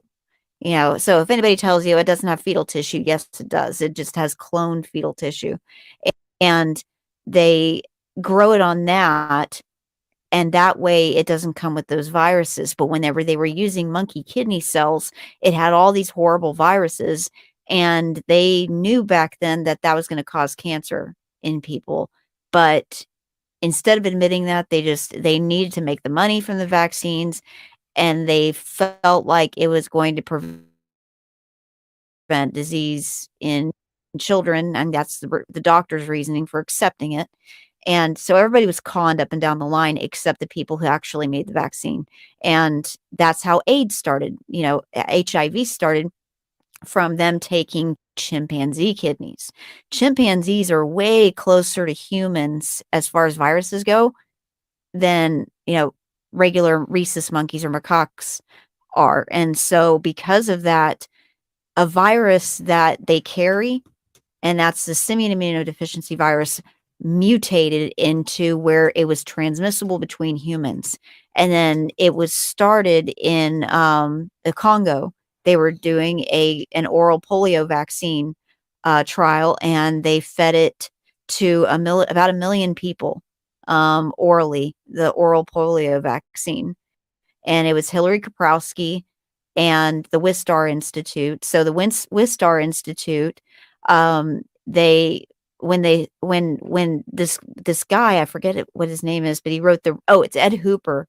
When Ed Hooper and another scientist started investigating this back in the 80s and back in the 90s and early 2000s, suddenly none of the samples of the vaccine were available to test. We destroyed all the vaccine vials that we used there. Sorry, There's no way to test it. Um, they covered that up, and it's pretty common knowledge at this point. I mean, if you read this book, it's like 700 pages long, and it's got 1,000 references to basically the fact that they did this. The Wistar Institute, the Children's Hospital of Philadelphia. A lot of people took part in this, and it was because of something called the Special Virus Cancer Program. If you look that up, that actually goes to a Department of Defense thing where they basically said, we need to create a virus that destroys the immune system.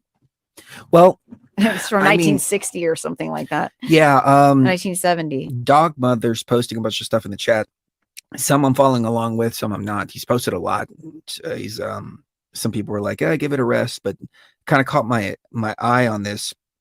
What is a virus? Agent that replicates itself, a program that reproduces itself as artificial intelligence, a harmful for corrupting intelligent agency. COVID-19 equals virus AI. Yeah, no, I totally resonate with that statement. Yeah. The body is a computer. DNA is based on zeros and ones. A virus is genetically engineered. I mean, when you can take DNA and create something like Hachimochi DNA, which is an 8-strand DNA, you're living in a freaking matrix. It's all computers. It's all computer code, because they understand the human body's computer code, and that's it. So they create these viruses with the intention of disrupting the computer processor or the body computer in one way or another. COVID, without a doubt, was geoengineered in a laboratory. I doubted its existence at first, but like I said at the very beginning, Sheree and I got sick, and I'm 99% sure that we got it. And watching how other people have been reporting their illnesses, it's like a light cold or a light flu. It's like a light It's flu. like Yeah. 3 hours. 3 hours you're sick. 3 hours you're okay. And by sick, 3 it's not hours even sick. It's No, you just just feel like off. You feel off and tired and lethargic and all of this. But it Yeah. lasts for about 2 weeks. Yeah. So something's out there. I'm wondering if it's targeting certain blood types, if it's targeting certain people with certain ailments, if it has to have another component. The other thought that I had is that what if COVID, because everybody's been exposed to COVID at this point. Yeah. What if COVID is like the Without a bed? doubt. It's like the bed, it's the I don't know what term I'm looking for, but it's like one element out of two.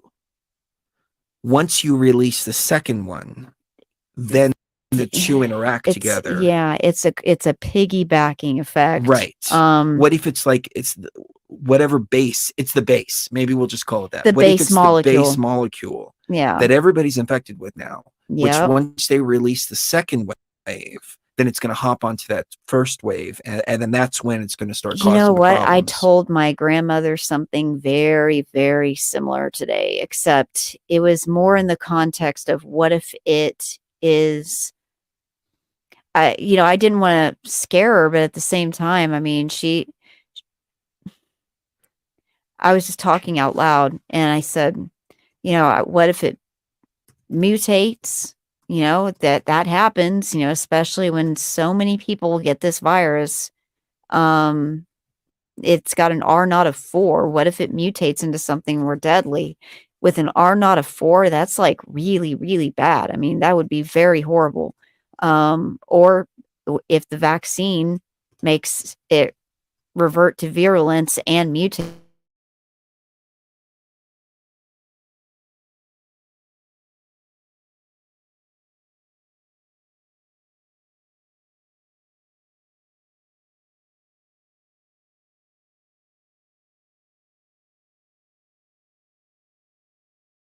Infect somebody and actually hurt them or infect other people.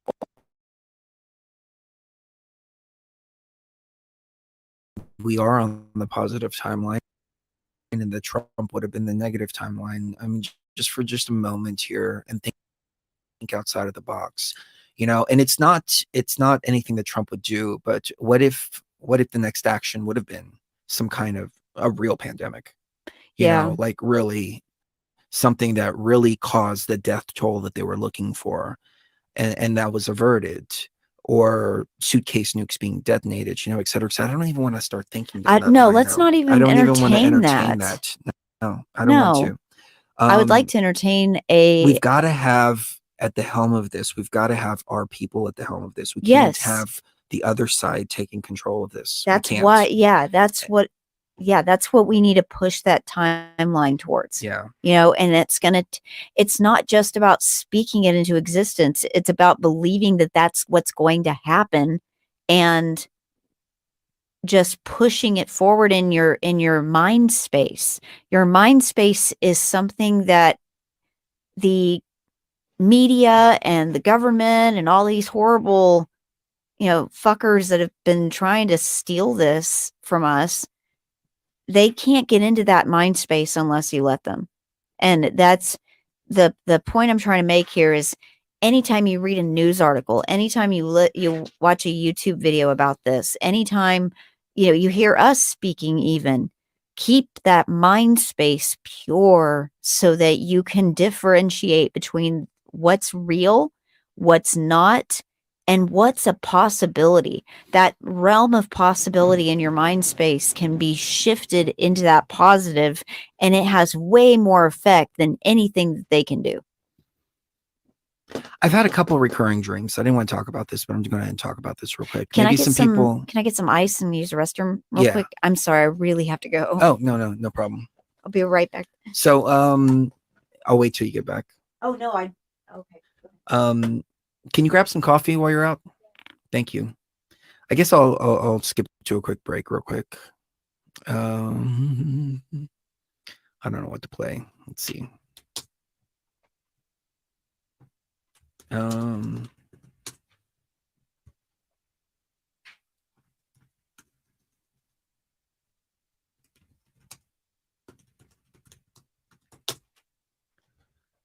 It's kind of a laid back show tonight.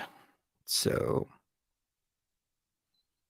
not even a show. I wouldn't even call it a show. It's just a hangout. You're going to live in a tank and be tied into this virtual world. You'll be able to wire your head in and just get unlimited pleasure. It'll feel like 10 times the best orgasm for 3 days if you want strength. They're taking the DMT. Hitler took the DMT. Stalin took the DMT. Mao took the DMT. The DMT. Hitler took the DMT. Stalin took the DMT. Mao took the DMT. The DMT. Hitler took the DMT. Stalin took the DMT. Mao took the DMT. The DMT. Hitler took the DMT. Stalin took the DMT. Mao took the DMT. The DMT. There's the owners of True Frequency Radio. They believe they're communicating with entities. They call them clockwork elves. I'm not going to get into what they're interfacing with. They believe they're in contact with off-world groups.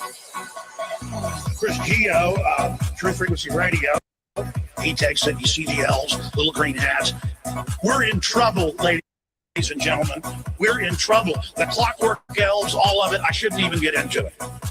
There's a reason they're all whacked out of their minds. They're taking DMT. And the point is that their whole science is way ahead. We don't even know what they've got. They're empowered because they're taking the DMT. Hitler took the DMT. Stalin took the DMT. Mao took the DMT. Chris Geo took the DMT. Hitler took the DMT. Stalin took the DMT. Mao took the DMT. Chris Geo took the DMT. You think they're all a bunch of old men? They're in power because they were into this stuff 70 years ago.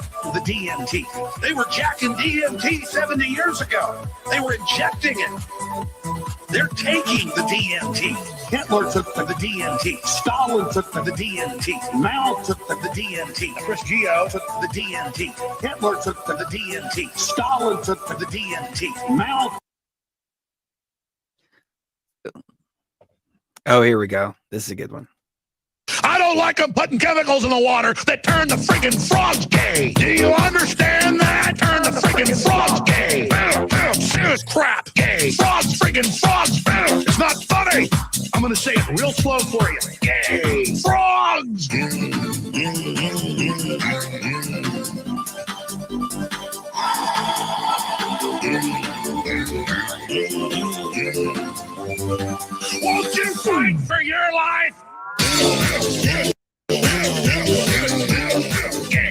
Friggin' frog! I don't like a frog! Gay friggin' frogs! Frogs! Friggin' frog crap! Won't you fight the frogs? It's not funny! I'm gonna say it real slow for you. Frogs! Place point. All right. So, Mrs. Geo's back. I am back. So Sorry. you know, you're having these weird dreams. It's happened a couple times in a row, and I'm wondering maybe you guys in the chat can give me some insight on this. But I'm in these situations, and like Trump is there, and I can't get to him to talk to him. I don't know why. I don't know. It's just random dreams. Like I was at this it was like a conference or something like that. And there was a staircase, and I was trying to get up the staircase, but there were like Secret Service and they wouldn't let me through. I had this dream, and it's different circumstances, but I've had this dream a couple of times, totally random. I don't know why. But it's weird. It's like I can't make contact with him. Not that I am making contact with him or anything like that. It's just it's a dream. Something is like I guess it's something is like saying like there's a disconnection of energy there. There's a disconnection somewhere. I don't know. What do you think about that? I think it could mean that, if he's, I mean, do you want me to just be honest? I mean, he could be a program, but you're sometimes confusing the program with the personality, ego self of Trump, of who Trump is, and if you were to interfere with the way that program is supposed to run, it's kind of like how when you're on on an airplane or something like that, the cockpit is not available to you. And the reason why that cockpit's not really available to you is because if you were to go in there and like push a bunch of buttons and levers and stuff, you could crash the plane. Well, I'm not trying to get into the cockpit. I know you're not trying to get into.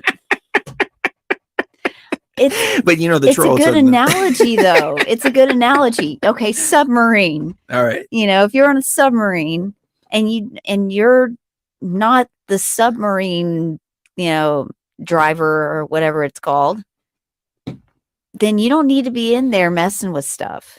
That's true. That's and true. He's running a very well. And here's the thing: I'm not consciously doing this. I'm not consciously. It's just. I mean, I fall asleep listening to YouTube, and I think maybe a Trump speech pops up in the playlist, and maybe that's why it's provoking these dreams. It could also be your higher self trying to tell you, hey, look at other things besides Trump. As far as world events and things like that, it's not just about Trump. It's about different things happening all over the United States and all over the world right now. I mean, things are becoming more and more chaotic. You're still laughing about that? Come on, well, guys. I think there's a little delay because I think I have it set with a little latency, which I shouldn't have. I set it one time because we were having weird internet connections. But yeah, I think people are like a minute or two behind. So. I don't have anything to really share about astrology right now, except, there's a solar eclipse coming up in a few days. And well, somebody had mentioned, if you don't mind me saying, I mean, unless you want to, since, Oh, go ahead. Okay. I just figured since you started it by saying I don't have very much about astrology right now. I figured you needed a little time to look up some stuff. Thank you. So, somebody said, you're putting a lot of, I don't remember how they worded it, but a lot of faith, for lack of a better term. That's not exactly how it was worded, but a lot of faith or a lot of stock into an individual. And the thing is, in my opinion, it's not about the individual. It's about the progression of the timeline and where the timeline, like we have two paths right now that we can go down, and we know where one's going to lead. Like we know for a fact where one's going to lead. The other one is the only other option, in my opinion. I mean, there could be a third option there. I mean, the third option is seceding, civil war, that type of deal going on. I mean, I know if there's 17 states willing to file suit, then there's 17 states that are pissed off. And I heard it was 19. I heard there were a couple more as well. So I wouldn't put it, I mean, it very well could be that we see a splitting of the United States go on. I mean, it could even be symbolic of a splitting timeline where you have some people going down one timeline, some people going down another timeline.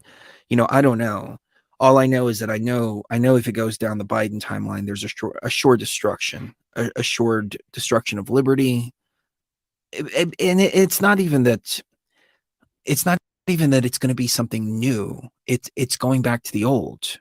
It's going back to everything that we were fighting against.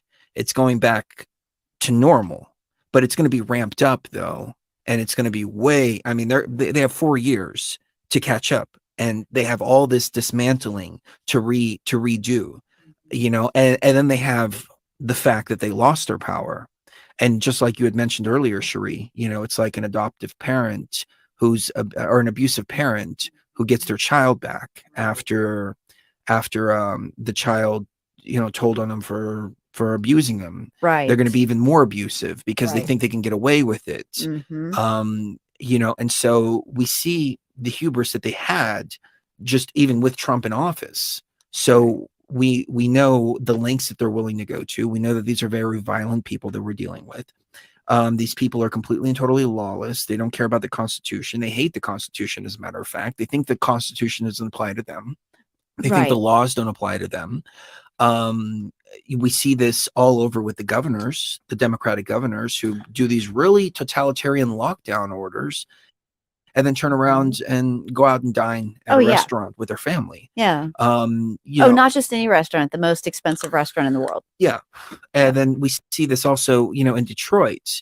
As soon as they did the big lockdown, the mayor of Michigan, her husband turns around and decides, oh, this is a great time to take the boat out. Yep. Now that everybody's locked down, we just did this totalitarian lockdown order. So it just goes to show, the mindset that these people have. It's not for them. It's for the plebs out there. Mhm. And we're all plebs to them, even the naysayers. All the people that are cheering them on. Well, like I keep saying, you're not one of them. So the mindset that they have, the lawlessness that they have, the willing to resort to violence, the threats, the intimidation. I mean, these witnesses who have come forward have been threatened, they've been harassed, they've been doxxed. I mean, that one Cynthia, what's her name? Cynthia Johnson. Cynthia Johnson. The first way that she came into our radar, was during the Giuliani hearing, when she was on the commission that was hearing all of Giuliani's evidence.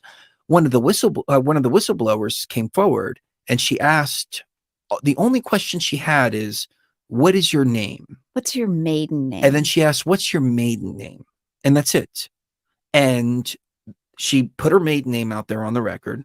So they doxed her, and all of her information's out there. Family members getting threatened, so on and so forth. Just from that one question from that one Democratic no, she's not Democratic. She's Marxist. Yeah, just from this one Marxist senator. Mhm. These are elected officials that we're talking about Yeah. here. So that whistleblower got doxxed right there, and that's how easy it went down, and how quickly it went down. One question in public during a committee hearing, one question, and that person was intimidated, the person was harassed, and so on and so forth. So this is the way these people operate. Then she comes on Twitter after that, and she releases a video saying, Trump supporters, you better tread lightly. All of you that are soldiers out there, you know what I'm talking about. Make them pay.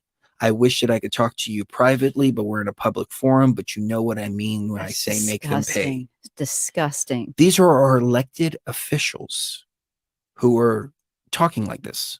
This is that side of the coin there. So imagine if they have control of the Congress, control of the Senate, control of the presidency. There is nothing stopping them at that point except for us, like we the people, armed. And there's been a huge shortage of ammunition. A lot of people are stocked up, but all they have to do is just pass gun legislation. And the thing is, people are so stupid out there. Like, that's the whole thing with COVID just blew my mind. Like, it really blew my mind. 14 days to flatten the curve. Okay, fine. We'll give you 14 days to flatten the curve. After 14 days, all those businesses should have opened back up immediately. We, the people, have the power. I don't understand why all the businesses didn't get together and just say, no, we're not going to do this. We're not going to close down our businesses. No, screw you. Screw you and your unconstitutional order. And we as a community come together and say, no, we're not going to do this. If the entire community did this, there's nothing that they can do. But the thing is, they rely on people policing each other. And that's exactly what we have there. What COVID has shown us, in my opinion, is it's shown us how many people out there want to have control of other people. I mean, how many times have you walked into a store without a mask and the employee just comes up, oh, you have to have a mask. You have to have a mask. They get a little bit of power, a little bit of control. They and unfortunately, there are so many people out there that want that. Right. And when they get a little bit of it, it starts becoming it's a bloodlust. It's a self-policing type of thing, system. And it's always been a self-policing system because they don't have the resources to police us all. They don't have the I remember when Sessions was in office, and this is the first thing about Q that I said, now Q's full of shit. Trust Sessions, trust the plan. The first thing Sessions wanted to do is he wanted to go after all the cannabis dispensaries. And then I started doing the math and I'm like, wait a minute, you don't have enough resources to do that. These are all just veiled, empty threats. But if he would have signed a piece of paper, then how many of those dispensaries would have just shut down? You know, that's the thing. Like, why are we complying? Why are we complying in mass like this? But you get one person intimidated and then everybody else just kind of falls in line afterwards. And that's how these people operate. So that's what we're going to be seeing. So we can stand here and we can assert our rights and we can do this and we can do that, et cetera, et cetera. But if we don't do it in mass, well, the sheeple out there they're just going to go along to get along. Yeah. And that's how communism was able to survive even up until this point in China. Everyone's afraid of everyone else. That's the way it works. You know, everyone's afraid that anyone else would tell on them if they did anything that the government says is bad. And so, and then they see their neighbor doing something bad. Everyone's in a horrible position financially, you know, under a communist system. Everyone's in breadlines. Everyone's hurting. Everyone has terrible health care. Everyone is generally in a crappy position. And so when they see their neighbor doing something illegal, they have it in their mind that, oh, if I tell on this person, maybe I'll get some money. Maybe I'll get this job. Maybe I'll get this. Maybe I'll get that because I don't have anything. And, you know, the system rewards rats and people who tell on each other. So that's how that system operates. And that's how it's always operated. That's why in China, they have social scores. And, you know, your social score goes down if you park in the wrong parking spot, or if you park wrong in a parking spot, or if you, you know, swear on a bus, or if you, do stupid little things. Like if you're late for work too many times, your social score goes down. And then if you have a low social score, then you can't get certain jobs. You can't, some of them can't even ride the bus, because their social score is too low to be allowed to take public transportation. I mean, it's like that bad. So that's what they want for us. Complete control over your life. Complete. I don't think people understand the stakes here. They have to get past their Trump derangement syndrome. I mean, at the end of the day, that's why I'm just like not even tolerating it, because the stakes are way, way, way too high here. It's way too high to just play games and fuck around. But we're going to manifest a positive timeline. Yeah. So what's going on in astrology, Mrs. Gio? There are quite a few things happening this month. I mean, of course, you got the solar there's going to be a total solar eclipse actually in a few days. Let's see. Yeah, and that's on the 14th at 11:16 a.m. That's going to happen in South America actually. We're not going to see it from where we are. Can you explain real quick, Chris, how that would be possible if it was a flat earth? I'm just wondering because, like, if you can Wait, see can you say that again? if you can see a solar eclipse from South America, a total solar eclipse, excuse me, and a partial solar eclipse for 2.5 minutes in South America, but you can't see it anywhere in North America. I think Mark Sargent would be a good resource to ask that. resource to ask that. Yeah. Okay. Yeah. I haven't really looked into the flat Earth model for a long time. I haven't really entertained that topic. I found the topic very interesting. I did too. And the because- reason for that is, if you don't mind me going into a little rant, Yeah, please. little Please, I need whatever, to real quick. So write a few the notes real reason I found it so interesting is because, to me, it made me question something that I never thought to question before, which is the shape of the Earth. It was always just given that we're on a spinning ball. It was always just given that the sun does this and that the planets do this and that the planets are large objects out there that we can land on and they're giant rocks. And, you know, it was always just a given. It never really crossed my mind to think to break through that reality there. And once I started questioning it more and more and more, then through my ayahuasca experiences, I was able to really find the true nature of reality, which is holographic simulation, which all started to make sense with all the energy and everything that I've been looking at. I've been looking at energy, but in actual fact, I was looking at code. I was moving energy around, but in actual fact, I was just rewriting code. And it all started to like it sparked a lot of gnosis from within myself and kind of like unlocked an area of the raw consciousness that was locked by just having the ability to be able to question that. Is the Earth flat or round? I would say it depends on perspective, because ultimately it's a simulation. So it's whatever you view it as. If you view it as flat, there's a lot of people that swear that it's flat. And if you view it as a globe, there's a lot of people that swear it's a globe. It all comes down to your own personal perception of it, because that's how a simulation works. And more so, that's how a hologram works.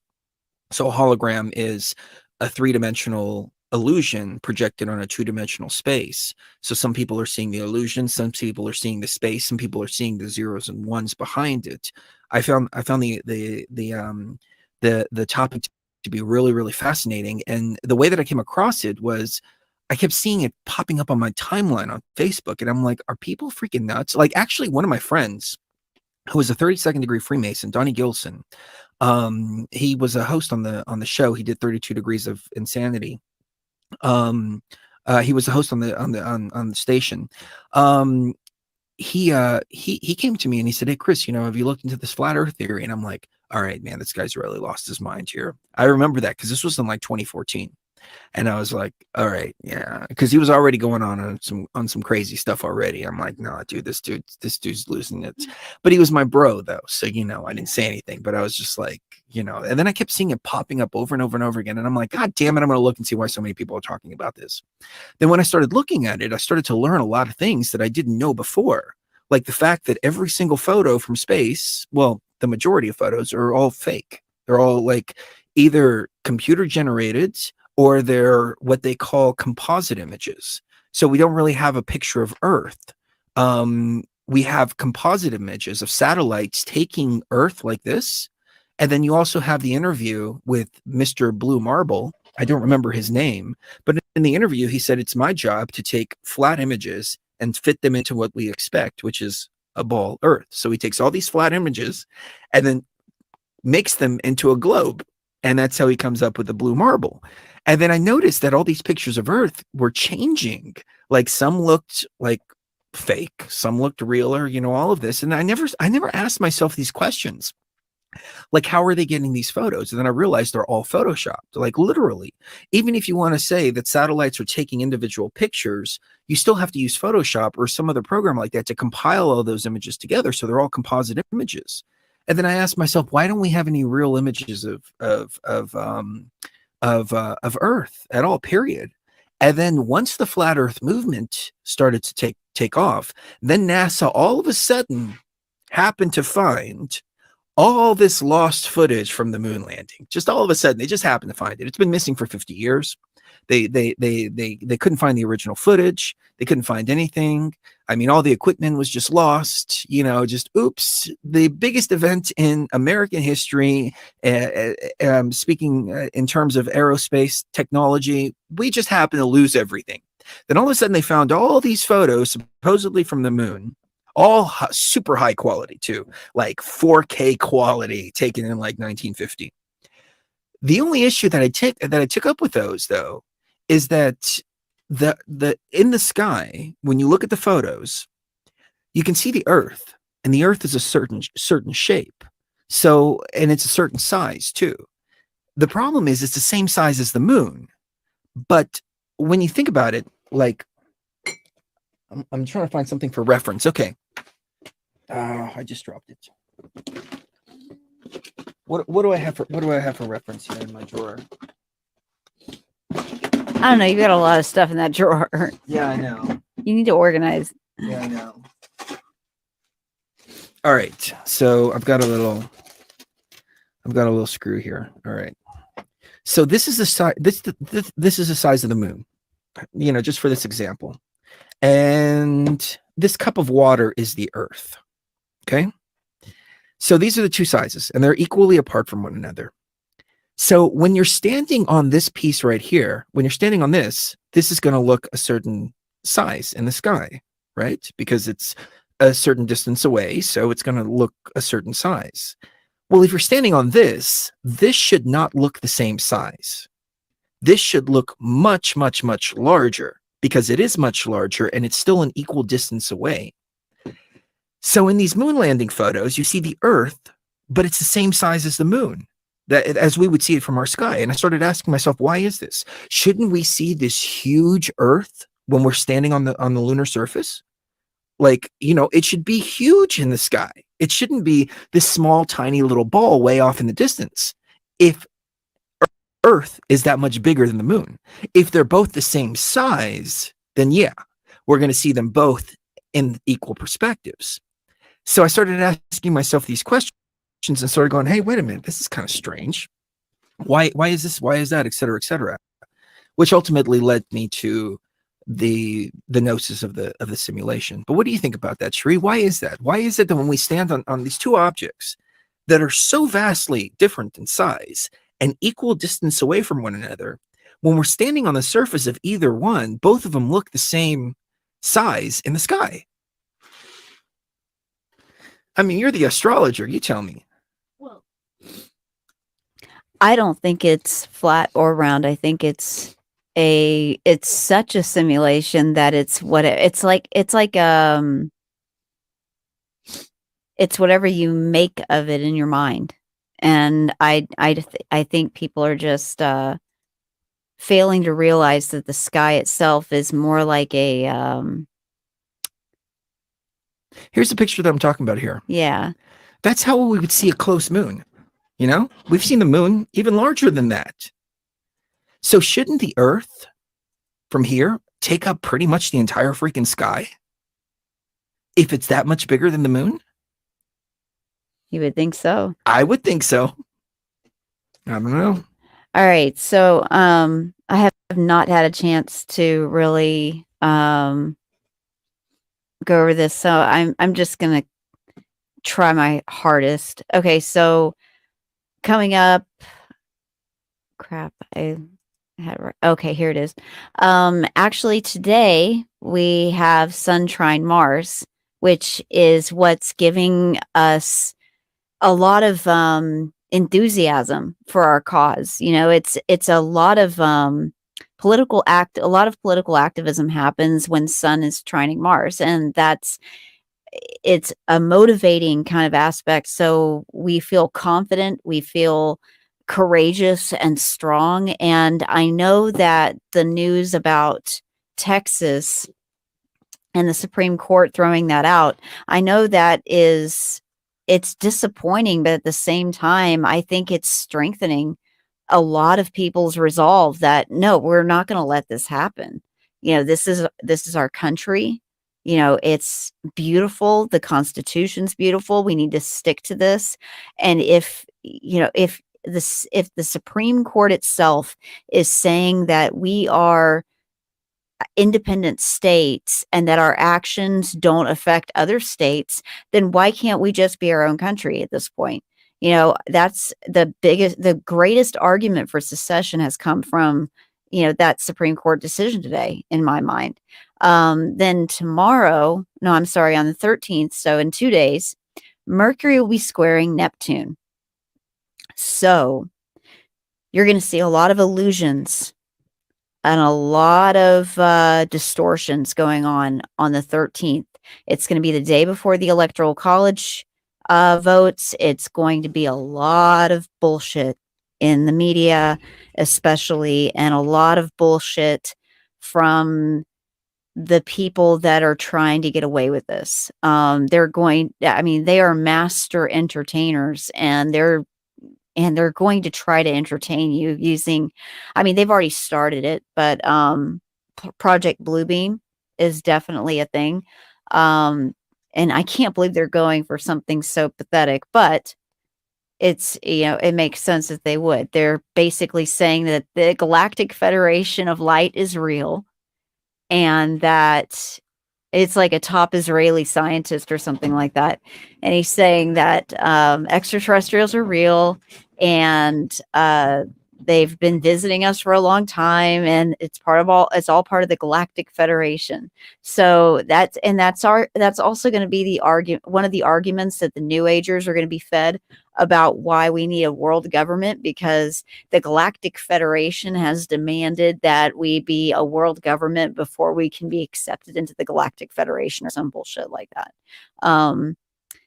Also on the 14th, so the day the Electoral College votes, is a total solar eclipse. It's also conjoined with Mercury.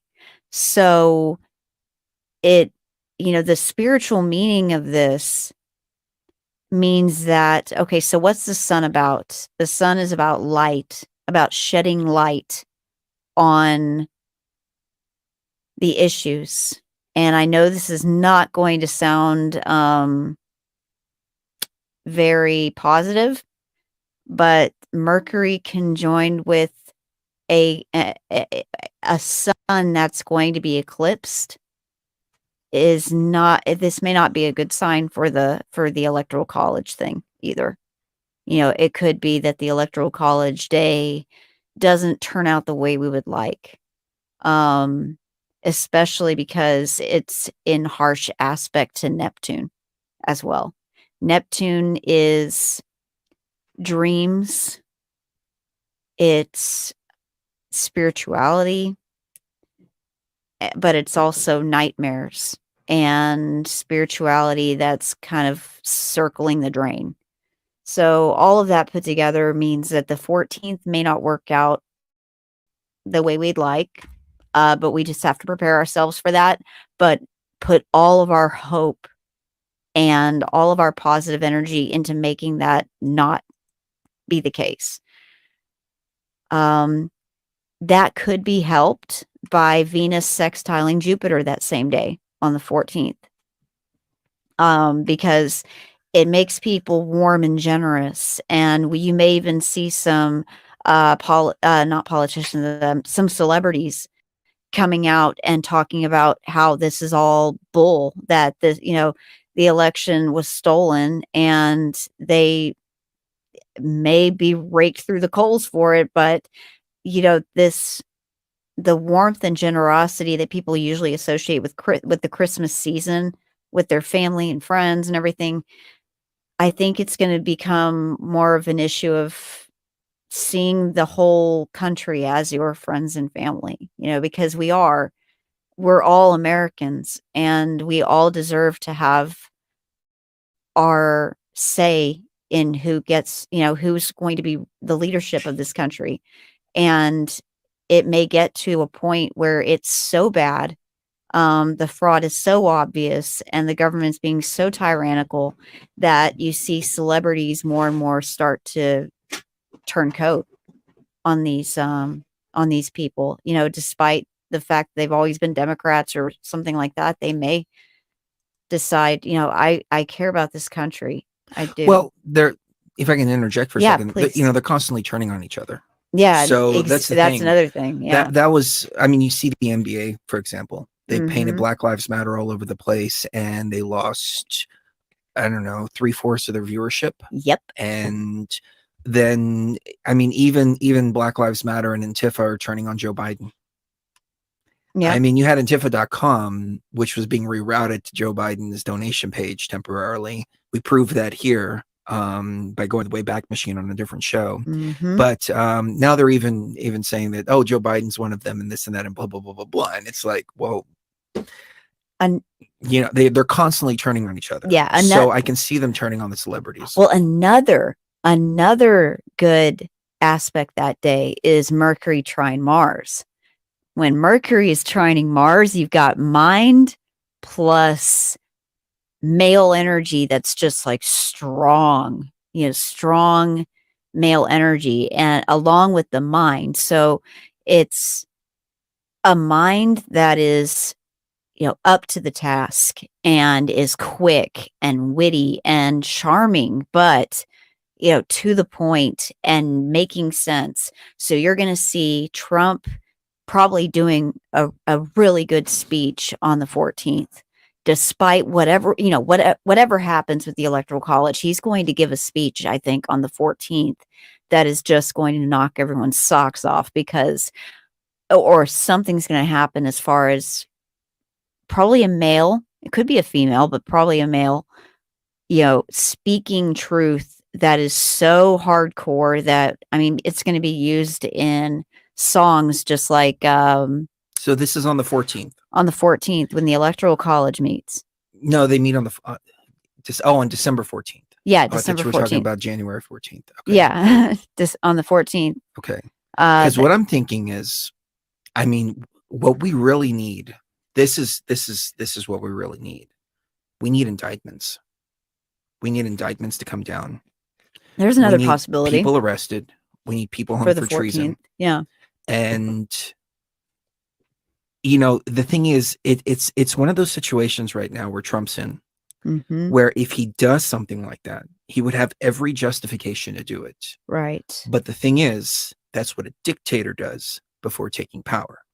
Mhm. But when you have such a corrupt system, what do? You know, he knows if he makes that move, that's exactly what's going to happen. They're going to call him a dictator and so on and so forth, et cetera, et cetera.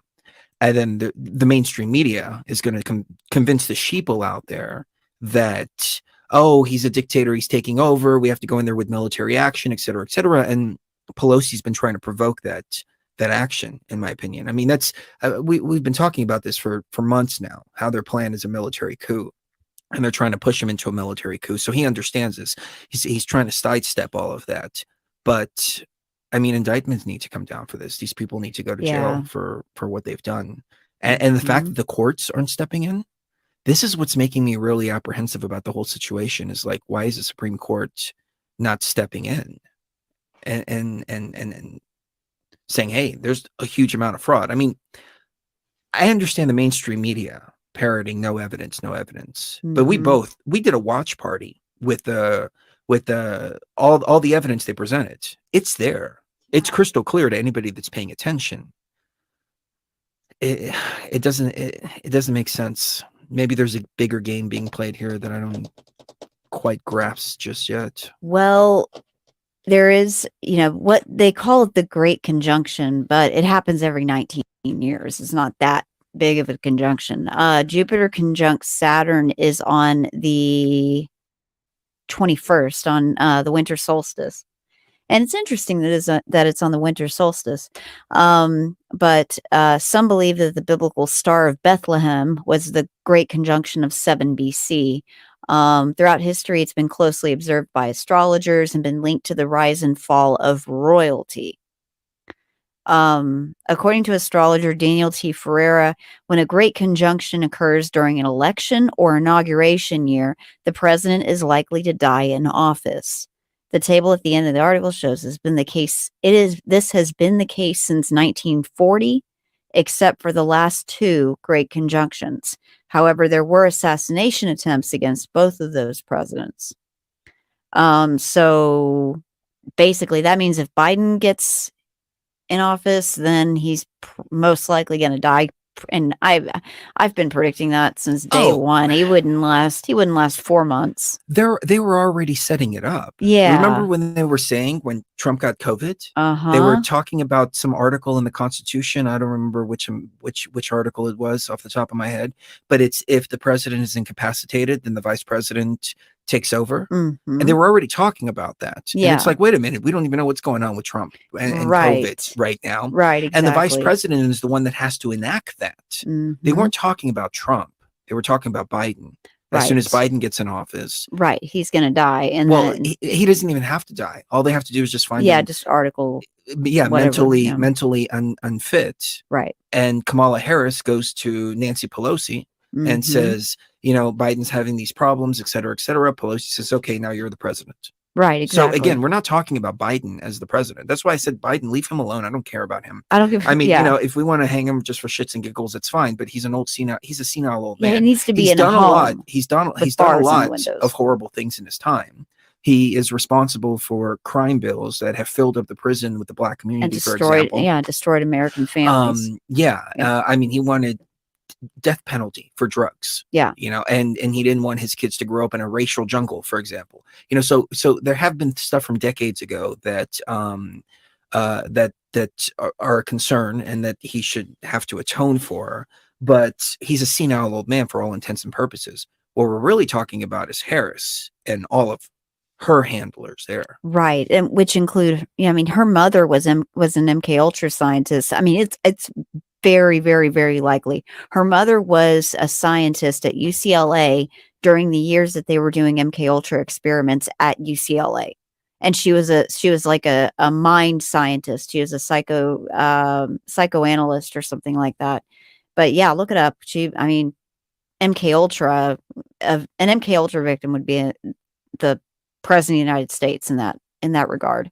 But as far as a great conjunction, as in like Aquarius, going from Pisces to Aquarius, I don't believe that. I think that's almost as bad as the Nibiru stuff that keeps getting recycled all the time. On the 23rd, we have Mars square Pluto, which is when the rioting might start. If push comes to shove and Trump has to declare martial law, I would say the 23rd is when things would start to get violent in the streets. You start to see a repeat of what we saw in June, except this time the masks and clothes that they wear are going to be a lot thicker because it's cold. December 25th, Christmas. It's not going to feel like Christmas for a lot of people, I don't think. You've got Mercury trine Uranus, and Mercury is about the mind, and Uranus is about sudden changes. And I think that even people that are more progressive or more liberal are going to start to have a change of heart as to maybe this wasn't worth it. Do we really need to win this bad that we're willing to destroy not just other people's rights, but our own rights? Well, wait a second. If we let this kind of behavior be okay for our side, just because it's our side, what's going to happen in a few years if they decide, okay, well, we're going to punish you the same way, or we're going to hurt you the same way? We'll never be able to trust our election process ever again. I think a lot of these issues with YouTube are going to, and Google are going to start to come to the surface, where even people that are like I said, more progressive or more liberal are going to be like, well, wait a second. If we're not allowed to talk about election fraud in YouTube videos, what else are they going to decide we're not allowed to talk about? You know, how does that stop once that process starts? So go ahead. That's it. Yeah. It's game over for freedom of speech at that point. Yeah. I mean, this is Sun we're in a trine, lot of trouble. Yeah, Sun trine Uranus on December 27th. And the sun is, people's personalities are going to start to change quickly, and the people that are vaguely saying things about lists of Trump supporters and stuff like that, like AOC and people like that, they're going to start turning more and more into tyrants as it gets closer to when they think their person is going to be in office. They're going to get more and more like aggressive about the things that they're saying, and their personalities are going to start turning people off that support them. And then the minority that does support putting people in camps, if they're Trump supporters, or calling them crazy and putting them on lists where they can't own a gun, those kinds of people are going to start to become more and more aggressive and more tyrannical. That's going to be a weird day. What day is that? On the 27th. However, it also means that our side, our personalities, if we have aggressive personalities in general, I don't have a real aggressive personality. I don't mean aggressive as in violent. I mean aggressive as in, what's the word that you like instead of aggressive? I don't know. Yeah, I can't think of it off the top of my head. Yeah, it's like it's not aggressive, but it's forceful, but not in a bad way. Like assertive. There you go. People that are like us are going to start to become more and more assertive, and let our voices be heard even more than we already do. Like if we're at a restaurant or something and we can tell that somebody is, an uber liberal kind of waiter, we don't like start conversations about Trump. This just out of respect. You don't want to cause drama where there doesn't need to be drama. But I think even people that are on this side of the coin are going to start to become more assertive about their beliefs and more, active when it comes to reprogramming these NPCs. And I think that might be necessary considering all the changes that are happening. That's pretty much it. Yeah, I don't think we've seen the fireworks yet. No, I think this they're is still far coming. from over. Yeah. Yeah. Oh man. Sandpaper pointed out, I think it's interesting that with the big conjunction, we see the great positive and negative ruling planets in our solar system, almost like duality is unifying or coming together. Maybe that's part of the reset. I don't know. I really don't. I see duality as a necessary part of this matrix, but one part of this matrix that has been corrupted to be extreme duality. And extreme duality as in the negative overpowering the positive by being so negative. We weren't supposed to be able, this reality was not supposed to be a place where things like Pizzagate happen. That was never, ever part of the program. That was never part of the program. That was the virus that created that kind of thing and allowed for that kind of thing to happen and pushed for that kind of thing to happen, because it's an extreme duality where you've got heaven and the idea of going to heaven and being in blissful pleasure for all eternity versus Pizzagate stuff. It was never supposed to be that extreme. It was supposed to be dark and light, positive and negative, good and evil in the sense of, killing your brother, that's way different. Or killing an animal, which is a negative act, but it's in order for a positive outcome, which is the nourishment of yourself and your family. Does that make sense, Chris? Yeah, no, this is the way the Matrix was designed. It was, as I've said, it was designed to recycle energy. Yeah. So, everything eats everything else. So then it just a perpetual cycle of life. This virus has taken that. It's taken the core essence and it's fed off the core essence, which is tainting the energy and then removing. I call it, I liken it to like a sponge. Consciousness is like a sponge. It goes through it. It grabs all this energy, it grabs this and that through its life experience. The wheel goes up to the wheel of reincarnation.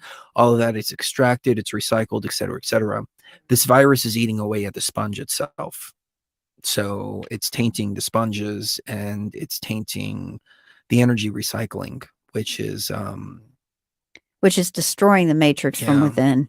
And that's why it had to be reset. And that's why the portal that the virus was seeping in through, I would say it's kind of like a wound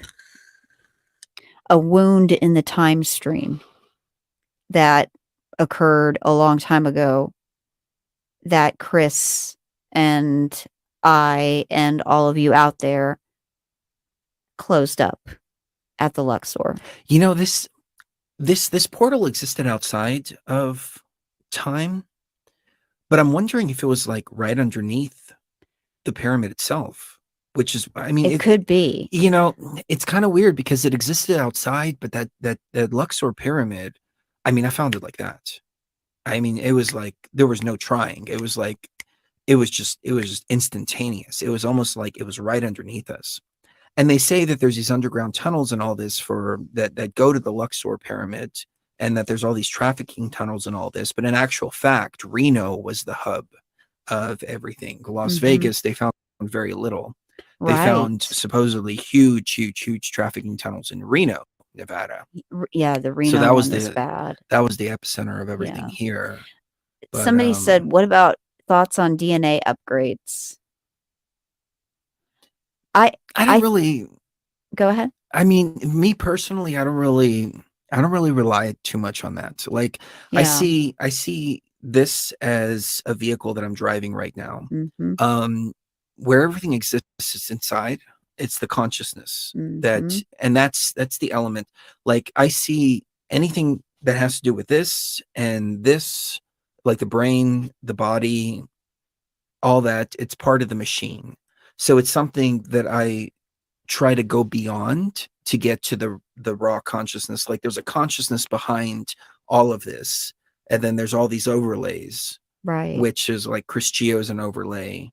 And then the body is an overlay. The brain is an overlay. The eyes are an overlay. So information and data has to go from outside into the eyes, into the brain, so on and so forth, pass through, then get to the consciousness part. So there's like a series of systems that it passes through. And what I'm concerned about is bypassing all of those systems to get back to the raw consciousness state, to pull information out of there. Right. So DNA upgrades, that would be great, but like, how does that manifest? And what are these upgrades? What do these upgrades do? And how does that benefit? I guess if it makes the body computer work more efficiently, then yeah. But I hear a lot about DNA upgrades and about this and that, et cetera, et cetera. Our DNA's been upgrading as a species for over 60 years now. It's slowly been upgrading itself. And the reason why is because the body is a lot smarter than we give it credit for. And especially the way DNA is created and destroyed and then recreated better. The more that it's attacked by these chemicals and radiation and all of these other horrible things that the virus has produced to try to hurt us, our DNA has responded by upgrading itself. Every time we make a copy of our DNA, which is our children, it essentially learns from the mistakes of the previous generation and then corrects those errors as it happens. That's part of the beauty of DNA, is that it is so smart that it's learned how to process things quicker, to get them, flush them out of the body faster, so that as little damage is done to the body computer as possible. It's learned how to avoid radiation damage. It's learned how to, give it another 100, 200 years, and humans are going to be very much stronger as a whole than they are now. It also mutates negatively, like in my case with the Ehlers-Danlos, and other diseases like that. But what we as a species are doing are also developing things like CRISPR, which is a double-edged sword. It can be used to mutate viruses to make them more virulent, or it can be used to mutate basically, or cut out parts of DNA in people that are faulty and replace them with new parts that repair the DNA. As far as DNA mutations DNA upgrades from meditation and things like that, that can also happen as well, but I would say more indirectly, because these DNA upgrades are only upgrades because of telomere length. Telomeres are like the ends of the DNA strands that connects all of your connects everything together, essentially.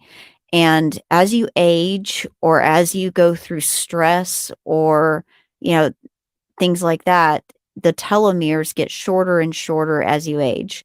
And as those telomeres get shorter, that's literally the cause of aging, is the telomeres getting shorter.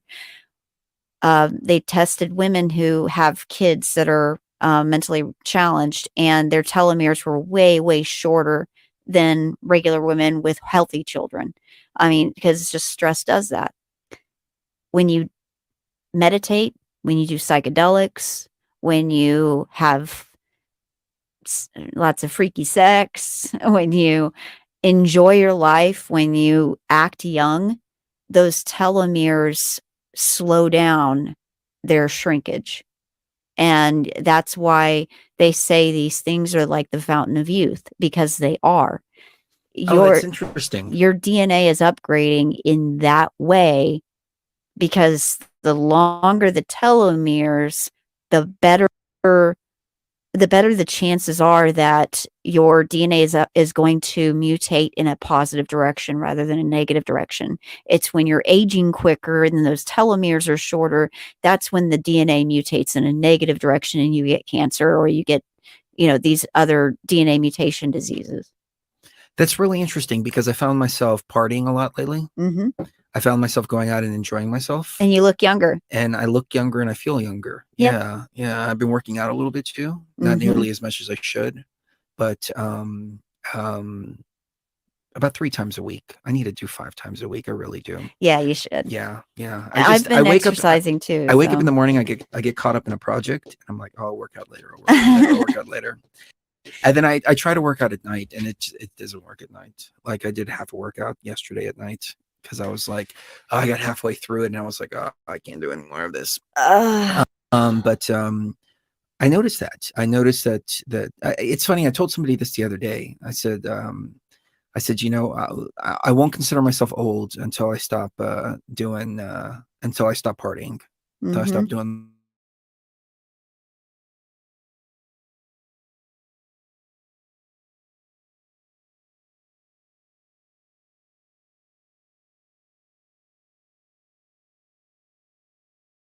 It's all right here. It's not, the body gets old, sure, but I guess that's why you see people like Trump, for example, 74 years old now. Is that what he is? He runs around like he's a 20-year-old. Right, because he's a balanced person that he enjoys life, and he laughs a lot, and he jokes a lot. He doesn't take anything so seriously that it gives him a heart attack. He's never had a heart attack. He's never been sick, and a lot of these politicians are, I think it's because they're so evil and they feel, and internally they've got to feel guilty about some of the shit they do. They do. And it reacts in that way where they're having heart attacks all the time, or they get cancer, or what have you. So well, the virus eats you up from the inside. it eats you from the inside out. Yeah. When you accept that virus And into your soul, and you don't realize it Yep. at the time. Mhm. It's like, I don't know. You It's, confuse that with the fountain of youth. yeah. And that's, I mean, for people that feel like they're above the law and that they can just do whatever they want, that does feel like the fountain of youth to them, and they don't realize at the time that it's like that adrenochrome shit. I mean, over time, it's going to eat you alive, and feeding that beast is just going to be what keeps you going, but it's not going to satisfy you like true peace within. Well, You'll never have peace within. I mean, yeah, during these COVID lockdowns, we saw all these celebrities just completely deteriorate into Yeah. nothing. Yeah. And people were saying, "Oh, that's because they don't have their hairdressers, they don't have this, they don't have that." Except No, it's more than just losing a hairdresser. Let me tell you. Yeah, these people look like they aged 20 years. Yeah, it's bad. It's And bad. that's. I mean, realistically, when you think about it, when you think about what Trump is up against, I mean, he's up against the network. Yeah. And this is a network, in my humble opinion, of vampires on a certain level. Yeah. I mean, Energetic whether they're vampires, yeah. energetic or using adrenochrome or literally drinking blood, I don't know. But there's a phenomenon going hundreds of years back of vampirism. And, they use that to sustain themselves.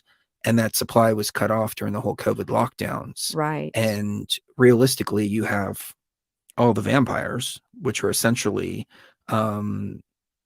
short of food supply. Mm-hmm. And I have a theory that if we are dealing with some kind of vampiric energy, be it through some kind of scientific method like adrenochrome or maybe vampirism in and of itself. I mean, I don't know. I've never drank blood, so I don't know what the effect is of it. I hear you get sick from it. I don't know. Is that really true? I don't know. That's gross. I don't want to find out. But there seems to be a lot throughout history of this type of practice, cannibalism, vampirism, so on and so forth. So my theory is that if there are reptilians or whatever you want to call them, some kind of vampiric energy, they're tired of living in the shadows. It's like you're a farmer and you have all these cattle. And at some point you just decide, why am I keeping these cattle out, letting them run free? They're just running through the house. Too much work. It's too much work. They're shitting everywhere. They're why am I not just putting all these cattle in a pen and just factory farming them? Yep. And if we are dealing with this vampiric kind of energy, which is this virus energy, that seems to be what the agenda is here. Tired of chasing us. Tired of chasing the cattle. Tired of having to do everything in secret. Yeah. Tired of having to run things through trafficking networks and all this, et cetera, et cetera. They want to lock the whole thing down so they can just do everything in the open. Yep. And who's going to say anything about it or stop them? Right, exactly. So realistically, this juncture that we're turning down can be so much bigger than just Trump versus Biden. A lot of people will minimize it to that. I want to take a moment real quick, and we're going to wrap it up here in a second, but I want to take a moment real quick to say thank you to a few people that sent good energy and donations. Oh man, I just had them all here on my screen. And Yeah, I think it's right there. Life Matrix. Yeah, no, Life Matrix sent a donation. There were a few others earlier too. Oh, I saw no. them, and for some reason I can't see them now. So my apologies for missing those, but I know that we received a few Yes, at the thank beginning you of the show. so So thank you very much. much for that. It's an interesting time. All we really need to do is just sit back and watch what happens. Yeah, I mean, manifest a positive timeline. That's all we Yeah, can do at that's this point. literally. I mean, we've and done the work. if we need to go do the dragon, we'll do the dragon. Yeah, I there's mean, always plan B, but just think of it that way. We're gonna win no matter what. It's just a matter of how. you know? Yeah, this is the time, though. This is the time that it needs to flip in our direction. Yeah. And we just have to manifest it. Mhm. You think it, believe it can happen, know that it can happen, you know? And I don't even think about, you know, the other timeline. I don't even think about it. You know, I don't ruminate on it. I've gotten to where I don't even want to watch a whole lot of the election stuff, because what you put into your brain is going to be what's coming right back out whenever you speak. And you need to speak that positive timeline into existence, no matter what. Somebody, Anthony, in the chat said we already won. Yeah, we've already won. We're just going through the motions. Yeah, that's funny. You know, when the priest did that thing in the temple of Hathor Mhm. for us, that was the first thing that I said. Was I looked at you and I said, "We've already won." Mm-hmm. Yeah, We've we already can't won. doubt ourselves now. Yep.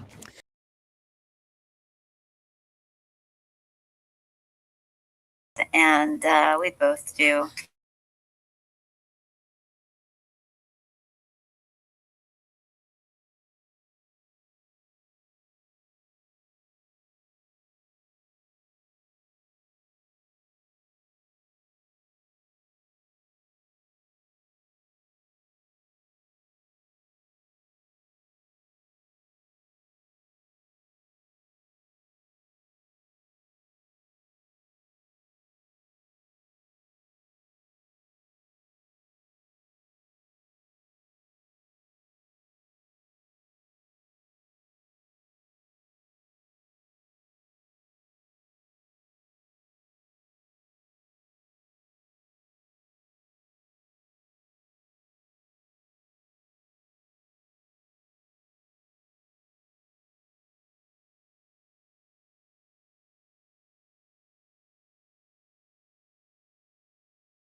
Oh my god, this fucking mute button, I'll tell you.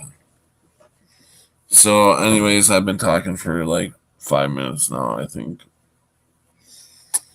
Muted.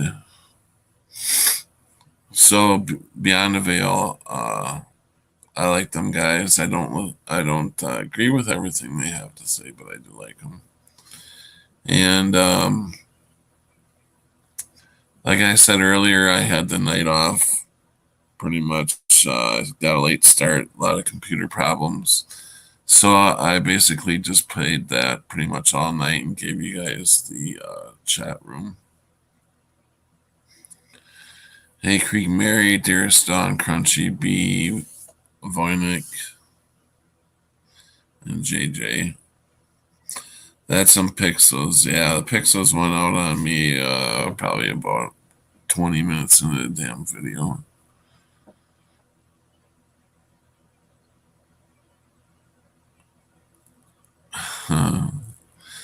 So, I guess it's time to get up and ready for the day. I don't get to count this 4.5 hours tonight because I didn't do anything. 6 o'clock in the morning. 6 o'clock in the morning. Oh, God. Oh. Well, at least I got some sleep. That was nice.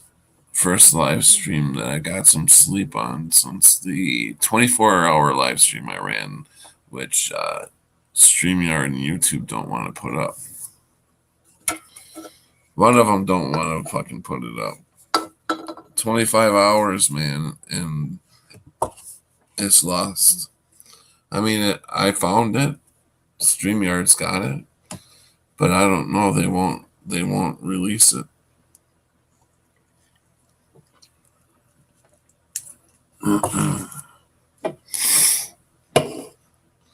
And you're welcome for the show. I appreciate that you guys coming in. Sorry it wasn't a regular show, but I didn't get started till like 1:30 in the morning, so that was a pretty late start. And every time I would start to get going, like the last time I tried to get going at around 12:30, I just about 5 minutes before I was about to go on, the computer crashed, and it was like second time in one night.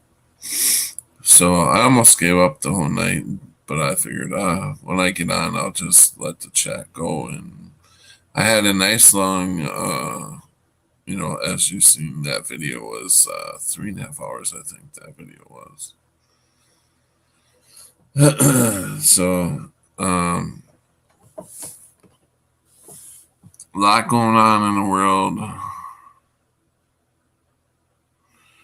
Where do we go from here? We definitely don't take the shot. Definitely don't take the shot.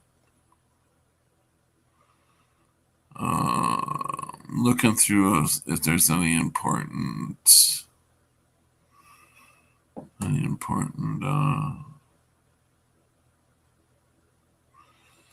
information I want to give before I want to hang it up.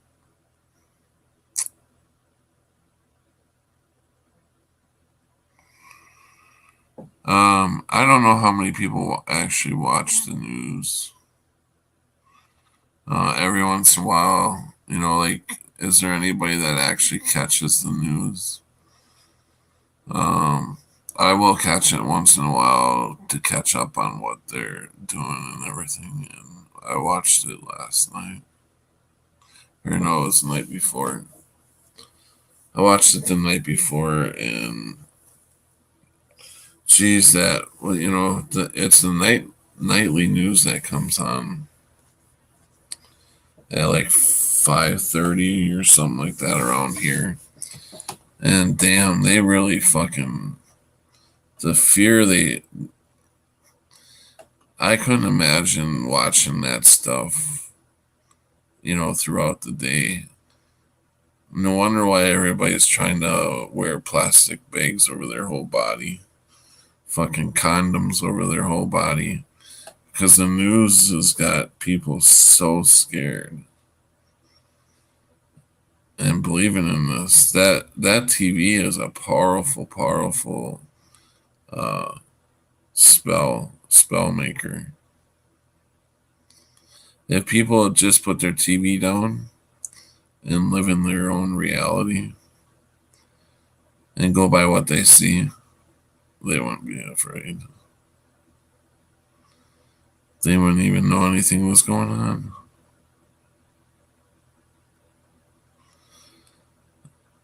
The head of Australia dropped a mandatory mask. That's good. I watched just to see the current propaganda. I don't know if they're,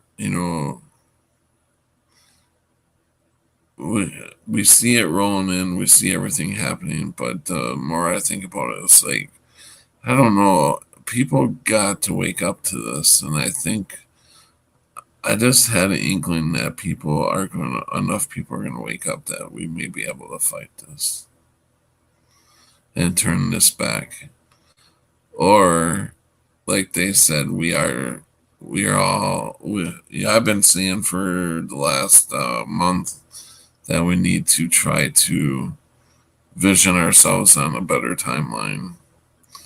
And they just said it here. I don't remember when that show aired. I think it was last night's show. So, positive timelines, maybe that's where we're heading. Is this will all go away, sort of. But I tell you, I went into a McDonald's tonight. Accidentally didn't.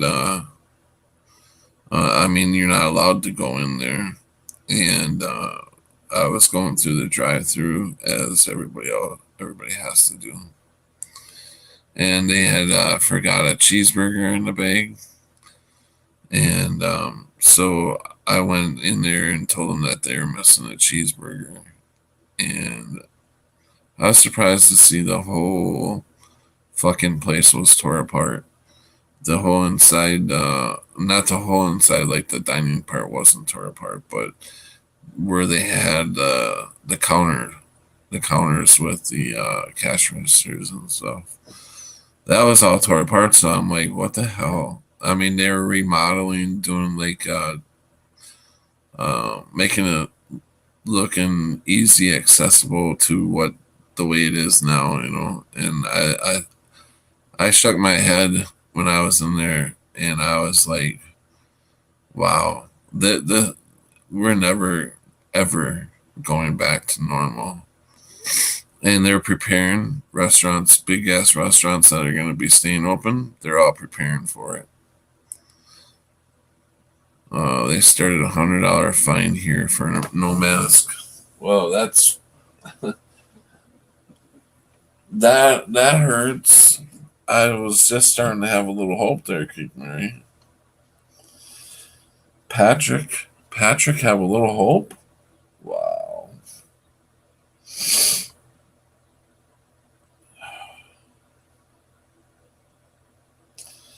Patrick never has a little hope. So I don't know. I don't really have much more to add.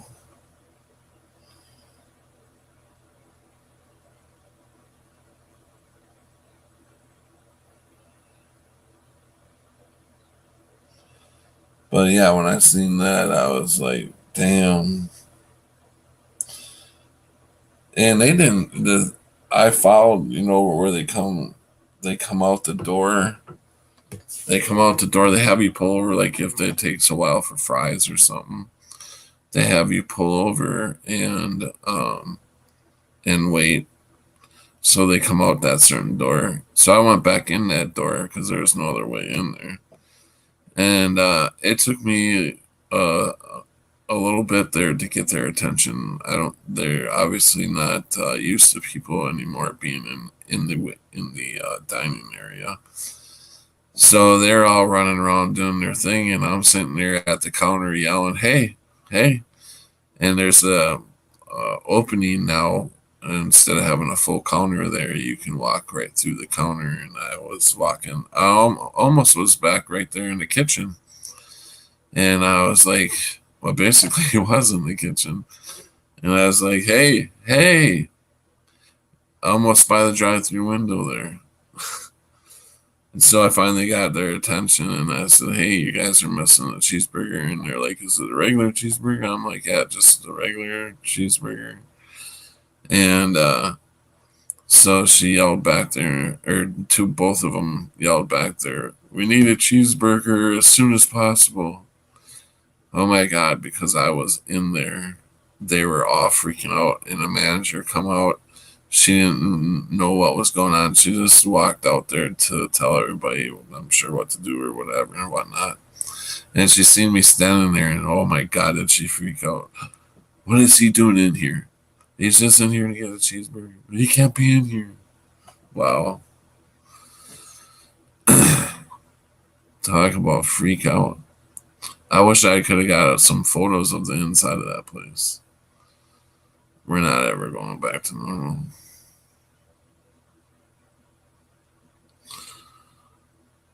Yeah. No hopium for you or you or you. I watched the NPC show for news. He's about to be banned. NPC show? I never. Is that what it's called? The NPC show? The NPC show for news? I stopped watching news long before my awakening. All they talk about is bad, and more bad news, rarely good things. Yeah, exactly. I used to be a fucking news buff. I used to have to be in front of that TV at 5:30 at night to see what they're talking about. Yeah. So, with that, I'm going to head it out. Thanks, everybody, for joining. I hope you guys enjoyed the show. I will be back later on tonight. And I wonder what they're threatening businesses with, like JW talked about. Oh, yeah. Yeah, I remember JW talking about that. I'm not sure what there'd be. Probably the same shit they're threatening him with. But, all these bigger chain places are the ones that are going to be left behind. And they're preparing. Go look in your local McDonald's or big chain, one of the big chain ones, and see what they're doing with the inside of their place. So anyways, with that, I bid you all good night. I love you guys, and don't forget to stay vigilant.